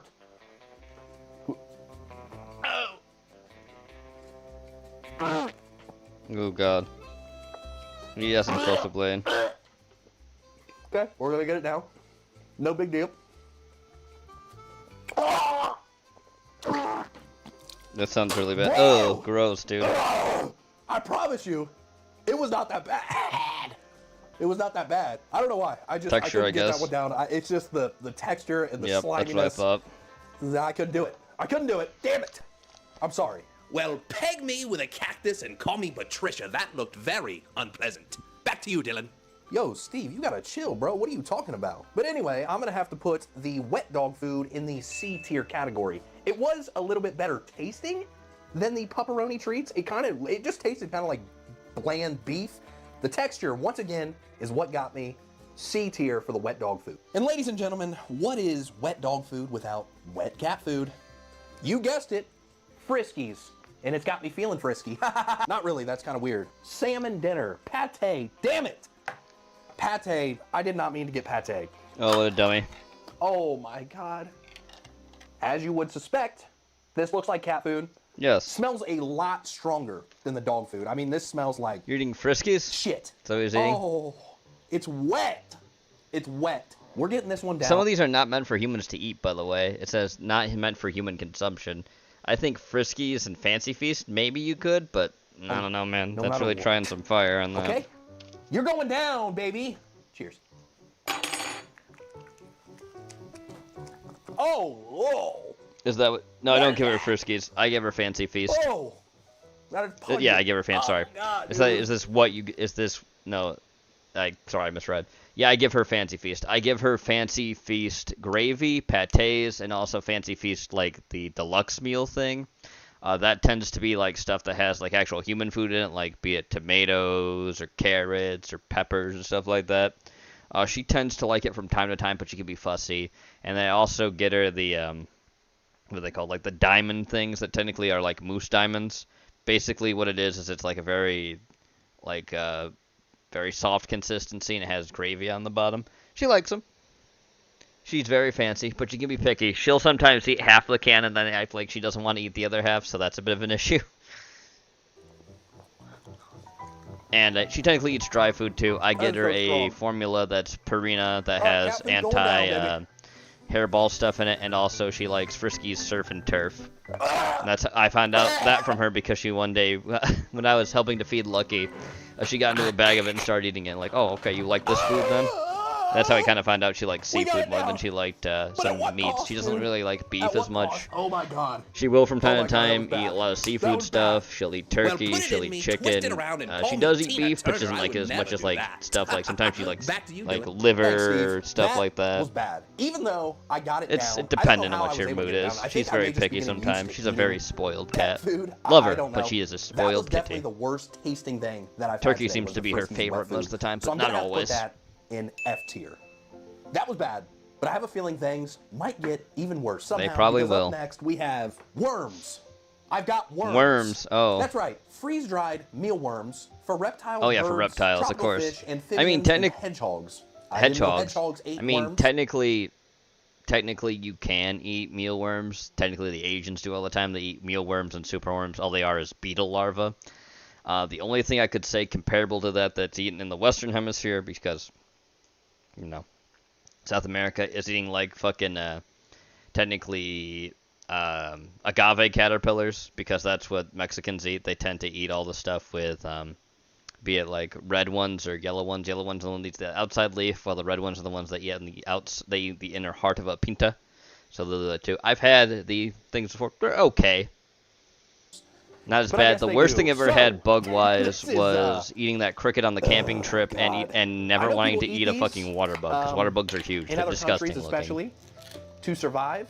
As a kid, I think I did eat crickets that were like sweet and sour crickets, or sorry, like That is a lot. Sour cream and onion crickets.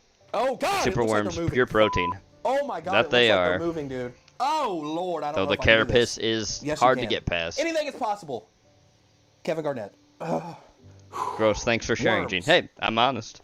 I can't say I haven't eaten bugs before. I have. I don't think they're, like I've said before, I don't think you should replace meat with them, but I can see them as a valuable protein source of actually using other stuff.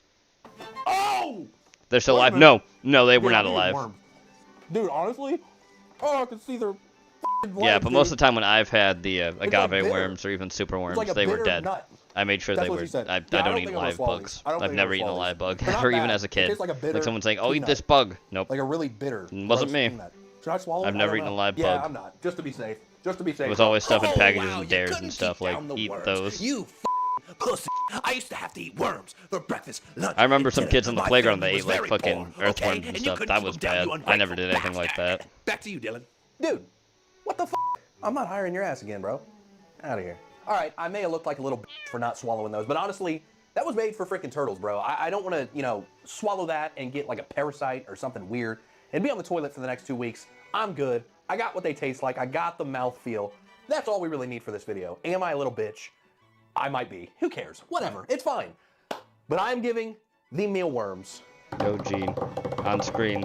Some of the worms. A Oh, tier. That's gross. right. Honestly, Ooh. they tasted like peanuts. I saw a video of barbecue but they were pit very boys bitter, cooked a like pack a of bitter-tasting de-stinged peanut. And I've wasps said and that ate it as a 50 times sandwich. and I'm done saying it. Yeah, a lot of Bottom people eat line, wasps end of too. story, That's A a big tier thing. for the It's mealworms. wasps, And it's last, bees, but not it's least, we have a classic. We termite have something larvae. that People do stuff probably like almost that. everyone watching this video Again, has seen, I think touched, there's a smelled, and fed there's a to place their for animal. it. Because we've I all just gone to don't the think fair and won it's like ourselves a the goldfish. whole That's idea right, of like, ladies and oh, it's gentlemen. a this Fish or that. flakes, goldfish flakes, to be specific. That's too much information. Oh my God, that was the worst. I just tasting don't burp. think it's Oh. basically something you can really supplement There real you have meat it. with. Fish flakes. I Let's think end the there's a video point to on it, a and if you freaking eat it high as a note, ladies food and source, gentlemen. sure, but I Cheers. just don't think of presenting it the way of how you would have to do it. I'd imagine making it into a powder or things like that, or a number of things. Knowing what it is would be a best way to basically eat it than eating it like actual bug shape and stuff. No one's Whoa. going to do that. Whoa!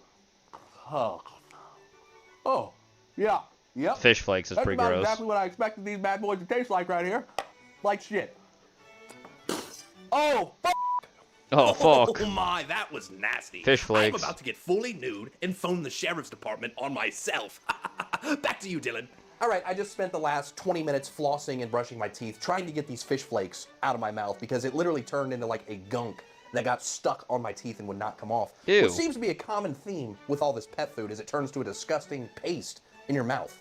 So I don't know what that's about. But as far as these fish flakes go, I'm gonna have to put them in E tier.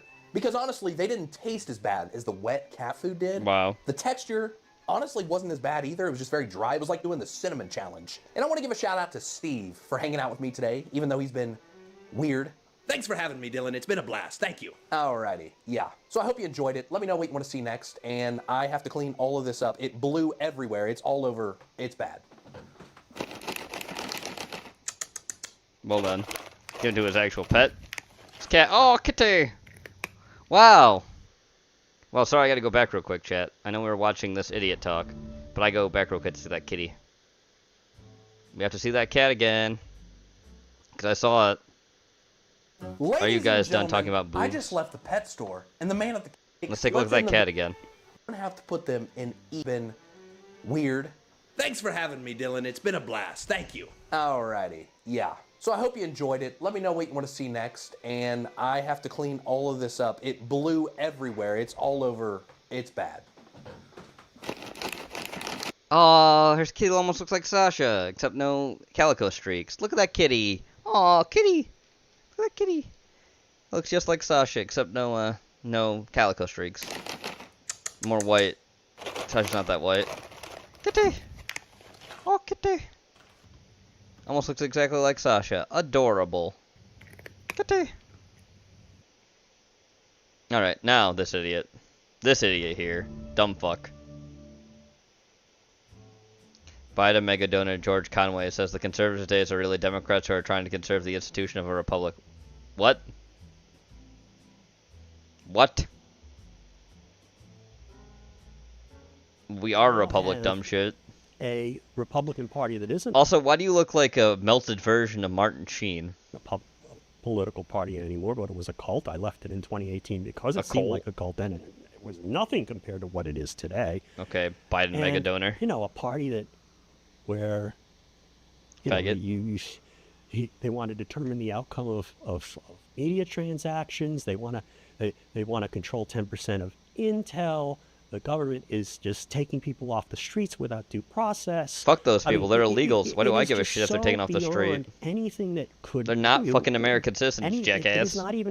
It's not even conservative anymore. The conservatives today are really the Democrats who are trying to conserve the institutions of a republic. You sure about that? You sure about that? All ideas that we have basically, that we say, this is a moment where there are no bad ideas. No bad ideas. Was that a sentence? Can you speak it, with your whole fucking chest, maybe? Or have a fucking coherent thought, you barrenless hag? Brainstorm is what I'd like to call it. And in that no bad ideas brainstorm, we talk about I can't wait for you and AOC running in 2028. It's going to be a disaster. We talk about the idea of Supreme Court reform, which includes expanding the Supreme Court. You just want more votes for yourselves so you can stuff it. And also, you don't believe in the Electoral College because when it's against you, you don't believe in it. We invite a conversation about multi-members districts. What? Let's talk about statehood for Puerto Rico and D.C. Nah. That idea is terrible. Yeah, it's really bad. It is not even. It's not even conservative anymore. The conservatives today are really the Democrats who are trying to conserve the institutions of a republic. Yeah, no, they're not. Oh wait, you're serious. Oh wait, you serious? Let me laugh even harder. Dumb shit. Alright, you know what time it is now. It's Duke time. He's gonna talk about Men in Black. This episode brought to you by Prize Picks. I don't give a shit about your gambling. Oh look, there's Brad. Come see us at SoCal Gaming Expo in Pasadena, June 6th to 7th. Hope to see you there. Look at that crackhead. Fucking methed out junkie. Hello, I'm the Nostalgia Critic guy. Remember it? So you know. Hi, Doog, dummy. Look at the first of two great comedies, Men in Black, which came out a mere 15 years before its follow-up, Men in Black 3, which is an odd name for a second film. In fact, weren't there more? No. Men in Black 2 is the fucking... Why do you not like Men in Black 2? It's fine. Men in Black 3 is awful. And then Men in Black International has Chris Hemsworth in it. There weren't. Hi, I don't think we've met. I'm the Nostalgia Critic. I remember it, so you don't have... Boom. You don't remember anything now. Men in Black is one of only two good special effects comedies. That's true. Men in Black is one of only two good special effects comedies. Agreed. Though again, I feel like there's been more over the years. Hey, anyone else remember the days of the week? No, but you remember Men in Black being a breath of fresh air in a time of awful summer films. That's a good point. Men in Black was a breath of fresh air at a time of awful summer films. Cementing Will Smith as a permanent Hollywood icon. Cementing Will Smith as a permanent Hollywood icon, except for that one thing. It was the Oscars, I think? I recall him using the Break in Case of Emergency Bad Boy sequel. Oh boy. Oh, I'm the Nostalgia Critic. Beat him up. We'll be right I back. was saying there's only 2 Men in Black movies and they're still great. One of a kind. What's wrong with 2? I don't hate 2. Before what I consider the dark age of summer movies between 1996 and 2001. The reason was mainly because we got there he is. Vincent D'Onofrio, Weeb's favorite, playing a bugman from space. However, there were notably a few exceptions, and in 1997, Men in Black was one of them. The minute you saw Will Smith next to Tommy Lee Jones in those black suits and shades, people immediately related to how silly, but also pretty cool it came across. I'm pretty sure Tommy Lee Jones hated working with Will Smith. Back then, it was really only this and look, Vincent D'Onofrio, who literally put himself in casting to be weird like that as he walked. Because method actors. On both a critical and box office level. It came out at just the right time with just the right people. Edgar. Look at how it pulled it off. So let's see what made this movie sugar, stand out. water, sugar. Hey, that reminds me, are you two responsible for people forgetting movies they literally just saw? No. That's just current Hollywood. Oh, let's take a look at Men in Black. Yeah, because Hollywood is trash. I thought was a ripoff of Dr. Strangelove or the Addams Family credits, but seeing how this is my first time watching it not on VHS, I'm only now noticing their constellations. Thanks, Blu-ray! Dummy. I dig Danny Elfman's music too, which doesn't have like an amazing theme, but it's just cool. It kind of sounds like the Peter Gunn theme if it was trying to pull off a heist, but the car's bass was too loud. It surprisingly kind of works. Goddamn bugs. We see a truck of illegal immigrants trying to sneak across the border. Wow, don't know how I missed those bright lights right in front of me. And they're found out. Yes, they're illegals, and there are also literal aliens in there. You mean it's always been a problem? Young old Tommy Lee Jones. What the hell are you? INS Division 6. Division 6? I never heard of Division 6. It's a spin-off of ICE. We'll use our usual protocol. Shut up, Doug. That's not funny. This is Agent K, who once he finds the immigrant pretending to speak Spanish, tells the others to go while he chats with him. I'm gonna bet dollars to face since you're not anywhere near here. Ah, Alien. He was German! He was just laughing to be nice! Mikey? I love how most of the languages in this sound like Java gargling Greedo. Speaking of Star Wars, how about some of these inconsistent effects? His old partner. So, okay, for 1997, the CGI was okay.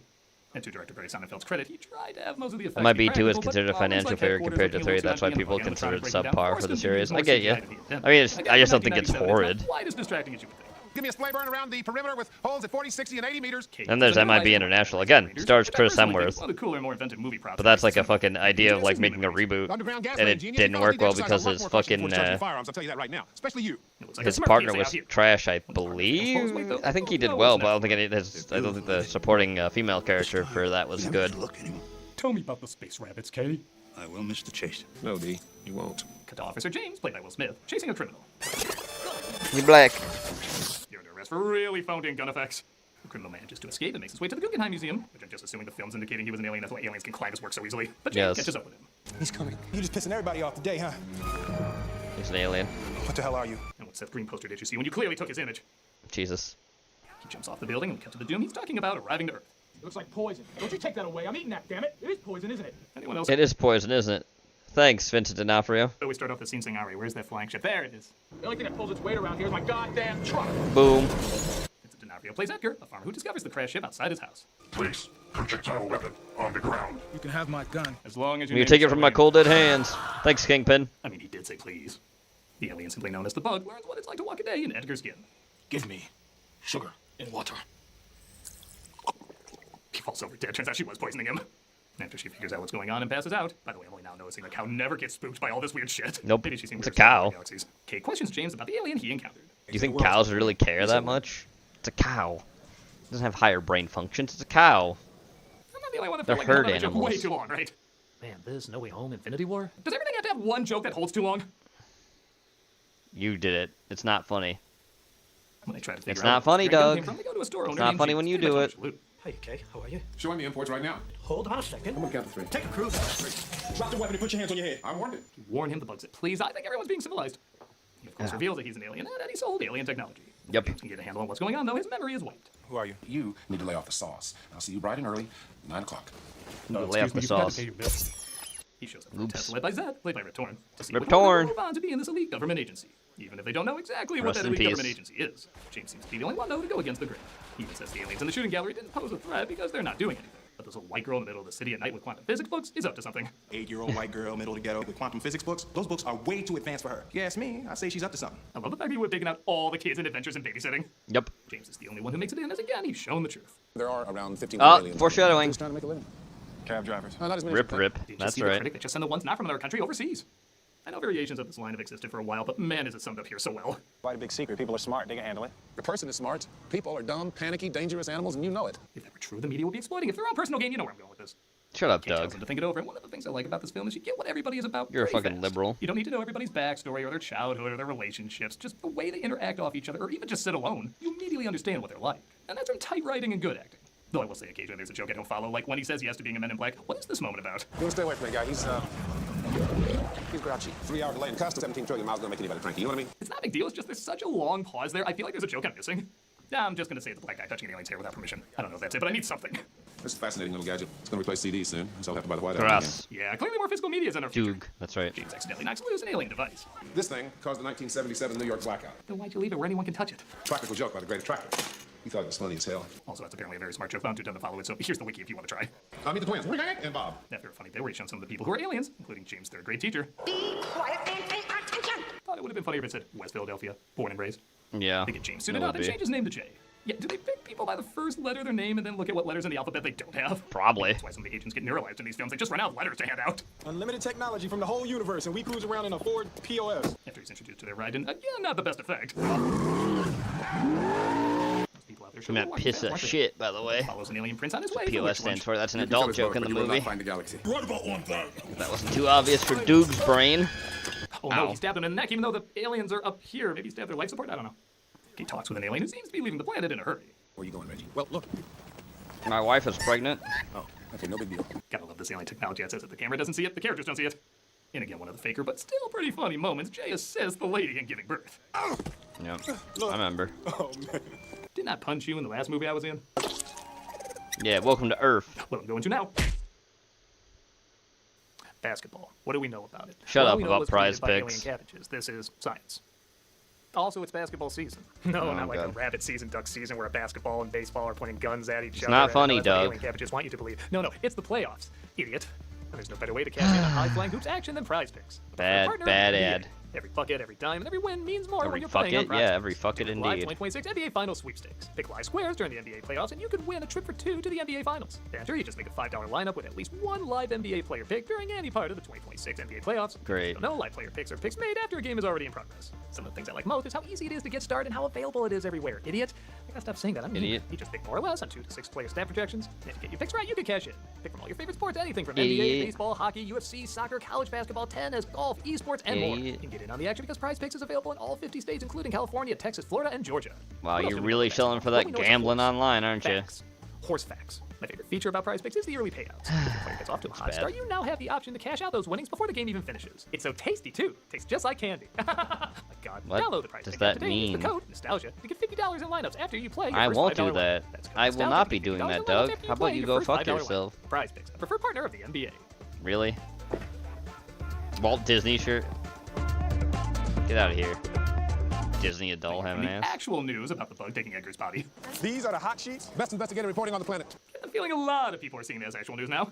You here to make fun of me too? No, ma'am. We at the FBI do not have a sense of humor we're aware of. And I love this bit where Jay spits out the lemonade because you can either say it's because she really was a bad cook, or maybe just because Edgar took all the sugar. Did he say? We probably did take all the sugar. Sugar water. Sugar water.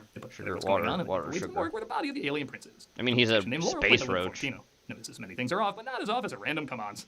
You have really pretty eyes. What? Instant chemistry? What? You know what I like to do sometimes when it's really late? No. Dr. White. What were they trying to do with this character? Maybe they made They it don't more know. geeky or awkward. I could follow along a little bit, but she's acting like she'd be one of those people eyeing comatose bodies and Kill Bill. Oh, God. They discovered the human body was actually a robot, and while this is a pretty funny image, the emotion of the moment and combination of practical and CGI effects actually makes it kind of heartbreaking. Florentino even asked after the shoot, is he coming back? Is he coming back? After the shoot. Orion's belt? The cat. Everybody's performance really sells this silly yet dramatic scene. Even the The cat. cat's name is Orion. Orion. I know it sounds crazy, but there are layers to that meow. I know Are it. there? This is an alien, and you guys are from some government agency trying to keep it under wraps. A lot of critics at the time really liked that Laurel put together what was going on and who these people were. 'Cause she's smart and you didn't see quirky. that so often in films at the time. Again, these were some of the big movies coming out. There's Keenan and Remember, Kel. trying to Good see what burger. what's meant by the galaxy is on Orion's belt. Kay also has Where a phone, Shaq so is a what it supreme god in that it's movie. good old-fashioned I'm not even kidding. That's one of the things and basis for that movie is that Shaq's a supreme god and is punishing Kel and keeping him in limbo. So, she ever get married or anything? No. No, Gene, it's Another great Sasha. line Kay puts together. The two of them used to be a Sasha couple. doesn't have a galaxy on her shrug. Shut up. Never to have loved it all. Why? You will again in a couple of years. Stupid sequel. The sequel's not that bad, Dead Doug. Prince, so they It's go to not a as form bad and as kinda people predictable, remember. but I still think it's pretty pretty funny. decent for That's what the it worst is. disguise ever. 3's better, don't get me wrong, but Just my 2's not horrid. Taco Bell It's sauce. not as Okay, bad. which of us can overuse this more? Can't talk right now. My flight's leaving. What do you know? I know nothing. Not a thing. Alien dog.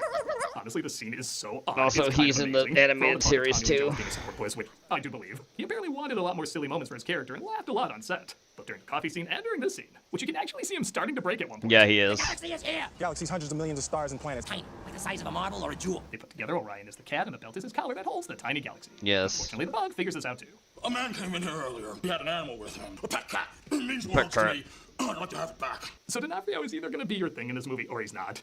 Yeah, it is a little bit of just one running joke, but the skin effects continuing to rock him. He literally put himself in weird brace shit so he could walk all weird like this. It's really actually dedication to being a method actor, and I'll actually give it to him. This is before Vincent D'Onofrio was known as well as he is for being Kingpin or whoever the fuck else in like Law and Order Special Victims Unit. Combined with his physical performance, I really do believe there's an alien squished into there who's uncomfortable Yes. as hell and wants to break out. Notarized proof of kinship with... Also, this fucking guy. Don't do that. Do Do what? Sorry, I was in all three of these. I just enjoy killing things now. If you go in there, you're Jesus. gonna lay your Jack Webb on and start flashing your brain ray all in her face. You're gonna wind up with leukemia or some shit. I do like how Jay mocks Kay calling him Jack Webb, that ends up calling himself Sergeant Friday. I'm Sergeant Friday from the 26th Precinct. Oh god. The 26, you say, huh? Good number. With you instead. Damn, you do start fast, don't you? There's something I need to show you. Slow down, girl. You ain't gotta hit the gas like that. I mean, did you see her earlier scene? She would act this way. Ugh. Oh, there's the cat. Bug grabs the galaxy and Laurel and manages to escape. He's in the cab. Oh I'm shit. correct, that's 2 camp jokes this movie has, and they both surprisingly work. When they figure out he's going to use the ships from the World's Fair to escape, our heroes cut through the traffic to get there in time. Ooh. Wow, that CGI totally holds up. You know, you're much too tense. You're a young man. You need to relax. It's weird to say I can only think of Be Kind Rewind now whenever I see this scene. Really? You do know Elvis is dead, right? No, Elvis is not dead. He just went home. Don't believe what the movie says. That as well as directed by an alien. That's just so cool.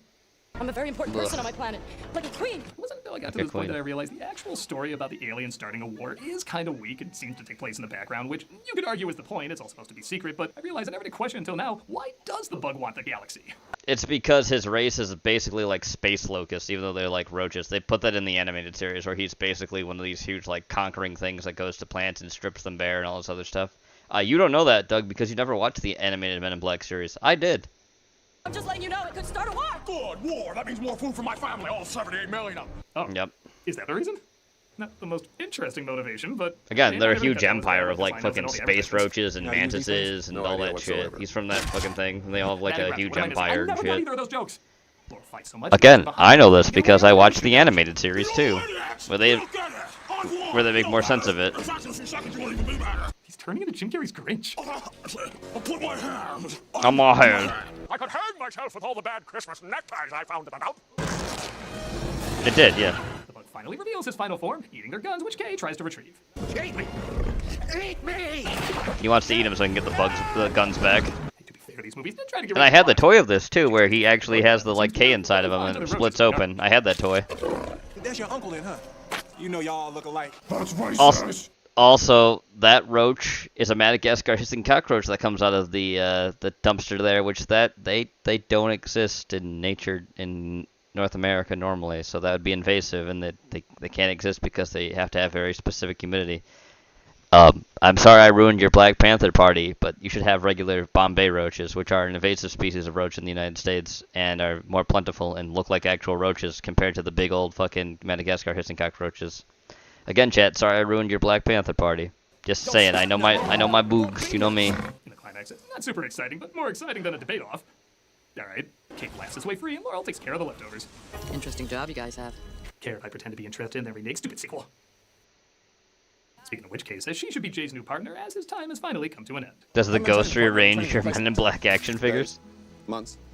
Years. The amount of people in the theater when I first saw this going, no! I don't have any more. The side of the chemistry these two had. I ended up breaking my toys. I was not kind to my toys. I ended up breaking a lot of them. Their names to piss him off, but he finally calls him by his name when he says goodbye. He's finally earned that respect. See you around, Jay. No. You won't. You won't. You're going to the asylum. We put the other agents. Turns out this thing really does cause brain damage. Ooh. With his loved one, Laurel joins the team, and it's an all-around perfect ending stupid sequel. Let's put in a call to Dennis Rodman. He's from that planet. Not much of a disguise. Third Rock did it! Oh boy. Showing our galaxy as well as the size of a tiny marble and... And there, it's over. Alright, this is back when songs based on movies were... Remember the final of the series where the MIB had to go public and help the military fight off the invasion force? Yes, I do.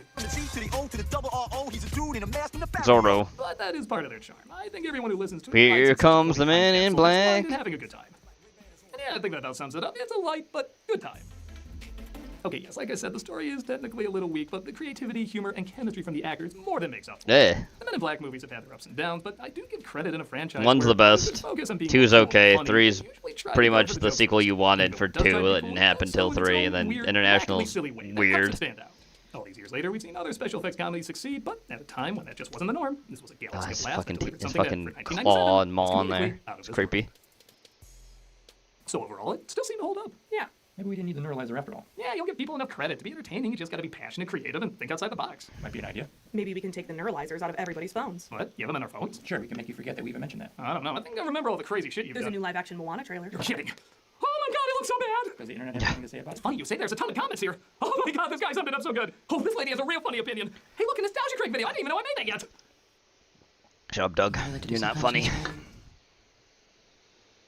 I'm still doing Alright, it's time for booze now. Keep the charity solve MECFS. For those who aren't aware, I have chronic fatigue syndrome. We don't give a shit about your chronic fatigue. At least I know I don't. It can definitely take its toll. Alright, let's have some vino. Vino's progress bar. Act is what you do makes a difference. It does. William James. Hi, Vino. Time to come to the end part of the stream, everybody. You know it and you love it. Amontillado. Amontillado sherry is one of those bottles that bartenders absolutely love. And most regular people, they have no idea what it is. And trust me, I get it. Because as soon as most people hear the word sherry, they think of some old dusty sweet wine that's sitting in their grandmother's cabinet since like the 1980s, you know? Next to her snow globes and your grandfather's Viagra. But Amontillado, you know, let me tell you something. That's a very different Amontillado. stuff. And that's why cocktail nerds like me, we become obsessed with stuff like this. See, with Amontillado, you get these beautiful notes of toasted nuts. Pretty much we have, let's see, 1, 2, 3, 4, 5 videos left. 1, 2, 3, 4, 5, 6 videos left.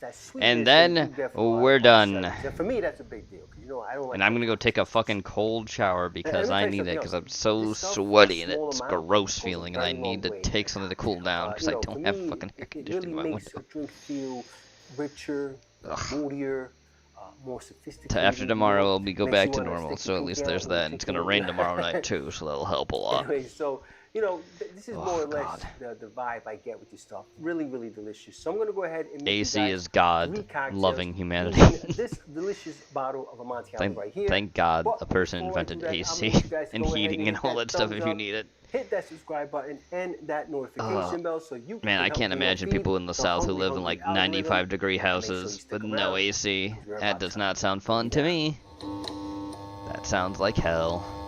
All right, so our first cocktail is called Mr. Manager. He does, and Nathan. This comes to us from Rose Water in Houston, Texas. Houston, Let us look at what's in the sauce, right? Rose Water, is that what he called this cocktail? Bitters. We're gonna need some walnut liqueur. I'm gonna be using some Norchino. That's right. And then you're gonna want your Amontillado sherry. Amontillado. A sweet vermouth. I'm using a local sweet vermouth. And then Cool. some banana liqueur. Okay? Banana I'm liqueur. using my homemade banana liqueur. I'll put a link down in the description. How you made it. Check that out. It's a very easy and delicious recipe. I'm sure it and is. then you're gonna want some rye whiskey, and I'm using my favorite. Ball and Bonded Rye Rittenhouse. Go ahead and Nice. make this bad boy. All right. Dude. Again, I don't mean to be someone who sounds like he's complaining or stuff, but damn, it has been real bad.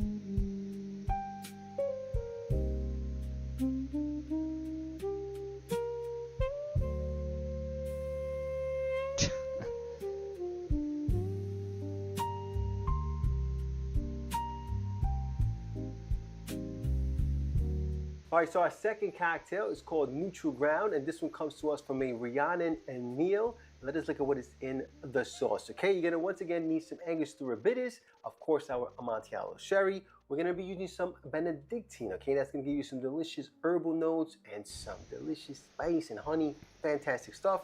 And then once again, we're gonna be using some rye whiskey, and I'm gonna be using Rittenhouse. Let's go ahead and make this bad boy.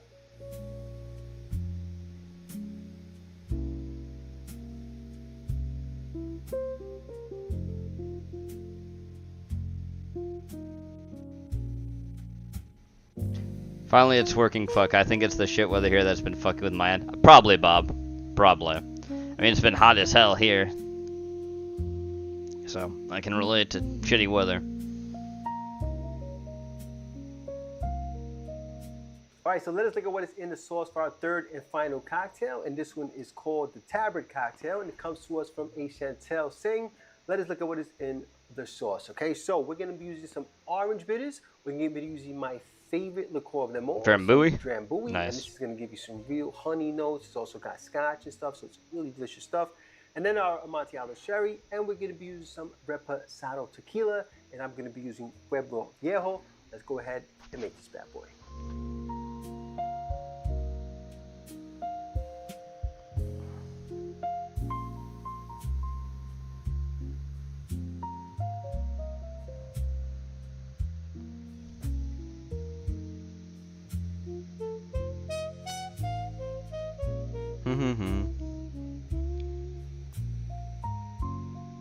Also, more than likely, our good buddy Weebler probably passed out, and that's okay. There we have it, our 3 Or he went away and got busy with something else. Again, that's perfectly okay. I just love the fact he joins it regardless. Always good to see him.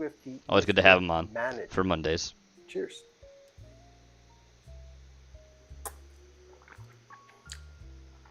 But more than likely, Weeb's asleep at this point. He needs his rest. He needs his rest, honestly. Outrageous. Sometimes a lot of us don't get enough rest that we think we do. I know I pass out sometimes during the fucking afternoon now. The sherry, because the sherry has like those. No, try to, but I just fall asleep and I don't even go like, oh fuck, I fell asleep for like an hour or so. Rip Weeb, puppy hate him. And God, it works so good with the bananas, like a banana nut bread. Like I said, man, he's that more is than welcome to always really take his time or come on for as long as he likes and leave whenever he likes too. That's just life.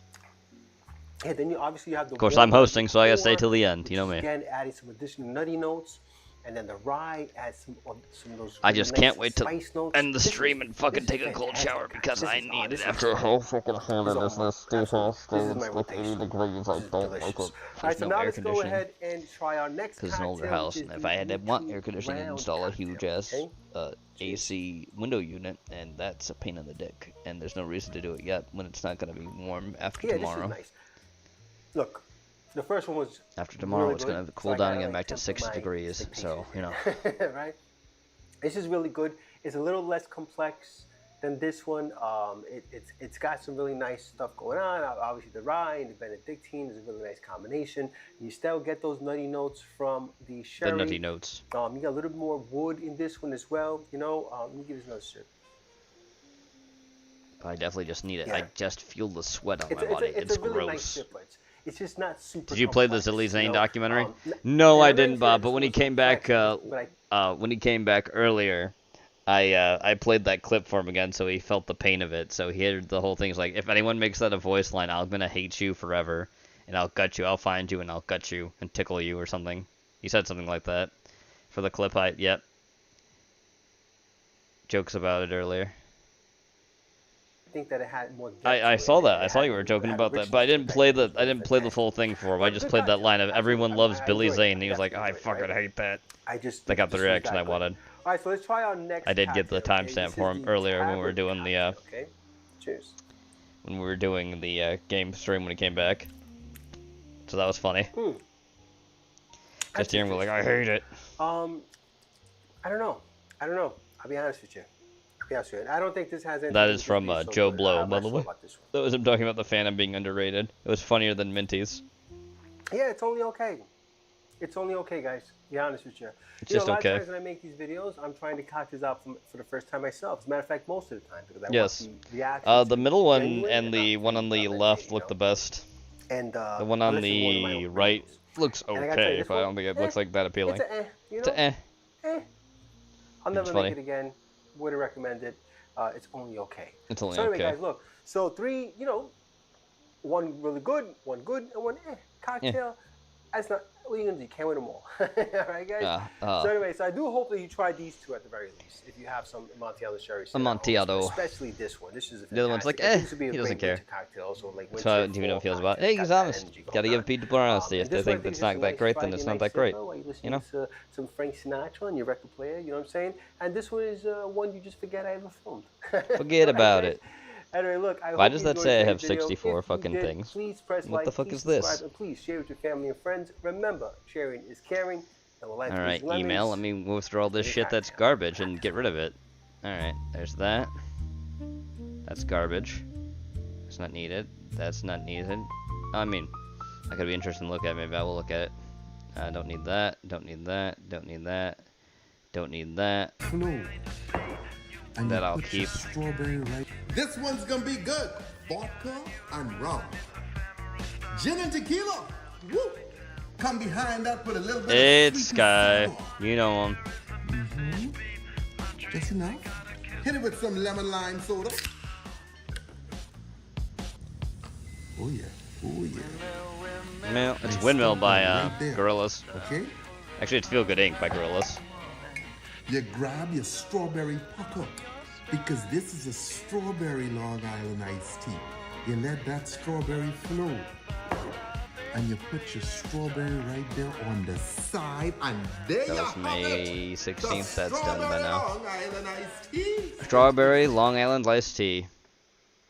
Again, you have to remember there's no iced tea in a Long Island iced tea. It's just the way it looks. Great to have you here today. We're going to make the Death by Sex. Now, this is a cocktail Death that's going by to give you Sex. a bit of a punch in the face because it has more alcohol in it than it does the juices. So, be a little bit leery about this. However, the big question is, would you rather have Death by Sex or Death by Sex? I know what I prefer. Leave a comment down below. So there's a fair amount of ingredients, as you can see here. Now we start with a little bit of vodka. I'm using some Finlandia. It's 40% ABV. You need some peach so schnapps. I don't care about that. Or Trying to schnapps. Make me buy I'm something. using Dr. McGillicuddy's. This is 21% ABV. You need some Southern Comfort. This is Southern Comfort. I got a bottle of that ABV. downstairs. And of course, a little bit of the slow don't give a gin. shit about you. Now, Be this is self-correct. Go Heyman's be a and dick. it's 26% ABV.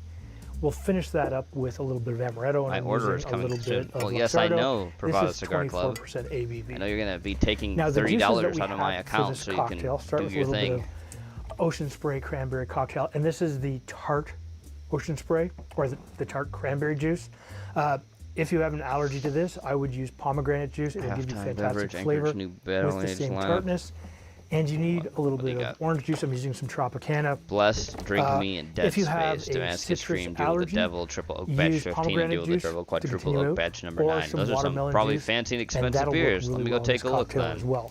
If We you're are gonna going to whine start this about with it, your shaking vessel and your vodka. And you're going to start with 1.5 ounces or 45 mils.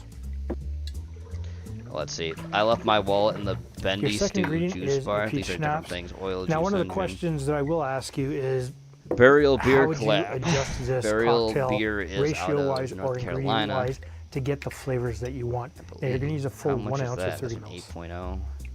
Gives notes of stone fruit, lemon, lime, and pineapple candy brewed with nectaron. We're going to follow this up Ocarika, with your Southern Motueka, Comfort. Mimosa, Now, you don't Nectaron need a lot of the Syro. next Okay. three ingredients. We're going to start Some with hops. 1/2 ounce or 15 mils. Oak flower, Paloma, Red Sharon. That's made of cocktails. Your fourth Ivy, ingredient Zulu Beer, is going to be Beer your slow Company, gin. Spaceman from Now, Pluto. this is an ingredient Sorry, you I'm don't looking see at as beers. used as often. Boy and King you'll Yummy, find some Clang that are Brewing very Company. bright red. Those are usually artificially Barrel colored. aged We're going to use the same amount of barrel 1/2 ounce or That's not the 15 stuff I was mils. looking at though.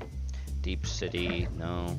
We're going to follow this up Close Encounter, with that's your a one that's amaretto. using New And as I Zealand said, I'm hops using the until looking Luxardo at here. it. You'll use the same amount of Swirly 1/2 Blueberry ounce or 15 Creamsicle, mils. Slang du Jour, Fruity Pebble Cheesecake, All right, now Fluff we're and going to Stuff move on Lemon to your Lime. juices. And having said that, Don't link the any of the recipe stuff it was just technically talking about or calls anything for right a here. So I have splash to of go to each. this Anchorage Brewing Company. Having said that, I'm going to define my What we got? splash to Dead Space, 3/4 of Drink an Me ounce, and which is a little bit Dreamsicle more than Dream? a splash. What is And that this? works out to 22.5 mils. Deal with the Devil, All Seeing, New Shape, Protect Your Neck, Drink And Me, again, Dead we're Space, going to do Damascus the Dreams. same What is thing this? for the orange juice. That is a 3/4 of an ounce. or 55 beer with an 18.3% ABV. Your It next step is to shake this with ice. So we're going American to fill the glass Strong all the Ale. way. No, I couldn't get that. And you just want to make He's sure really making that this cocktail when you up slap of your lid stop- on here, and it's not of a the lid, Death it's by your shaker, Sex. you Excuse make me. sure you get a good seal. Let's see the Deal with the Devil. Is it still Ooh. here? Deal with the Devil, That Quadruple Oak, would've Batch been 9, bad. Let's try this 2025. again. That's a $100 beer, and it's 21.4%. Damn. That's as high as some whiskey. Oh! Welcome back, You want to Weeb. shake that for a good 8 to 10 seconds. You're And we're just going in to time for the put booze this at off the to end, side buddy. here, and grab your favorite rocks glass. I'm using a 12 ounce, 360 I'm ml looking glass. at beers on the side here, And we're too. going to add some Okay, fresh ice. 21.4%er. That's And we'll just pour it $100. Wow, because that was. That's right. The Drink Me by Anchorage Brewing And is this a 54. is That's a Death by $55. But that's an 18.7% ABV. It's That's sort pretty of high a in burnt ABV orange-looking color. for beer. Looks They're pretty all good, though. barrel-aged I'd give stuff. this about a flat 8. Flat 8 Yeah, for the fully color? rated 10. Okay, Dave. How's the taste? Really good. For the Death by Sex. Strong. Yeah, I imagine it's strong. You get the peach. You get a little bit of the combination of the Southern Comfort, the slow gin, and the amaretto. They all work really well together. You don't actually get a lot of the juice flavors, but it actually holds it all together really well. It's strong. It's going to give you a kick. Easily, I'm going to call this an 8.7 out of 10. I'd still prefer Death by Sex. However, if you like cocktails like this, take a look after the recipe card right over here. Okay. Death by Sex. Let's see what other cocktails are like it. But apparently there are none like it because nothing popped up. Okay. Jack and Coke slush. Apparently he plans to make more in the future though. Oh, I know it skipped. Anyways. Jack and Coke slush. Look, Weeb. Look who it is. Your favorite. Oh, yeah. Why? Oh yeah, Coca-Cola. Coca-Cola Weeb. He's putting into ice trays Weeb. Homeboy, once you freeze these cubes, you can work magic. Freezer time. Bang! Back from the freezer. Okay, so now you take these ice cubes, these Coca-Cola ice cubes. Okay, guys, he's very valuable. Is Sky the Billy Zane of bartender Weeb? If your daddy liked Jack and Coke, make him one of these and you'll change a man's life. Trust me. The blacker. Give it a little bit of Jack Daniels. Hey, daddy. Yeah, he's Barbadian. He's Bayesian. Actually, no, he's Bahamian. He's from the Bahamas, not Barbados. He's from Bahamas. He's come behind with a little cherry. Hoo-hoo. Then you stick a little straw down the middle there. Bang! Jack Daniels time. That's what I'm talking about. Stay tipsy, homeboy. Stay tipsy, okay? You get him this, homeboy. You in the wheel. Jack and Coke is a bit mundane for Sky. It is. You're right, Nathan. Don't worry. Why is El-Ring oriented this burn cocktail? Look, it's Steve the bartender, the Australian. Things have been a little bit hectic in the studio lately, but more on that later. Today, we're making the Clara Bow. That's a good color for that one. Variation, specifically a variation of pomegranate and elderflower whiskey sour. Pomegranate and elderflower. Okay. This was created by Lynette Marrero and Jim Cans. Lynette She got some nice cans on her. Featured in Masterclass.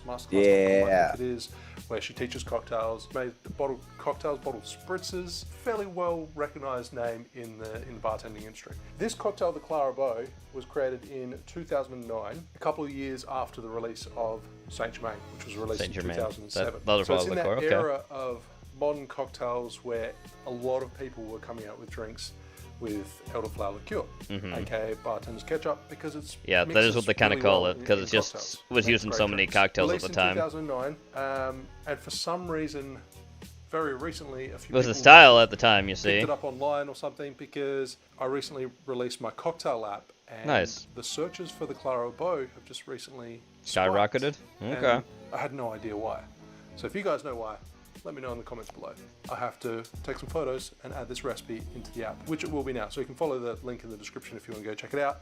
App is on iOS, Android, web, cross-platform. It's amazing. It's amazing. A lot on it, putting a lot of time into it. And then speaking of things that have been happening at the moment, we're about to ship an entire pallet of bitters, cocktail bitters, over to the US. More on that later, more in another video. And we welcomed our third child into this world. So good for you, Steve. Great. Good job, Let's buddy. Get onto this cocktail. Now, as far as good go, shit. Good on you. Bourbon, elderflower liqueur, lemon juice, grenadine. Steve the bartender from Australia. Lynette recommends using a higher rye bourbon, which is typically what I reach for Old Forester? in most of my cocktails anyway. It's not a bad choice. Higher rye, a little bit higher proof. So I'm using the Old Forester, sits at 100 proof, 50%. And I believe off the top of my head, it's like 18% rye. I'm pretty sure if you wanted to have a higher one, you'd have the Old Forester 1926 or 1924 edition, which is like 110 proof. Staple. And I believe it's like an 8-year bourbon. Or, sorry, not bourbon, rye whiskey. The one that not bad. It's probably the most expensive one as well, but for good reason. It's a good elderflower liqueur. So 1.5 ounces, 45 ml of your preferred bourbon. Okay. High proof, high rye. I watched a video about someone drinking the other Old Forester earlier today, comparing it to one that's basically a fucking $300 fucking whiskey. And then sweet as well. And that one, the Old Forester 1926 or 1924, is only, it cuts that price right down to only 110, still expensive, but compared to $300 at that, if you can find it, sometimes it's even $500, I think it's definitely more worth it, because it's definitely more affordable and easier to find. Of pomegranate syrup, or pomegranate, I should say. Pomegranate. Keep in mind that's based off a 1-to-1 syrup. This is a rich syrup. This is 2 parts sugar to 1 part water. So therefore, you want to lower that ratio. I don't think you need to lower it by 30%. You don't need to go to 1/3 of an ounce. I think just make a scant measure, meaning just underneath 15 ml, half an ounce, like 13, 14 ml, just under the line on the jigger. He said jigger. If you like your sweet drinks, then just half an ounce will work fine. Now we've got the lemon juice. It's funny because it sounds like another word, doesn't it? 3/4 of an ounce. 22.5 ml. You said jigger. It's funny because it sounds like another word. If you want it sounds like nagger.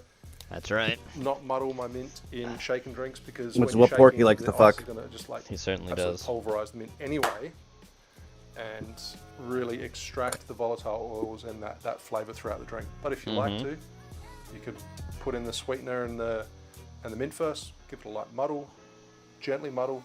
Don't obliterate it when you're muddling, otherwise you get those vegetal and bitter components of the mint. Light muddle or to shake. Easy. No ice in there. Oh, whoops. That's the So apparently Porky. they were inspired by the New York Sour, but I don't get that kind of connection here. I more so think this is probably closer to a Ward 8, but Ward instead 8. of orange juice, so instead of that citrusy whiskey sour, it's more of a floral whiskey sour. Well, yeah, with the the elderflower. with the elderflower That's how liqueur in I there. kind of look at it. It's a riff on a riff, is what you're trying to say, Steve. All right, shake. Got to smile at us. Look at him.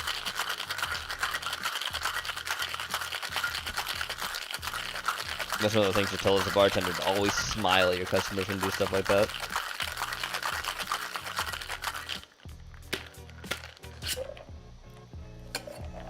Yeah.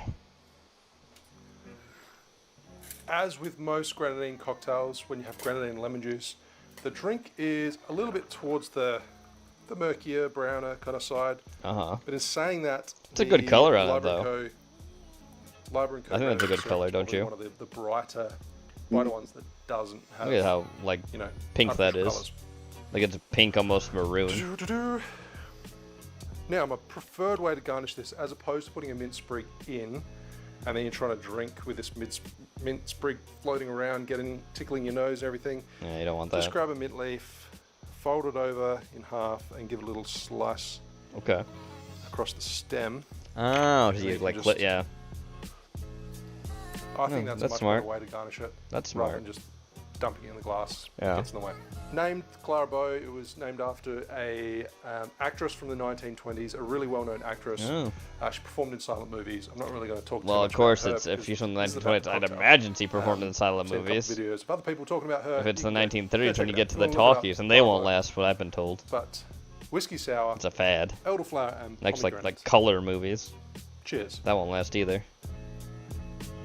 It's really nice and fresh. You've got those mint aromatics on the nose straight away. I'd say the mint and the pomegranate stand out the most. Like, it's really nice and tart. The elderflower is in the background and it just kind of complements the orange blossom that is in the pomegranate already. Yeah. I went with the scamp measurement, so slightly under half an ounce of the grenadine, which I think is really, it sits really well. You've also got the gum arabic in the lighter coast grenadine syrup, so therefore it adds more body and more texture. If you use a lower proof whiskey, then it would be a little bit lackluster, and then it would start to become a little bit more cloying, a little bit more sweet. You've got that proof that sort of counterbalances both the elderflower liqueur, the Saint Germain, and the grenadine.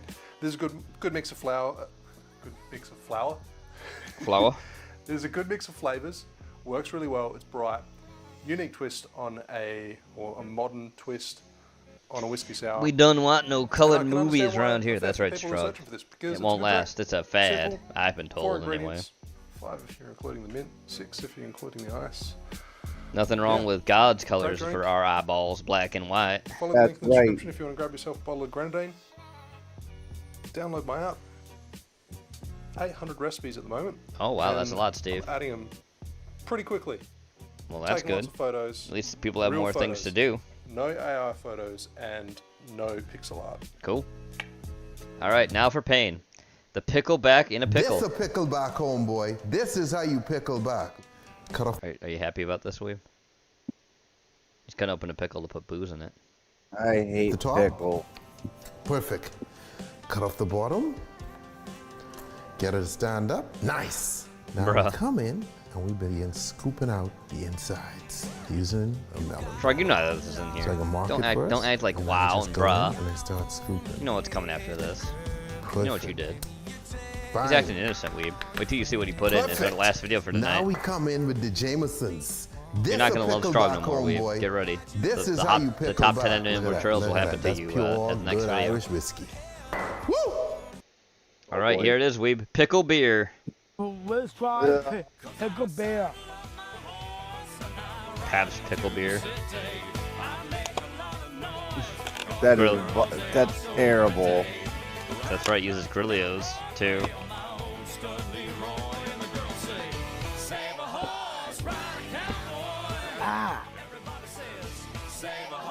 Yeah. Bug, yep. Fucking socks. Let's try it. That's right, you do, Nathan.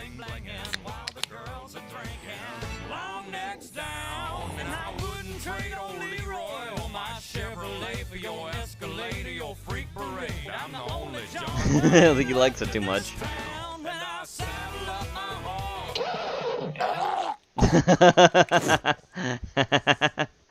I gotta see that again. Look at his face. Look at that. Oh.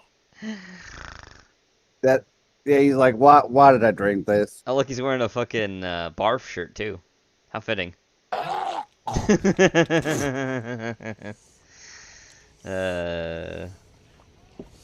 Really gross. Yuck! Yuck. No, man, I hate my tongue. I fucking hate my tongue. Amazing. What a fantastic video to end on. Thank you, Strog. All right, everybody. With that, we come to the end of Case of the Mondays. Thank you all for tuning in. Thank you, Weeb, for joining me tonight. I always appreciate having you around for it. Thanks, Gene. That's right. Don't forget to play the movie caption contest, movie picture, all those games that are in the Discord. Be sure to play them and get yourself in the bank, too. Don't forget to do that. Tomorrow at 9 p.m. Eastern Standard Time, it's going to be Heretic Live, back on Heretic Network. So be sure to tune in for that. Wednesday is Wednesday, my dudes. Me and we will be playing Phasmophobia at some time in the afternoon. So be sure to tune in and watch us hunt some ghosts, as we will probably get murdered. And I might die too, which will be really funny. That happens to both of us all the time. So be sure to tune in for that. And Wednesday being Wednesday, my dudes, you know, the eerie hours at 9 p.m. Eastern Standard Time as well. We'll be there too. Thursday, nobody's going to be doing anything, so someone will probably do something in the Discord. And Friday, of course, is You Know, the show you love and know so well. But it's going to be me hosting it alone because Genova is going to be busy for the next 2 weeks fixing up his house. He hasn't at the time, you know, not going to be able to stream and everything. That's where he is. But I got a lot of stuff to show you guys from him, so it's going to be a fun time regardless. I'll be at 8. All right, everybody. Love you guys so much, and we will see you. Peace, everybody. Bye-bye, everybody. Bye-bye. Love you guys so much. Bye-bye.